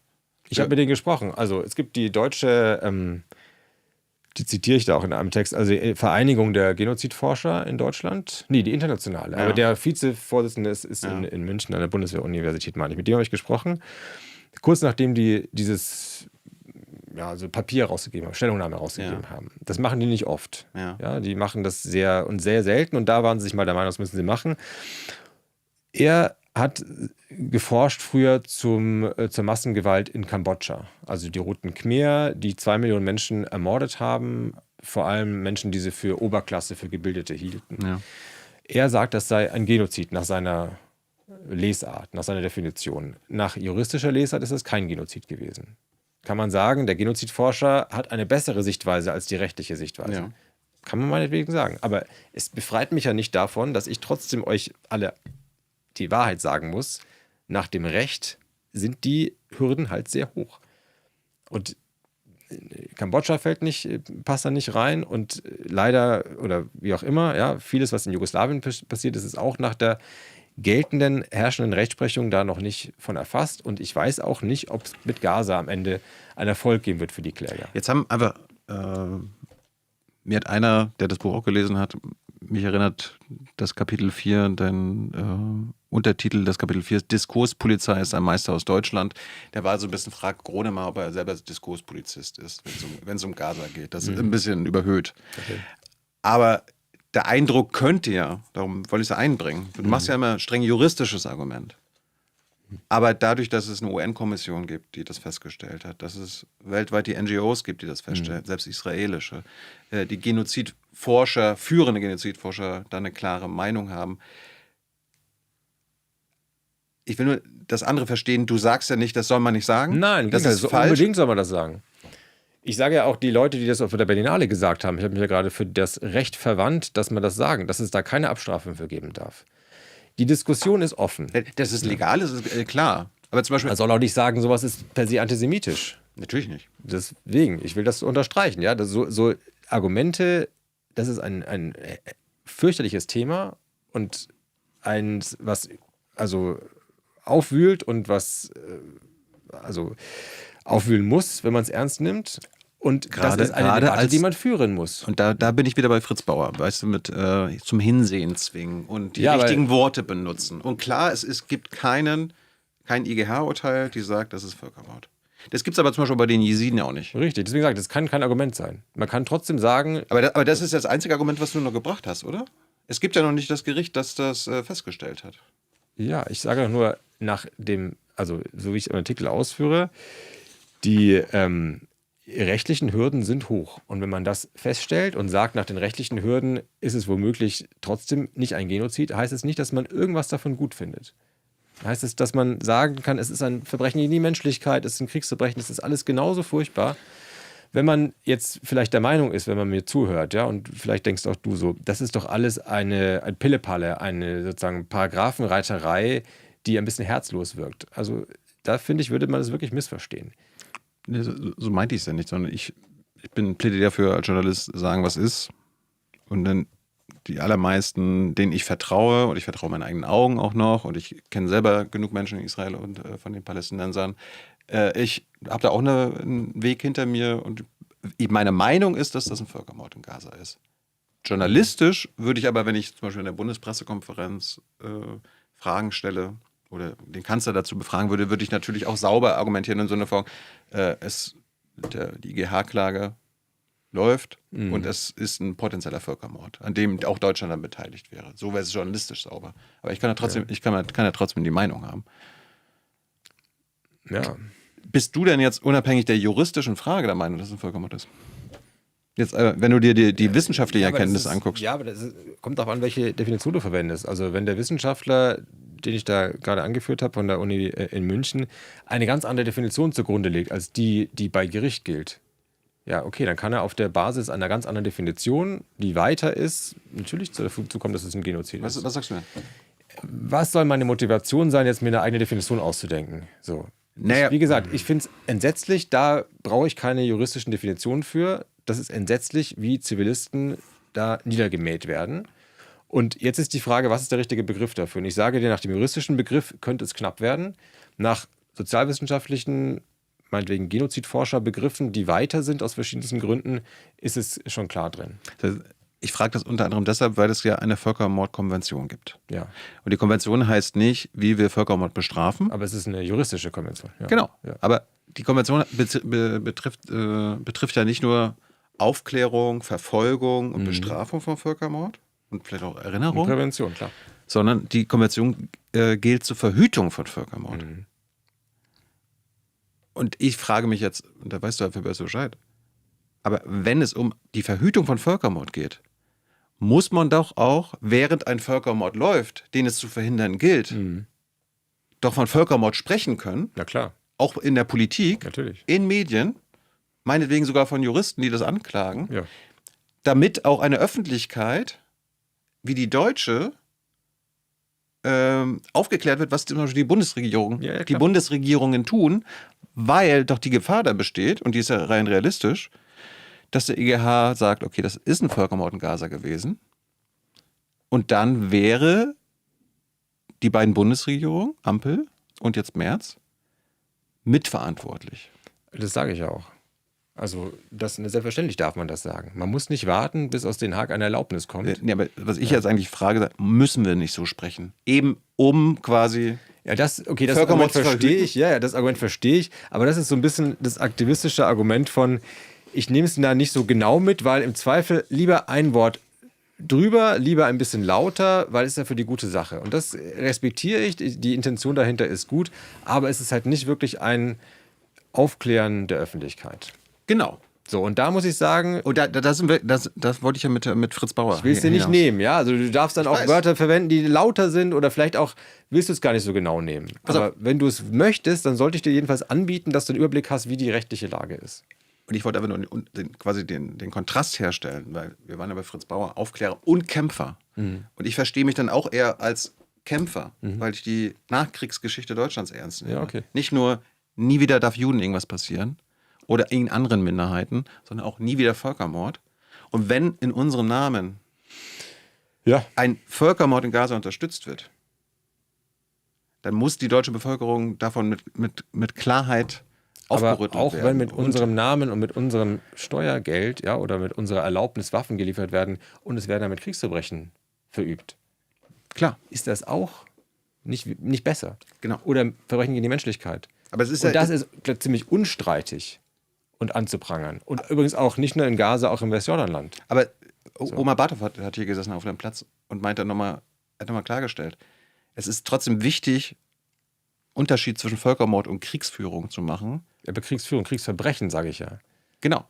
So. Aber Bartow sagt ja, das ist kein Krieg, den Israel in Gaza geführt hat, sondern das ist ein Völkermord. Ja, okay, das ist der Unterschied zum Krieg. Ich höre diese These, ja. Und die, wie gesagt, gewinnt von Monat zu Monat oder gewann von Monat zu Monat mehr Plausibilität. Ich will nur schon sagen, weil du sagst ja, wenn du nicht von Genozid sprichst, bist du nicht kämpferisch. Nein, also Waffen zu liefern für Kriegsverbrechen mit Ansage. Das hab ich nicht gesagt. Ich habe gesagt, darum kämpfe ich. Und darum kämpfe ich so. Warum brauchst du dann, erst wenn du den Begriff verwendest, fühlst du dich da kämpferisch genug? Warum ist nicht auch Verbrechen gegen die Menschlichkeit zu unterstützen mit Waffen nicht genauso empörend? Ich habe einfach das Gefühl, das dringt bei den Leuten schon vor, weil wir wurden alle so erzogen. Nie wieder Völkermord. Das ist das Verbrechen der Verbrechen sozusagen. Der Holocaust ist das Verbrechen. Ich weiß, aber das ist so ein kurzer Begriff, der es böse auf den Punkt bringt. Genozid. Genau, aber so wurde ich auch erzogen, ja. Antifaschistisch, aber auch nie wieder Völkermord. Ja. Und wenn quasi mit deutscher Beihilfe, Unterstützung, wie man es auch immer nennt, ein Völkermord passiert, dann ist das unsere fucking Aufgabe. Und es gibt auch tatsächlich, im Sudan soll auch ein Völkermord herrschen, aber da sind wir nicht beteiligt in der Form, wie wir das in Israel sind. Und darum würde ich einfach sagen, das ist wichtig, da klar zu sprechen. Wo ich zum Beispiel bei dir bin, aber ich verstehe nicht, warum die Klarheit so fehlt. Also, weil völkerrechtlich ist es genauso verboten, Waffen zu liefern für andere Menschheitsverbrechen, wie Verbrechen gegen die Menschlichkeit, Vertreibung. Ja, Das ist alles verboten und trotzdem passiert es. Ja, aber da plädiere ich aber sehr stark dagegen, dass man das tut. Gegen Waffenlieferungen und wie gesagt, nicht nur im Gazastreifen, auch im Westjordanland werden mit deutschen Waffen Verbrechen ermöglicht und begangen. Eine Sache, die ich auch unterstütze, zum Beispiel, du verwehrst dich, beziehungsweise, oder andersrum, wenn ja von Völkermord gesprochen wird, dann reagieren viele mit, der verharmlost den Holocaust. Mhm. Da scheint ja dann auch mal so ein bisschen die Denke zu sein, naja, der sagt Völkermord und sagt einfach, Gaza ist wie Holocaust. Dabei ist ja quasi, jeder Holocaust war ein Völkermord, aber nicht jeder Völkermord ist ein Holocaust. Ne? Also für mich ist Holocaust nochmal die Endstufe eines Völkermords, also die industrielle. Schlimmer Also ich habe es ja vorhin mit den Beispielen geschildert, ja, wenn Leute hier, genau wie du sagst, Plakate hochhalten im Gazastreifen, ist sowas wie Auschwitz. Ja, dann wird wie du sagst, der Vorwurf gemacht, wenn man das miteinander vergleicht, verharmlost man Auschwitz oder verharmlost man den Holocaust. Ich kenne das Argument, ja, und vielleicht sind wir da sogar beieinander. Ich halte das auch für schwierig, weil das ist ja nicht das Argument, Auschwitz war gut, sondern es ist ja ein Bezugnahme auf etwas, was man ganz schrecklich findet. Am Ende kann man alles vergleichen. Ja. Ich plädiere einfach nur dafür, und dann sind wir wieder bei Genauigkeit und sagen, was ist. Dieser Holocaust-Vergleich ist gar nicht nötig, wenn wir jetzt vom Völkermord in Gaza sprechen. Ja. Weil es gibt doch einen viel besseren Vergleich. Nämlich den ersten deutschen Völkermord in Namibia an den Herero-Nama. Ja, also ich will mal sagen, dass ich das auch auffällig finde, wie häufig da diese Holocaust-Vergleiche gezogen werden, weil man könnte, also Namibia, okay, ja, da bist du schon auch wieder bei, wo Leute in der Wüste verdurstet hat, also sehr klar und sehr fern von irgendwie der Kriegsführung, aber man könnte ja an Sarajevo denken, ja, eingekesselt, eine Stadt, rundherum wurde auf die Leute geschossen, ja, 4 Jahre lang. Gaza ist auch eingekesselt. Also der Vergleich würde ziemlich nahe liegen und wäre auch etwas, was uns in unserer eigenen Lebenszeit noch präsent ist. Der Vietnamkrieg. Also man kann eine ganze Menge Parallelen ziehen. Es ist schon auffällig, dass der Holocaust die Parallele ist, die ganz besonders häufig gezogen wird. Und das ist mein Punkt. Okay, Holocaust-Vergleich ist gar nicht nötig. Warum nehmen wir einfach nicht Namibia als Deutsche? Der wurde anerkannter Völkermord auf dem Bundestag von Deutschland und so weiter und so fort. Und da gab es ja auch, wie beim 7. Oktober, einen Auslöser. Die Herero-Nama-Milizen haben deutsche Kolonialistenfamilien in Windhoek getötet. Mehrere 100 bis 1000 Deutsche wurden getötet. Und danach hat Bismarck oder die Deutschen haben dann gesagt, okay, wir rächen uns jetzt an die und wir töten die alle. Wir lassen die aushungern, wir töten sie aktiv, wir schicken Soldaten. Am Ende war es ein Völkermord.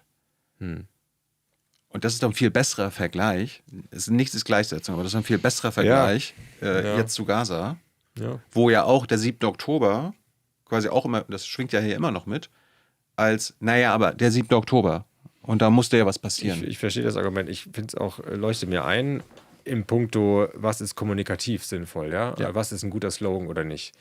Und ich verstehe diese Denkweise, ja, was sind die richtigen Worte, um es anzuprangern auf die richtige Weise. Ich will halt nur vielleicht dafür werben, dass es auch noch eine andere Denkweise gibt, ja, möglichst sich davon frei zu machen, was kann man dann als Slogan gut verwenden und erstmal nur anzubieten, einen Überblick zu geben über was die Rechtslage sagt. Und das ist nicht, dass man sich da nicht interessiert für politische Debatten und Slogans, sondern es ist halt eine andere Art von Service. Ja. Was ich sage, wir können auch über Völkermord reden, ohne gleich den Holocaust ins Spiel zu bringen. Das stimmt, aber es ist natürlich im Kontext von Israel aber ich meine jetzt in Deutschland. Das stimmt. Ja. Letzter Punkt, bevor Hans kommt. Angenommen, der IGH in ein paar Jahren ist doch nicht so konservativ, wie du glaubst, und stellt einen Völkermord Israels in Gaza fest. Ja. Dann erstmal wird ja nur ein Staat quasi verurteilt. Ne? Das wird ja noch nicht mal wie Netanyahu und so weiter. Ja. Was hieße das dann, aber jetzt zum Beispiel für die Verantwortlichen der Ampel, die im Sicherheitsrat Rüstung, während die Warnungen vom IGH 24 und so weiter schon, ne? Also der Völkermord muss verhindert werden und so weiter. Also die Warnungen waren klar und trotzdem wurde weiterhin unterstützt mit Rüstung und so weiter. Die Merz-Regierung macht das auch, also sehenden Auges. welche rechtlichen Konsequenzen bei einem Genozidurteil des EGH haben diese deutschen Regierenden, Ex-Regierenden zu befürchten? Entweder qua deutschem Recht und internationalem Recht. Wenig wahrscheinlich. Also es würde sich gegen den Staat Israel ja richten und dann auch nur gegen den Staat Deutschland. Also es geht nicht gegen Personen, die in der Regierung eine Rolle gespielt haben. Und es ist auch schon durchdiskutiert worden in Den Haag, ob nicht Deutschland eine Beihilfe leisten würde. Vielleicht erinnerst du dich, es gab Nicaragua, ne? Genau, Nicaragua ist nach Den Haag gezogen, hat Deutschland vor Gericht gebracht mit genau dem Vorwurf. Deutschland hat sich aus der Affäre gezogen mit, ich finde, ziemlich schwachen Argumenten. Die haben, ich finde, Glück gehabt oder ein konservatives Gericht hat ihnen sehr schnell nachgegeben. Das Argument, was die Deutschen vorgebracht haben, war, wir prüfen doch, bevor wir Waffen liefern. Wir haben einen Bundessicherheitsrat, ja, du kennst das sind also mehrere Minister, die unter einem Tisch, um einen Tisch herum sitzen. Sie prüfen und sagen immer ja. Ja, genau, das sind Verteidigungsminister, Außenministerin und so weiter. Und die sagen dann nicht immer, aber die sagen, in dem Fall haben sie ja gesagt und dann sagt dann die Vertreterin Deutschlands in Den Haag vor Gericht, guck mal, wir machen es uns doch nicht so einfach, wir prüfen schon. Und damit waren dann die Richter zufrieden. Und das ist dann jetzt auch schon vorbei. Also ich weiß es nicht. Ich fand das kein richtiges Urteil. Ich finde schon, dass Deutschland eine Verantwortung behält, auch wenn sie da intern so ein Prozedere haben. Das endet gar nichts daran, dass du die Verantwortung übernehmen musst, wem du was lieferst. Ja, irgendeiner hat Entscheidung getroffen, dass Rüstung geliefert wird. Ja, und ganz klar Bundeskanzler, vollen Wissen, Außenminister, dass das zu Verbrechen beitragen wird. Es ist juristisch ein bisschen nickelig, aber der Internationale Gerichtshof ist nur für Genozid zuständig, weil es diese Genozidkonvention gibt und Länder sich dem unterworfen haben. Bei Kriegsverbrechen wäre das gar nicht so, dass der Internationale Gerichtshof da so automatisch zuständig wäre. Was ist mit dem Internationalen Strafgerichtshof? Könnte der Ja. Olaf Scholz, Robert Habeck, Wegen Annalena Beihilfe? Baerbock, Friedrich Merz anklagen? Theoretisch wäre das wäre ganz neu, das gab es noch nie. Aber der Gedanke ist gut. Das wäre möglich, jetzt aber theoretisch. Wäre möglich, ja. Also es gibt Strafanzeigen, ja. Wolfgang Karleck, der auch schon mal hier saß, vom European Center of Constitutional and Human Rights, dessen Organisation macht Strafanzeigen in Den Haag mit genau dem Argument. Die sagen, da ging es um Darfur, wenn ich es richtig im Kopf habe, da ging es um Jemen. Also da ging es um den Krieg des saudischen, waffenstarrenden, ölreichen Regimes gegen das bitterarme Land Jemen. Und dann war das Argument, die Waffen, die diese Aggression ermöglichten, kommen aus französischen, deutschen, europäischen Waffenschmieden. Dass die Bundesregierung das erlaubt, das dahin zu liefern und auch diese Firmen, ja, man kann sich auch als sozusagen Firmenboss strafbar machen, das ist eine Beihilfe mindestens zu Verbrechen. Und diese Strafanzeige gibt es, da haben sich Leute, finde ich, gute Gedanken gemacht. Das ist bislang aber nicht zum Erfolg gekommen. Also die in Den Haag haben das nicht weiterverfolgt. Gibt es nicht auch im StGB irgendwie einen Völkermordparagraphen? Ja.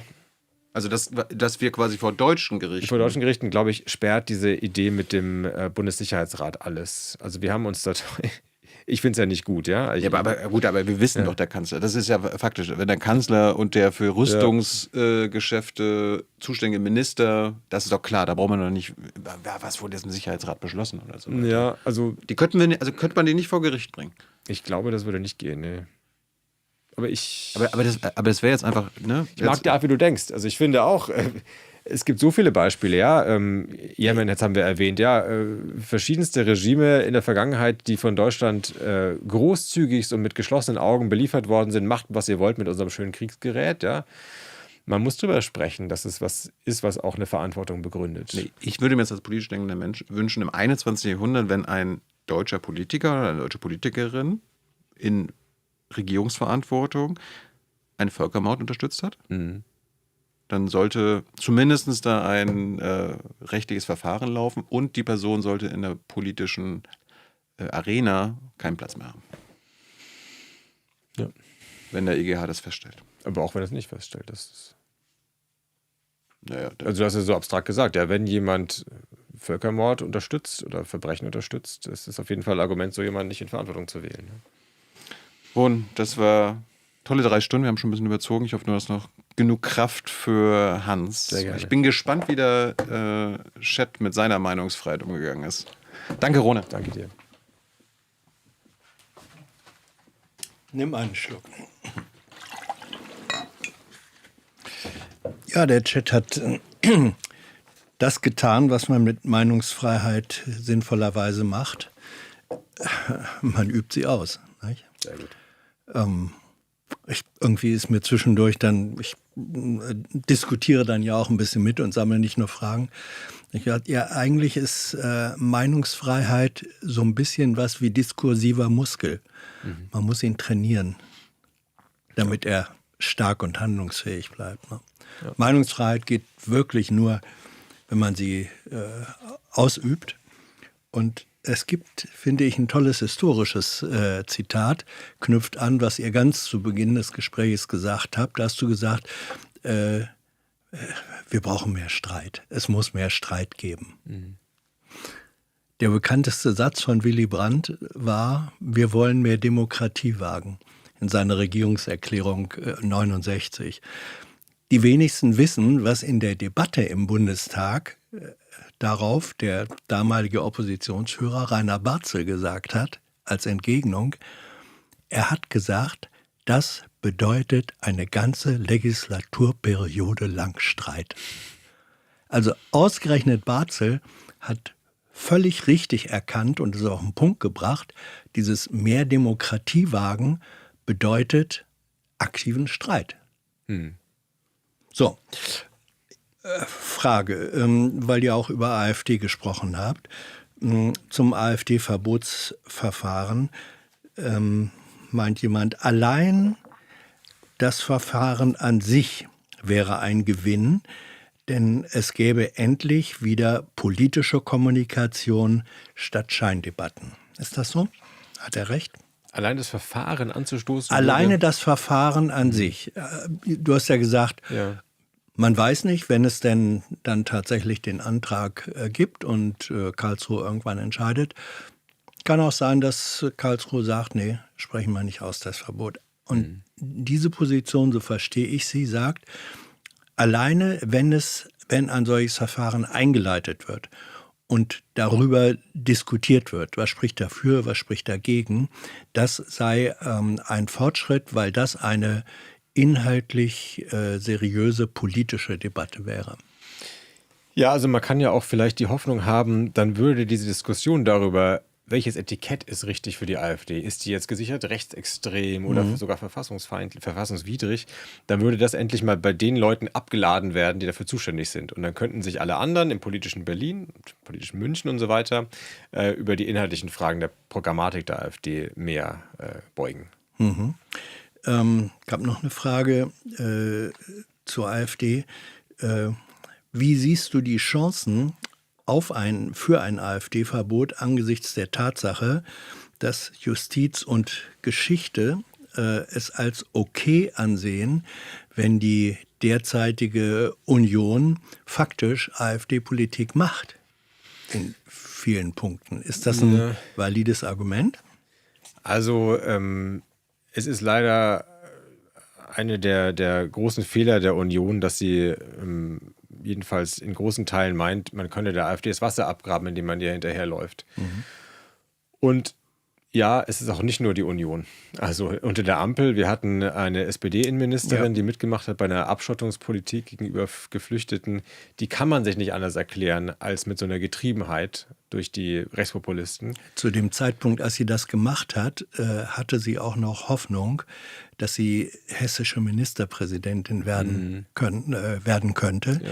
Ich glaube, Nancy Faeser hat das wirklich mit im Hinblick auf ihre Wählbarkeit in Hessen auch betrieben.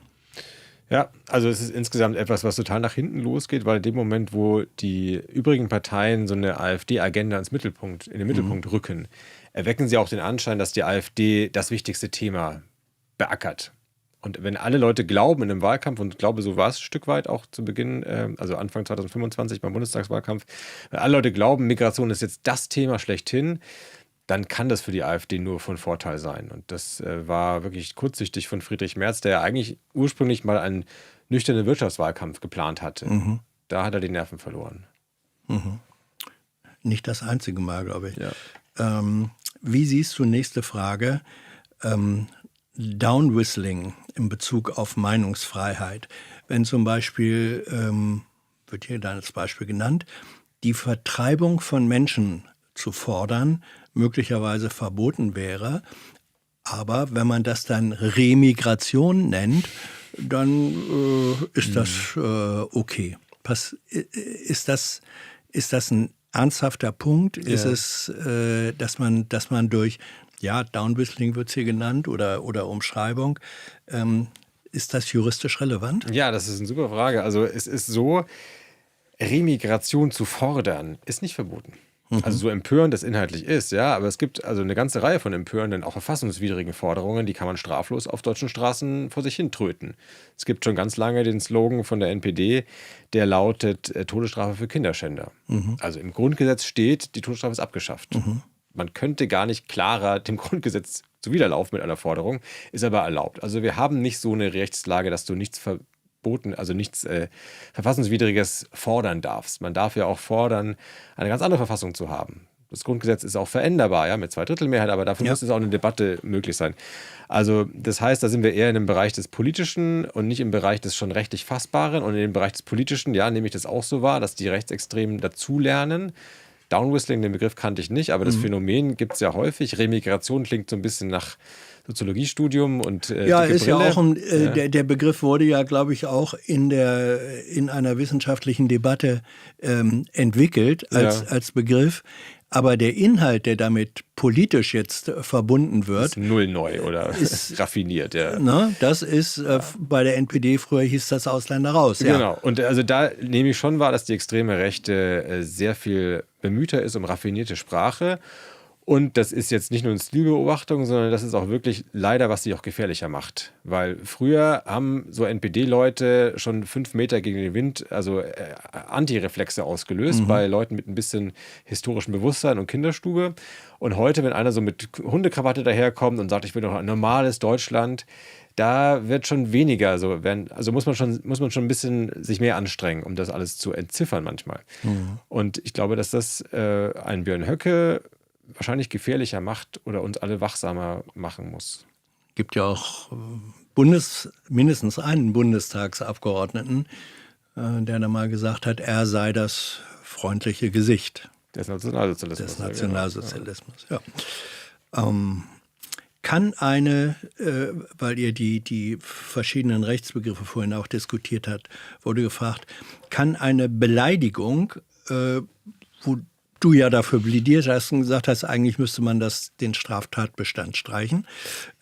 Wird hier aber gefragt, kann eine Beleidigung nicht so aggressiv sein, dass sie faktisch dann direkt auch eine Bedrohung darstellt?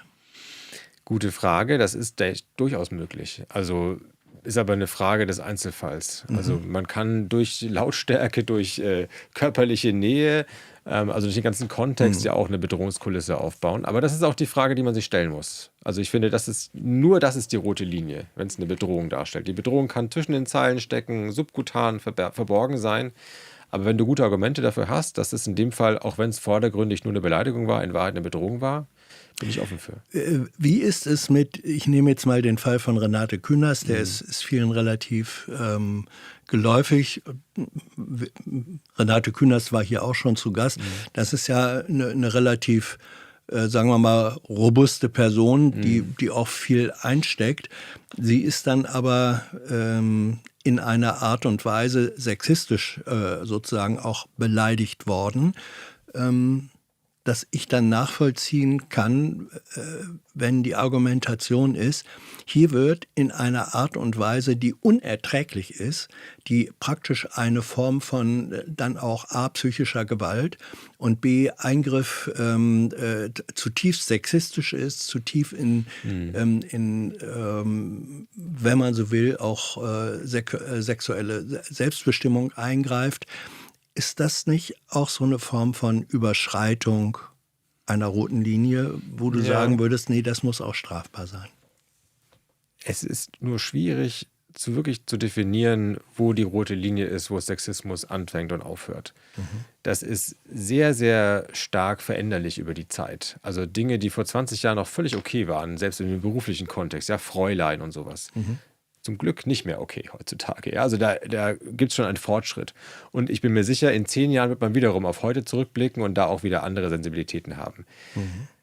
Und das mangelt nicht immer nur am guten Willen, das mangelt auch so ein bisschen am Bewusstsein, das muss wachsen, das muss auch in der Gesellschaft irgendwie voneinander erstmal eingefordert werden. Also das heißt, ich hätte jetzt nichts dagegen, wenn wir uns da abstrakt darauf einigen, bei Sexismus ist Schluss. Aber ich bin mir bewusst, dass wir uns wahrscheinlich nicht darauf einigen können, wo diese Linie genau ist und vor allem, wer entscheidet es dann am Ende. Ja, dann machst du, den Eindruck hatte ich manchmal, als du dann gesagt hast, ja, direkte Gewaltandrohung oder auch Gewaltanwendung, Hinführung, das sei sozusagen die Grenze, wo Strafbarkeit eindeutig gegeben sei. Machst du es dir da nicht ein bisschen einfach, wenn du sagst, ja, erst da, wo wir die physische Gewalt direkt in der Ankündigung, in der Aufforderung haben, da ist die Linie überschritten?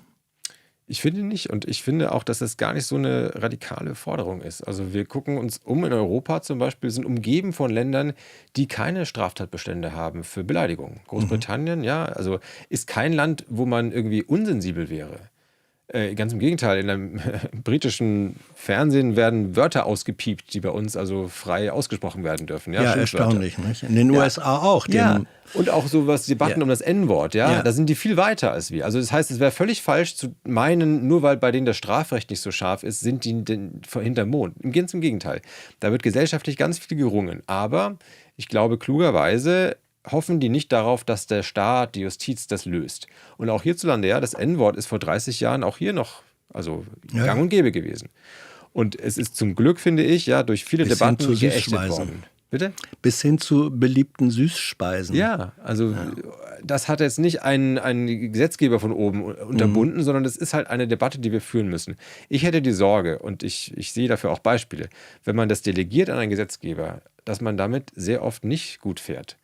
Aber auf der anderen Seite, und das wurde auch angemerkt, wir haben eine diskursive Entwicklung in der Gesellschaft, vor allem durch Social Media, die eine beschleunigte Radikalisierung auch bedeutet und in der Anonymität dann auch eine gewisse Rücksichtslosigkeit mit produziert, weil eben man kann, wenn man so will, rumpöbeln, man kann Unflat ausgießen, weil man nicht identifizierbar ist. So, angesichts dieser beschleunigten Dynamik, einer, früher hätte man gesagt, Verrohung von Sprache und auch Gedanken, wird gefragt, muss nicht eigentlich man tatsächlich Meinungsfreiheit beschränken, um Populismus, Falschaussage, Hetze verbieten zu können, gerade unter den Bedingungen dieser neuen Kommunikationsmöglichkeiten?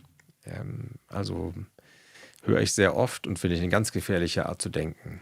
Also Populismus verbieten. Wer sagt denn, was Populismus ist? Da hat Friedrich Merz auch eine Meinung dazu, bin ich mir ganz sicher. Ja. Ob das deine Meinung ist oder meine Meinung ist, das sind schwammige Begriffe, sollte man nicht nach der Staatsanwaltschaft rufen oder der nicht die Macht geben. Auch Desinformation, ja.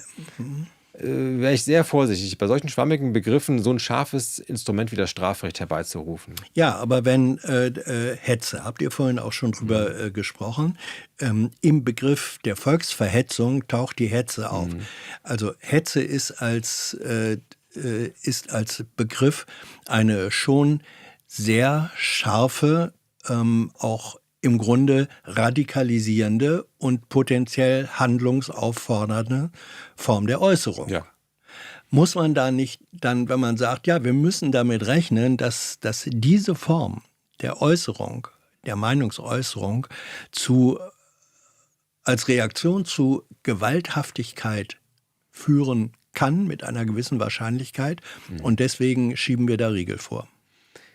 Wo fängt man an? Ja, also jedes Politikerattentat, wenn du da 5 Jahre zurückgehst, hörst du Leute, die ganz vernünftige Gründe hatten, warum dieser Politiker ein scheiß Politiker ist.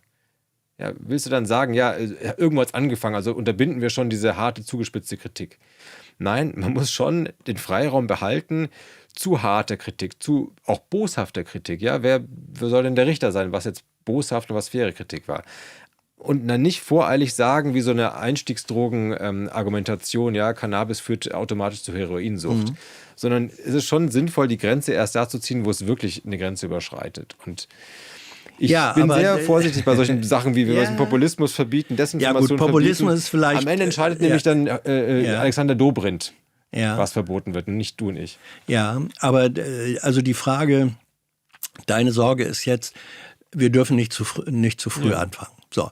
Es gibt aber vielleicht auch das dann logische Gegenargument, man darf aber auch nicht zu spät damit anfangen. Du beziehst dich in dem Buch mehrfach auf Karl Löwenstein, ein deutsch-jüdischer Staatsrechtler und Politologe, der unter den Nazis in die USA emigrieren musste. Er ist der Vater des Begriffs, dessen, was wir heute wehrhafte Demokratie nennen. Bei ihm war das Militant Democracy.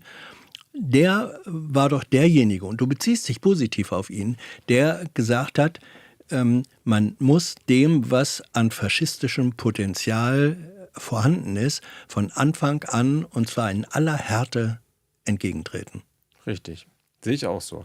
Aber Faschismus ist eine Methode. Es ist die Methode, mit Gewalt andere Leute zum Schweigen zu bringen. Es ist eine gewaltsame, regelbrechende Methode. Sagt Löwenstein, Faschismus keine Theorie, sondern eine Gewaltaneignungsmethode. Und Löwenstein warnt davor, sich einzureden, man könne mit sozusagen anti-ideologischen Gesetzen eine bestimmte Denkweise stoppen. Always the spirit breaks the chains. Ja? Der Geist wird immer die Ketten sprengen. Es gab vor der russischen Revolution unter dem Zarenreich Gesetze gegen kommunistische Umtriebe, das hat nichts gebracht. Ja? Das Einzige, was sinnvoll, also das heißt, es ist gar nicht erfolgversprechend. Wir können auch über antisemitische Ressentiments, vor allem über Lisa Eckhardt gesprochen. Ja? Klar ist es widerwärtig, wie da mit Antisemitismus und also auch Geschäft gemacht wird. Da wurde übrigens gefragt, wieso sei das denn antisemitisch, was Lisa Eckhardt ja, also bei Juden immer mit langer Nase und mit Geldgier zu kommen, finde ich schon ziemlich antisemitisch. Also, aber es würde ja nicht besser werden, wenn man das verbietet. Diese Einstellung verschwindet nicht. Das verschwindet erst dann, wenn man sich auseinandersetzt damit. Wenn man da dagegen hält, wenn ich in Sendungen wie heute sage, wie entsetzlich ich das finde, dann kann vielleicht irgendwie ein Nachdenken und vielleicht irgendwie ein Echo entstehen. Ja, aber ist nicht das, für das du dich vorhin ausgesprochen hast, nämlich dieses AfD-Verbotsverfahren in die Spur zu bringen, ist das nicht angewandter Löwenstein? Ja. Ja. Richtig. So, und ist dann nicht die Frage aber auch zulässig zu sagen, wo hat denn das eigentlich angefangen? Und wenn es mit Sprache anfängt, wo ziehst du dann die Linie, wo du sagst, jetzt müssen wir eben doch mit den Mitteln des Rechts, und das ist dann immer Sanktion und Verbot, eingreifen? Also die Frage ist total gut, ja. Ich will dir auch nicht ausweichen. Und ich bin ja selber jemand, der jetzt nicht tolerant und man muss das alles ertragen, ja, sondern ich bin da wahrscheinlich sensibler als andere, wenn es um rassistische oder antisemitische Untertöne schon in der Sprache geht, ja. Und das muss man dann benennen und da muss man dagegenhalten. Ich behalte nur ein gewisses Misstrauen gegenüber den staatlichen Stellen, weil ich eben nicht glaube, dass die der Verbündete sind, der uns da unbedingt hilft. Denn was ich unter Antisemitismus verstehe und was du und Tilo und andere, und am Ende entscheidet es dann der Innenminister oder entscheidet es auf jeden Fall die Regierung, Justizminister und so weiter. Also die machen dann die Strafverfolgung. Die bestimmen dann, in welche Richtung das läuft. Das ist besser, wenn solche Fragen demokratisch nicht von oben nach unten geregelt werden, sondern ja, aber die Zuschauerfrage, mit der dieser Komplex begonnen hat, der gesagt hat, müssen wir nicht eigentlich Meinungsfreiheit einschränken, das kann man ja auch sehen als Hilferuf eines Bürgers, der sagt, ich fühle mich nicht gewachsen, diesem Schwall von Scheiße und dunkler Brühe, der da auf mich einprasselt, bitte Staat, hilf. Ja. Ich fürchte nur, da kann man jetzt nur so ein Placebo versprechen. Also Rassismus ist ein riesengroßes und wachsendes Problem unserer Gesellschaft. Ja, ich finde auch befeuert durch höchste politische Würdenträger. Aber du wirst nicht, indem du ein paar Begriffe ächtest, das Problem wegzaubern. So, das ist eine Illusion. Und du wirst wahrscheinlich eher erleben, dass du bei manchen Entscheidungen, die dann in diesem Namen dieser guten Sache getroffen werden, ganz schön staunst, wer jetzt plötzlich als Rassist gebrandmarkt und strafverfolgt wird. Also be careful what you wish for. Eine Zeit lang findet man es vielleicht sogar gut. Ja? Aber man bereut es früher, als man glaubt, glaube ich. Ihr habt auch über den Verfassungsschutz gesprochen, dazu gab es auch Fragen. Hat der Verfassungsschutz nicht auch die Aufgabe oder als Aufgabe die Spionageabwehr? Ja, das stimmt. Das stimmt, ne? Der hat auch Dinge, die letztlich Strafverfolgung sind. Spionage, wenn andere Länder hier spionieren, ist dann eine Straftat. Also genauso, wenn der Verfassungsschutz dschihadistische Bombenbastler aufspürt oder in deren private Chatgruppen reingeht, auch das ist ja letztlich Strafverfolgung. Also der Verfassungsschutz macht zwei Dinge. Das eine, über das ich vorhin gesprochen habe, nämlich dieses Monitoren von politischen Aktivitäten, die nicht unbedingt gegen Gesetze, die sehr oft auch legal sind. Und daneben auch diese Art Zuarbeit für die Polizei. Man könnte sich das auch anders vorstellen. Früher war der Verfassungsschutz nicht zuständig für Spionageabwehr, das haben die Staatsanwaltschaften gemacht. Irgendwann hat man dann aus praktischen Gründen gesagt, die kennen sich aus mit dem Spionagegeschäft, lasst es doch die regeln, die kriegen es besser hin, aber der Sache nach bleibt es Strafverfolgung. Es wurde kritisch angemerkt, Verfassungsschutz ist nicht neutral, weil weisungsgebunden. Ja. Kann man so sagen. Auf der anderen Seite das Wort weisungsgebunden, Staatsanwaltschaften sind ja auch weisungsgebunden, das wird nach meinem Eindruck manchmal damit verwechselt, dass die überhaupt nur auf Anweisung aktiv werden. Und das ist es nicht. Nee. Also wie relevant ist die Tatsache der Weisungsgebundenheit, dass also politische Institutionen Weisungen erteilen können für eine in der tatsächlichen Arbeit immer noch gegebene relative Eigenständigkeit? Ja, also mal werden die Zügel lockerer gelassen und mal wird mehr Micromanagement betrieben. Je nachdem, wie gut das Vertrauensverhältnis ist oder wie heikel die Themen sind. Wenn es um solche Fragen geht, wie soll man die größte Oppositionspartei in Deutschland geheimdienstlich überwachen, die AfD, dann verlangt derjenige, der an den Zügeln zieht, also absolute Micromanagement und absolute Kontrolle und redet da viel mit. Oder Nancy Faeser dann weniger. Wenn es um andere Themen geht, die vielleicht randständig sind, kleine linke Gruppen oder sowas, dann ist es schon so, dass das Ministerium da weniger mitredet. Aber es bleibt so, der Minister hat die Zügel in der Hand und kann selber entscheiden, wie viel er reingeht. Ja. Was sagt, noch eine Frage zum Verfassungsschutz, was sagt das Bundesverfassungsgericht zu der Tatsache, wie der Verfassungsschutz mit der AfD umgeht? Gibt es irgendwelche Äußerungen dazu, dass Karlsruhe gesagt hat, das und das dürft ihr nicht? Karlsruhe bislang noch nicht, aber die unteren Instanzen, Verwaltungsgericht Köln und auch Oberverwaltungsgericht Münster, sind durchaus differenziert. Also die geben auch mal der AfD einen Punkt. Die sind also nicht komplett nur auf der einen Seite. Aber hier war ja explizit die Frage nach Bundesverfassungsgericht. Soweit ist es noch nicht. Also es muss erst jetzt hochkommen, das durch die Instanzen. Irgendwann wird es da landen, bestimmt in 2-3 Jahren. Zu praktischen Fällen. Da wird gefragt, Hanna S., bekannte Person, ich glaube Kunststudentin, die derzeit, ich glaube, immer noch in Haft ist, wurde ein Kunstpreis wieder entzogen wegen politischer Aktivitäten. Er wurde aberkannt. Ist das rechtens? Bist du mit der Causa vertraut? Bin mir der Causa nicht so vertraut. Ich vermute, dass das so ähnlich funktioniert wie diese Aberkennung des Buchhandlungs oder diese Aussonderung beim Buchhandlungspreis. Und das wirft dasselbe Problem auf. Ja? Also es klingt erstmal gut, wenn man sagt, kein Steuergeld oder Preis in dem Fall ja, für Leute, die den Staat abschaffen wollen. Aber das ist schon alles ziemlich selektiv. Und es werden da jeden Tag Milliarden an Agrarsubventionen ausgeschüttet. Da fragt auch keiner so genau, ob der Bauernhof, wie es mit der freiheitlich-demokratischen Grundordnung hält. Also es fällt schon auf, dass da an der einen Stelle sehr genau hingeschaut wird und bei anderen nicht. Achso, From the River to the Sea, das habt ihr besprochen. Jetzt wurde gefragt, noch einmal zum Beleidigungssachverhalt. Wer schützt aber unsere Politiker vor Beleidigungen, deren Ziel es ja ist, durch Wiederholung deren Ruf zu schädigen? Schweigen heißt zustimmen. Politiker sind kein Freiwild. Ja, also die öffentliche Debatte ist ja schon so, wenn ich mein Handy aufmache und mich umschaue, dass Politiker auch sehr viel selber reden erstmal, ja. Also mir begegnet Friedrich Merz also sehr stark auch durch die Dinge, die er sagt und tut. Und es ist nicht so, dass 90% meiner Wahrnehmung geprägt ist von dem, was Leute in den Kommentarspalten irgendwie beleidigen meinetwegen oder schimpfen. Also es ist jetzt nicht so, dass das komplett dann deren Bild verdunkeln würde.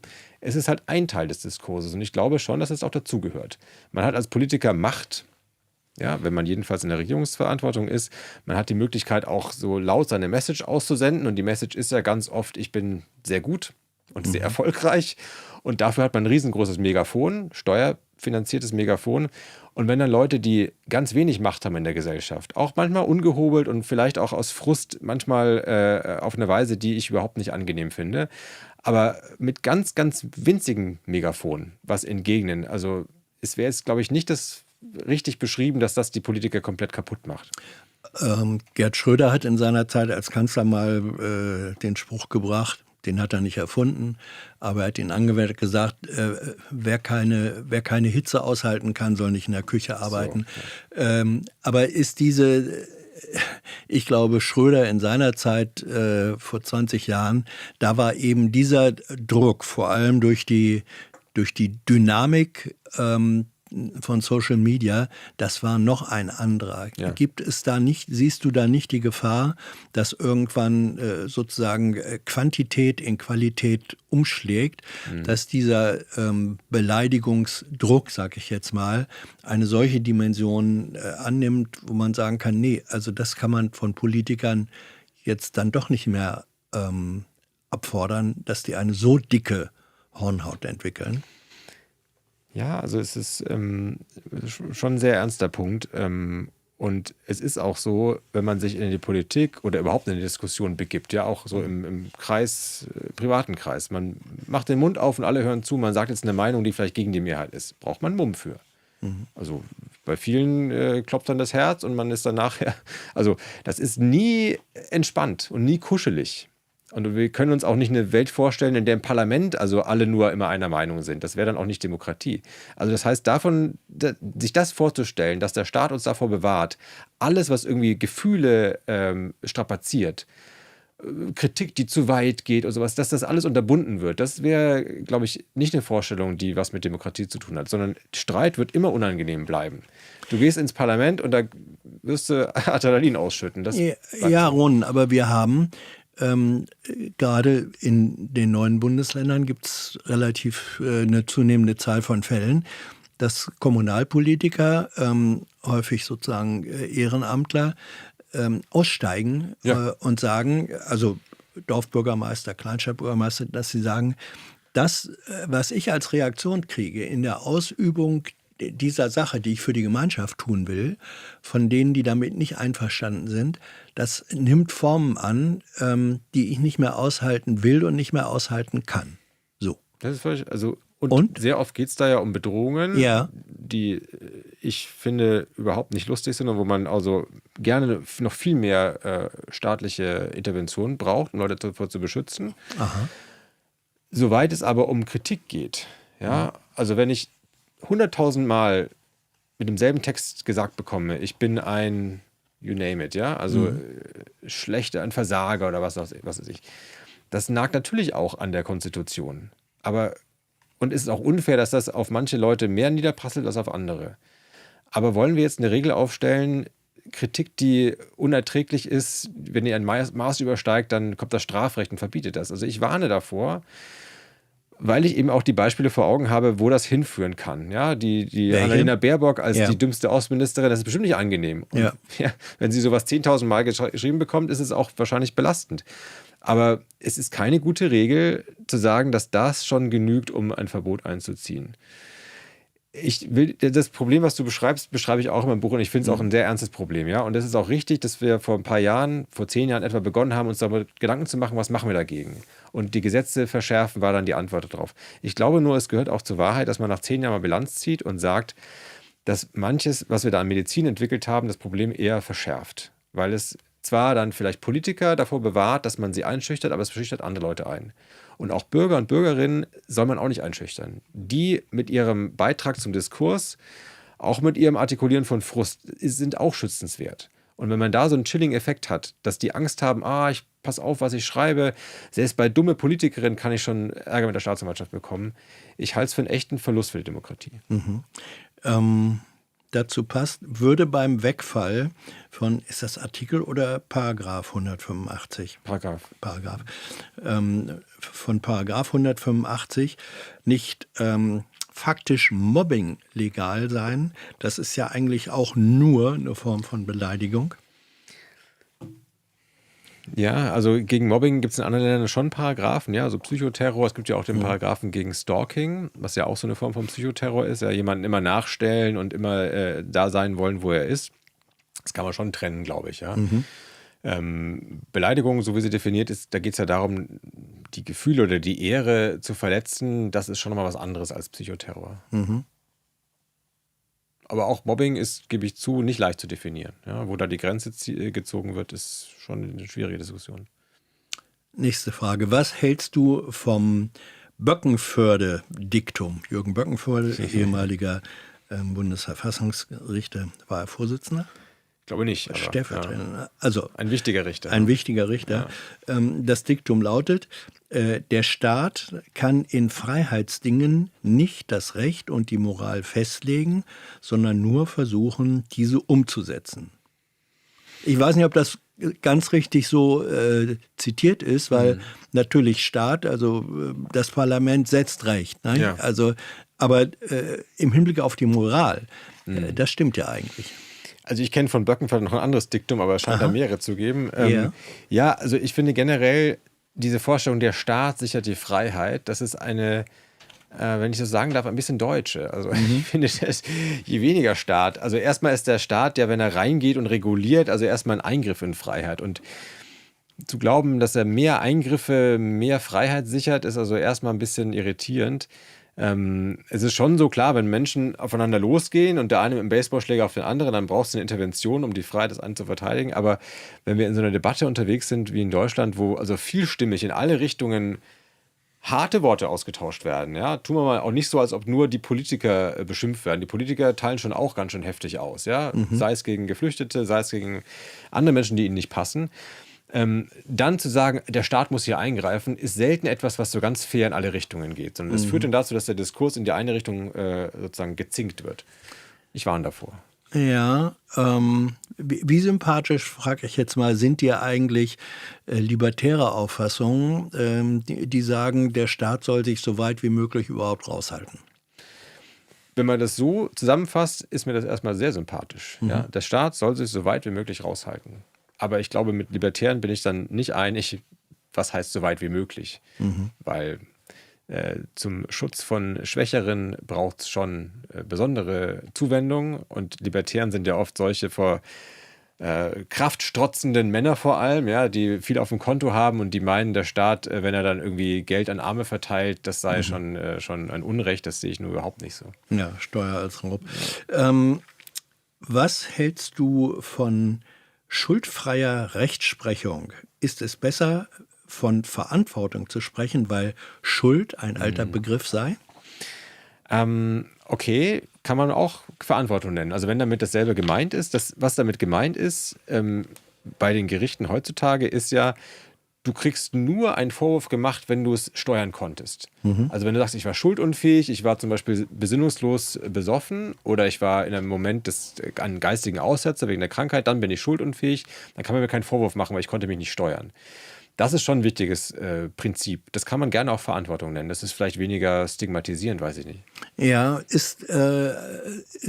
ich hatte immer gedacht, der Unterschied zwischen Schuld und Verantwortung ist, dass Schuld eindeutig sozusagen negativer konnotiert und sozusagen fast automatisch sanktionsbehaftet ist, bei Verantwortung nicht zwangsläufig. Das stimmt, so ist es auch. Ja. Also Schuld ist ein Begriff aus dem Strafrecht, wo es ja immer nur um Unrecht geht. Ja.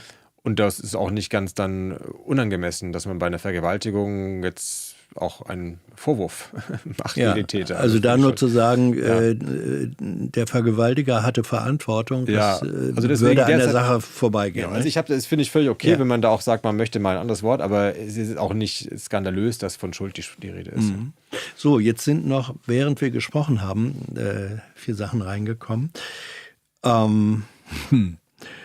Was hat dich zuletzt beleidigt? Ich bin zum Glück nicht so leicht zu beleidigen. Also. Und wenn, dann behalte ich es für mich, sonst kriege ich es jetzt immer gesagt. Oh, gerade nochmal die Kurve gekriegt. Noch eine Frage an Ronen. Welche Meinung hättest du am liebsten geäußert oder andersrum, über welche von dir geäußerte Meinung und Meinungsäußerung ärgerst du dich am meisten? Ja, also ich habe schon, da muss ich jetzt lange überlegen, glaube ich. Ich revidiere schon im Laufe meines Lebens, also hoffe ich jedenfalls, ja, immer wieder Sachen, weil sonst wäre es ja ein Zeichen, dass man irgendwie versteinert ist. Ich glaube, ich muss ein bisschen drüber nachdenken. Welche Meinung, aber das heißt, welche Meinung ich bereue, dass ich sie geäußert habe. Gibt es bestimmt welche, wenn du mir noch ein bisschen gibst, weiß ich nicht. Ja, wir haben nicht mehr viele Karten. Wenn es dir in den nächsten 2-3 Minuten einfällt. Ich meine, gut. auch jetzt bei dem Thema, ich habe noch gar nicht Ja. so lange her, vor 2-3 Jahren in der Zeitung Kommentare dafür geschrieben, dass ich es total richtig finde, dass Minister Hunderte von Strafanzeigen erstatten. Es gab mal eine Meldung, Annalena Baerbock und Robert Habeck würden Ja. die Statistik anführen und haben irgendwie 800 Strafanzeigen Ja. erstattet. Und ich habe mit großer Werf kommentiert, glaube ich 3 Jahre her, richtig so, und damit setzen sie ein Zeichen für auch Dass für man sich andere. nicht alles gefallen lassen muss. Und das ist gut, weil die haben Ja. das Geld und die Anwälte, das durchzukämpfen. Und damit tun sie auch allen anderen Gefallen, die diese Power nicht haben. Ich habe dazugelernt, glaube ich. Weil eben doch eine Asymmetrie A in der Rolle als öffentliche Person und Verantwortungsträger und B in den Möglichkeiten ist. Ja, und ich habe jetzt halt mehr vor Augen, was ich damals nicht so vor Augen hatte, dass unter diesen 800 also vieles dabei ist, von dem ich mir wünsche, es würde angstfrei gesagt werden können. Welches Gesetz oder welcher Paragraph fehlt in Deutschland, um die Meinungsfreiheit zu schützen und zu stärken? Also das ist etwas, wo ich wirklich, wie so die Libertären vorhin sage, weniger Paragraphen. Also in unserem Gesetz gibt es so viele Klauseln, wie man die Meinungsfreiheit einschränken kann. Ich wäre für eine ganz starke Reduzierung und nicht für, ich habe da keine Fantasie für neue. Es gibt eine Debatte gerade, ob man nicht Desinformation, Lügen verbieten soll. Das Argument wird derzeit gemacht und ist sehr stark, weil gesagt wird, also Lügen schaden ja immer. Keine Diskussion wird besser, wenn da Unwahrheiten rein injiziert werden. Aber ich bin da skeptisch, weil ich schon erlebe, dass man auch, was ist eine Lüge, ziemlich oft diskutieren kann.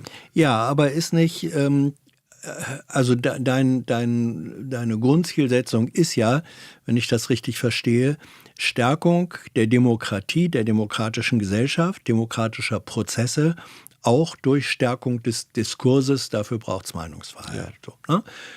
Wenn man jetzt aber sagt, Desinformation, gezielte Desinformation und die technischen Möglichkeiten dazu sind besser denn je, zersetzen und demontieren das, was man braucht, als der Kompass braucht, der Magnetkompass braucht den magnetischen Nordpol, damit er sich ausrichten kann. Ist nicht dann diese gezielt eingesetzte Desinformation sozusagen zerstörerisch für den Anspruch auf Demokratie und muss deswegen sanktioniert werden? Ja, wenn du es so sagst, ja. Aber in der Realität ist es ja so, diejenigen, denen man so einen Vorwurf macht, die sagen dann oft reinsten Herzens nein. Ihr alle seid falsch. Ich will hier niemanden täuschen. Ich will aufklären über das, was aus meiner Sicht die richtige Erzählung ist. Da geht es um die Frage und selten um so simple Sachen wie, ist Corona ansteckend? Es geht um die Frage, wie steht das im Zusammenhang mit dem? Ja, wie steht China im Zusammenhang mit Corona? Wie steht die NATO im Zusammenhang zum Ukraine-Krieg? Wer ist da schuld? Also diese Fragen, ich glaube schon, dass wir etwas zu verlieren haben, wenn wir da von vornherein sagen, Meinungen, die aus Sicht der Regierung Desinformationen sind, wollen wir gar nicht mehr hören. Ich lebe schon ganz gut damit, dass man auch solche Meinungen hört, und manchmal stellt sich ja auch 2-3 Jahre später heraus, es war gar nicht so schlecht, auch das mal gehört zu haben. Und das ist aber politische Akteure, und manche sagen ja, in einer multipolaren Welt, wo autoritäre Regimes unterschiedlicher ideologischer Ausrichtung, aber als autoritäre und Abschaffung von Checks and Balances sich durchsetzen, ist dann diese Form von Desinformation als globales Zerstörungswerk zunehmend. Wie geht man damit um, wenn das so ist? Ja, also mal ein ganz plumpes Beispiel ist ja Donald Trump, der im US-Wahlkampf gesagt hat, die essen Katzen und Hunde, die Einwanderer, ja, wo man ganz klar widerlegen konnte, also es ist eine Quatschgeschichte gewesen. Es gibt Forschung dazu, wie wirkungsvoll das eigentlich ist auf die Meinungsbildung. Und die ist zum Glück ein bisschen beruhigend. Also es ist in der Regel so, dass es eher Munition für die ohnehin schon Überzeugten ist. Diejenigen, die ohnehin meinen, die Ausländer oder die Einwanderer sind unser Problem, die hätten dann Trump gewählt, die haben dann einen Talking Point mehr. Oder hierzulande im Bundestagswahlkampf 2025 gab es eine ganz virale Geschichte, dass angeblich Robert Habeck 1 Million Kenianer nach Deutschland einladen möchte als Gastarbeiter. Und dann gab es ein Foto von ihm bei einem Afrika-Besuch, wo er neben jemanden am Laptop sitzt. Und das Foto wurde dann so benutzt, aber hat das eine große Wirkung gehabt? Also die Forschung sagt nein, sondern das hat in Kreisen von Leuten, die ohnehin den Grünen alles Üble zutrauen und die im Leben nicht die Grünen wählen würden, ein bisschen zirkuliert. Es hat keinen vorherigen Grünen Wähler davon abgehalten, Robert Habeck zu wählen. Also das ein bisschen warne ich davor, da allzu sehr so eine Panik zu verfallen, glaube ich. Ja, aber hat nicht die Tatsache, dass Trump bis heute ja behauptet, ihm sei 2021 der Wahlsieg gestohlen worden, hat das tatsächlich nur die schon überzeugten Trumpisten erreicht oder hat es nicht auch eine darüber hinausgehende Wirkung, teilweise resignativ, teilweise man kann überhaupt nichts mehr glauben, erzeugt? Ja, und wenn wir beide uns darauf einigen können, ist es gut, aber wir müssen ja, also ich bin dafür mal realpolitisch zu fragen, was ist denn jetzt die Forderung? Die Forderung wäre ja, wollen wir ein Gesetz haben, das das verbietet, was dann von einer Staatsanwaltschaft verfolgt wird. Was haben wir denn für eine Vorstellung, wie das denn laufen würde in den USA? Wenn eine Regierung in den USA so ein Gesetz hätte, hat sie nicht, aber wenn sie eins hätte, was da lautet, wer in der Öffentlichkeit unwahre Tatsachen behauptet mit politischer Intention, der kriegt eine Strafe und wird eingesperrt. Glauben wir denn ernsthaft, dass das Donald Trump dazu führen würde, also verleiten würde, sich zu disziplinieren? Oder wäre das nicht ein willkommenes Instrument in seiner Hand, um den Demokraten alle möglichen Dinge zu verbieten? Ihr behauptet, euer Plan gegen die Inflation hat Arbeitsplätze geschaffen. Im Gegenteil, er hat Arbeitsplätze gekostet. Mein Ökonom weist euch das nach und meine Justizministerin sorgt dafür, dass ihr einen Prozess bekommt. Da öffnet man wirklich, und in Deutschland kann man ähnliche Beispiele bilden, ja. Ich wäre da sehr vorsichtig. Wir hatten hierzulande während der Corona-Pandemie eine große Debatte über das Impfen. Ja, ich bin geimpft und bin sehr dafür, dass andere Leute sich auch impfen lassen. Und gleichzeitig, es war nicht klug, dass Karl Lauterbach, um für Vertrauen zu werben in Impfungen, behauptet hat, Impfungen hätten gar keine Nebenwirkungen. Er hat da gesagt, diese Impfung von BioNTech, die hat gar keine Nebenwirkungen. Das ist falsch. Jeder, der ein bisschen sich auskennt, weiß, es gibt keine Impfungen ohne Nebenwirkungen. Ja, ich glaube, er hat gesagt, es gibt keine späten Nebenwirkungen, sondern... Auch das konnte er dann nicht wissen. Also er hat da jedenfalls so, wenn man da anfängt, diesen harten Maßstab anzulegen, dann kommen wir ganz schnell darin, dass da die Strafjustiz viel mehr eine Rolle spielt. Das mag dann ein, zwei Mal uns gefallen, aber auf Dauer warne ich sehr davor. So, dann noch eine Selbstkritik, weil ich vorhin gesagt habe, Down Whistling, da habe ich meine eigene Schrift nicht lesen können. Es ist Dog Whistling, also die Hundepfeife. Okay. Bitte ich um Entschuldigung. Wenn du sagtest, den Begriff kanntest du nicht, den kanntest du zurecht. Okay, Journalistenhandschrift. Journalistenhandschrift, ja. Ron, danke schön. Ich möchte dein Buch sehr empfehlen, vor allem für Freunde des Quizzes, weil du jedes Kapitel einleitest mit einer Reihe von real existierenden juristischen Problemen und dann immer fragst, ist das eigentlich zulässig, strafbar oder nicht strafbar? Ich weiß nicht, wie viele Dutzend das sind. Das ist amüsant zu lesen. Als du diese Fälle zusammengesucht hast, bist du da eigentlich selber manchmal überrascht worden über das, wo du dachtest, ja, das ist doch nicht strafbar und dann war es doch und dann wieder nicht? Ganz oft. Und es ist ja eigentlich auch beunruhigend. Ja, also ich habe Jura studiert, ich unterrichte an der Uni angehende Staatsanwältinnen und Staatsanwälte. Und ich habe mit einem Spezialstaatsanwalt für Antisemitismus in Bayern gesprochen, der macht regelmäßig Fortbildungen für Polizei, für Profis. Und dann fragt er in den Saal hinein, also wirft ein Bild an die Wand und sagt, also sagen Sie mal bitte, halten Sie es für strafbar oder nicht? Und dann gehen in der Hälfte des Saals die Hände hoch, in der anderen Hälfte. Also wir alle schwimmen da zunehmend. Und also die Idee von diesem Quiz war, ein bisschen Orientierung anzubieten. Ja, so eine Art Checklist oder so 100 Beispiele, wo man mal sich durchlesen kann und am Ende ein bisschen Orientierung gewinnt. Aber es ist schon so, das kann uns eigentlich nicht zufriedenstellen. Ja? Dass wir so Regeln haben, wo selbst Leute, die sich echt auskennen, hoffentlich oder sich bemühen, da nicht durchblicken. Danke. Ich hoffe, das Publikum fand dieses Gespräch und findet dies noch gucken zufriedenstellend. Danke für euer Interesse, eure Fragen und eure Unterstützung, ohne die es das Format nicht gäbe. Wisst ihr, wer im vergangenen Monat dabei war, jetzt im Abspann. Wir sehen uns bald wieder, wenn ihr wollt. Tschüss.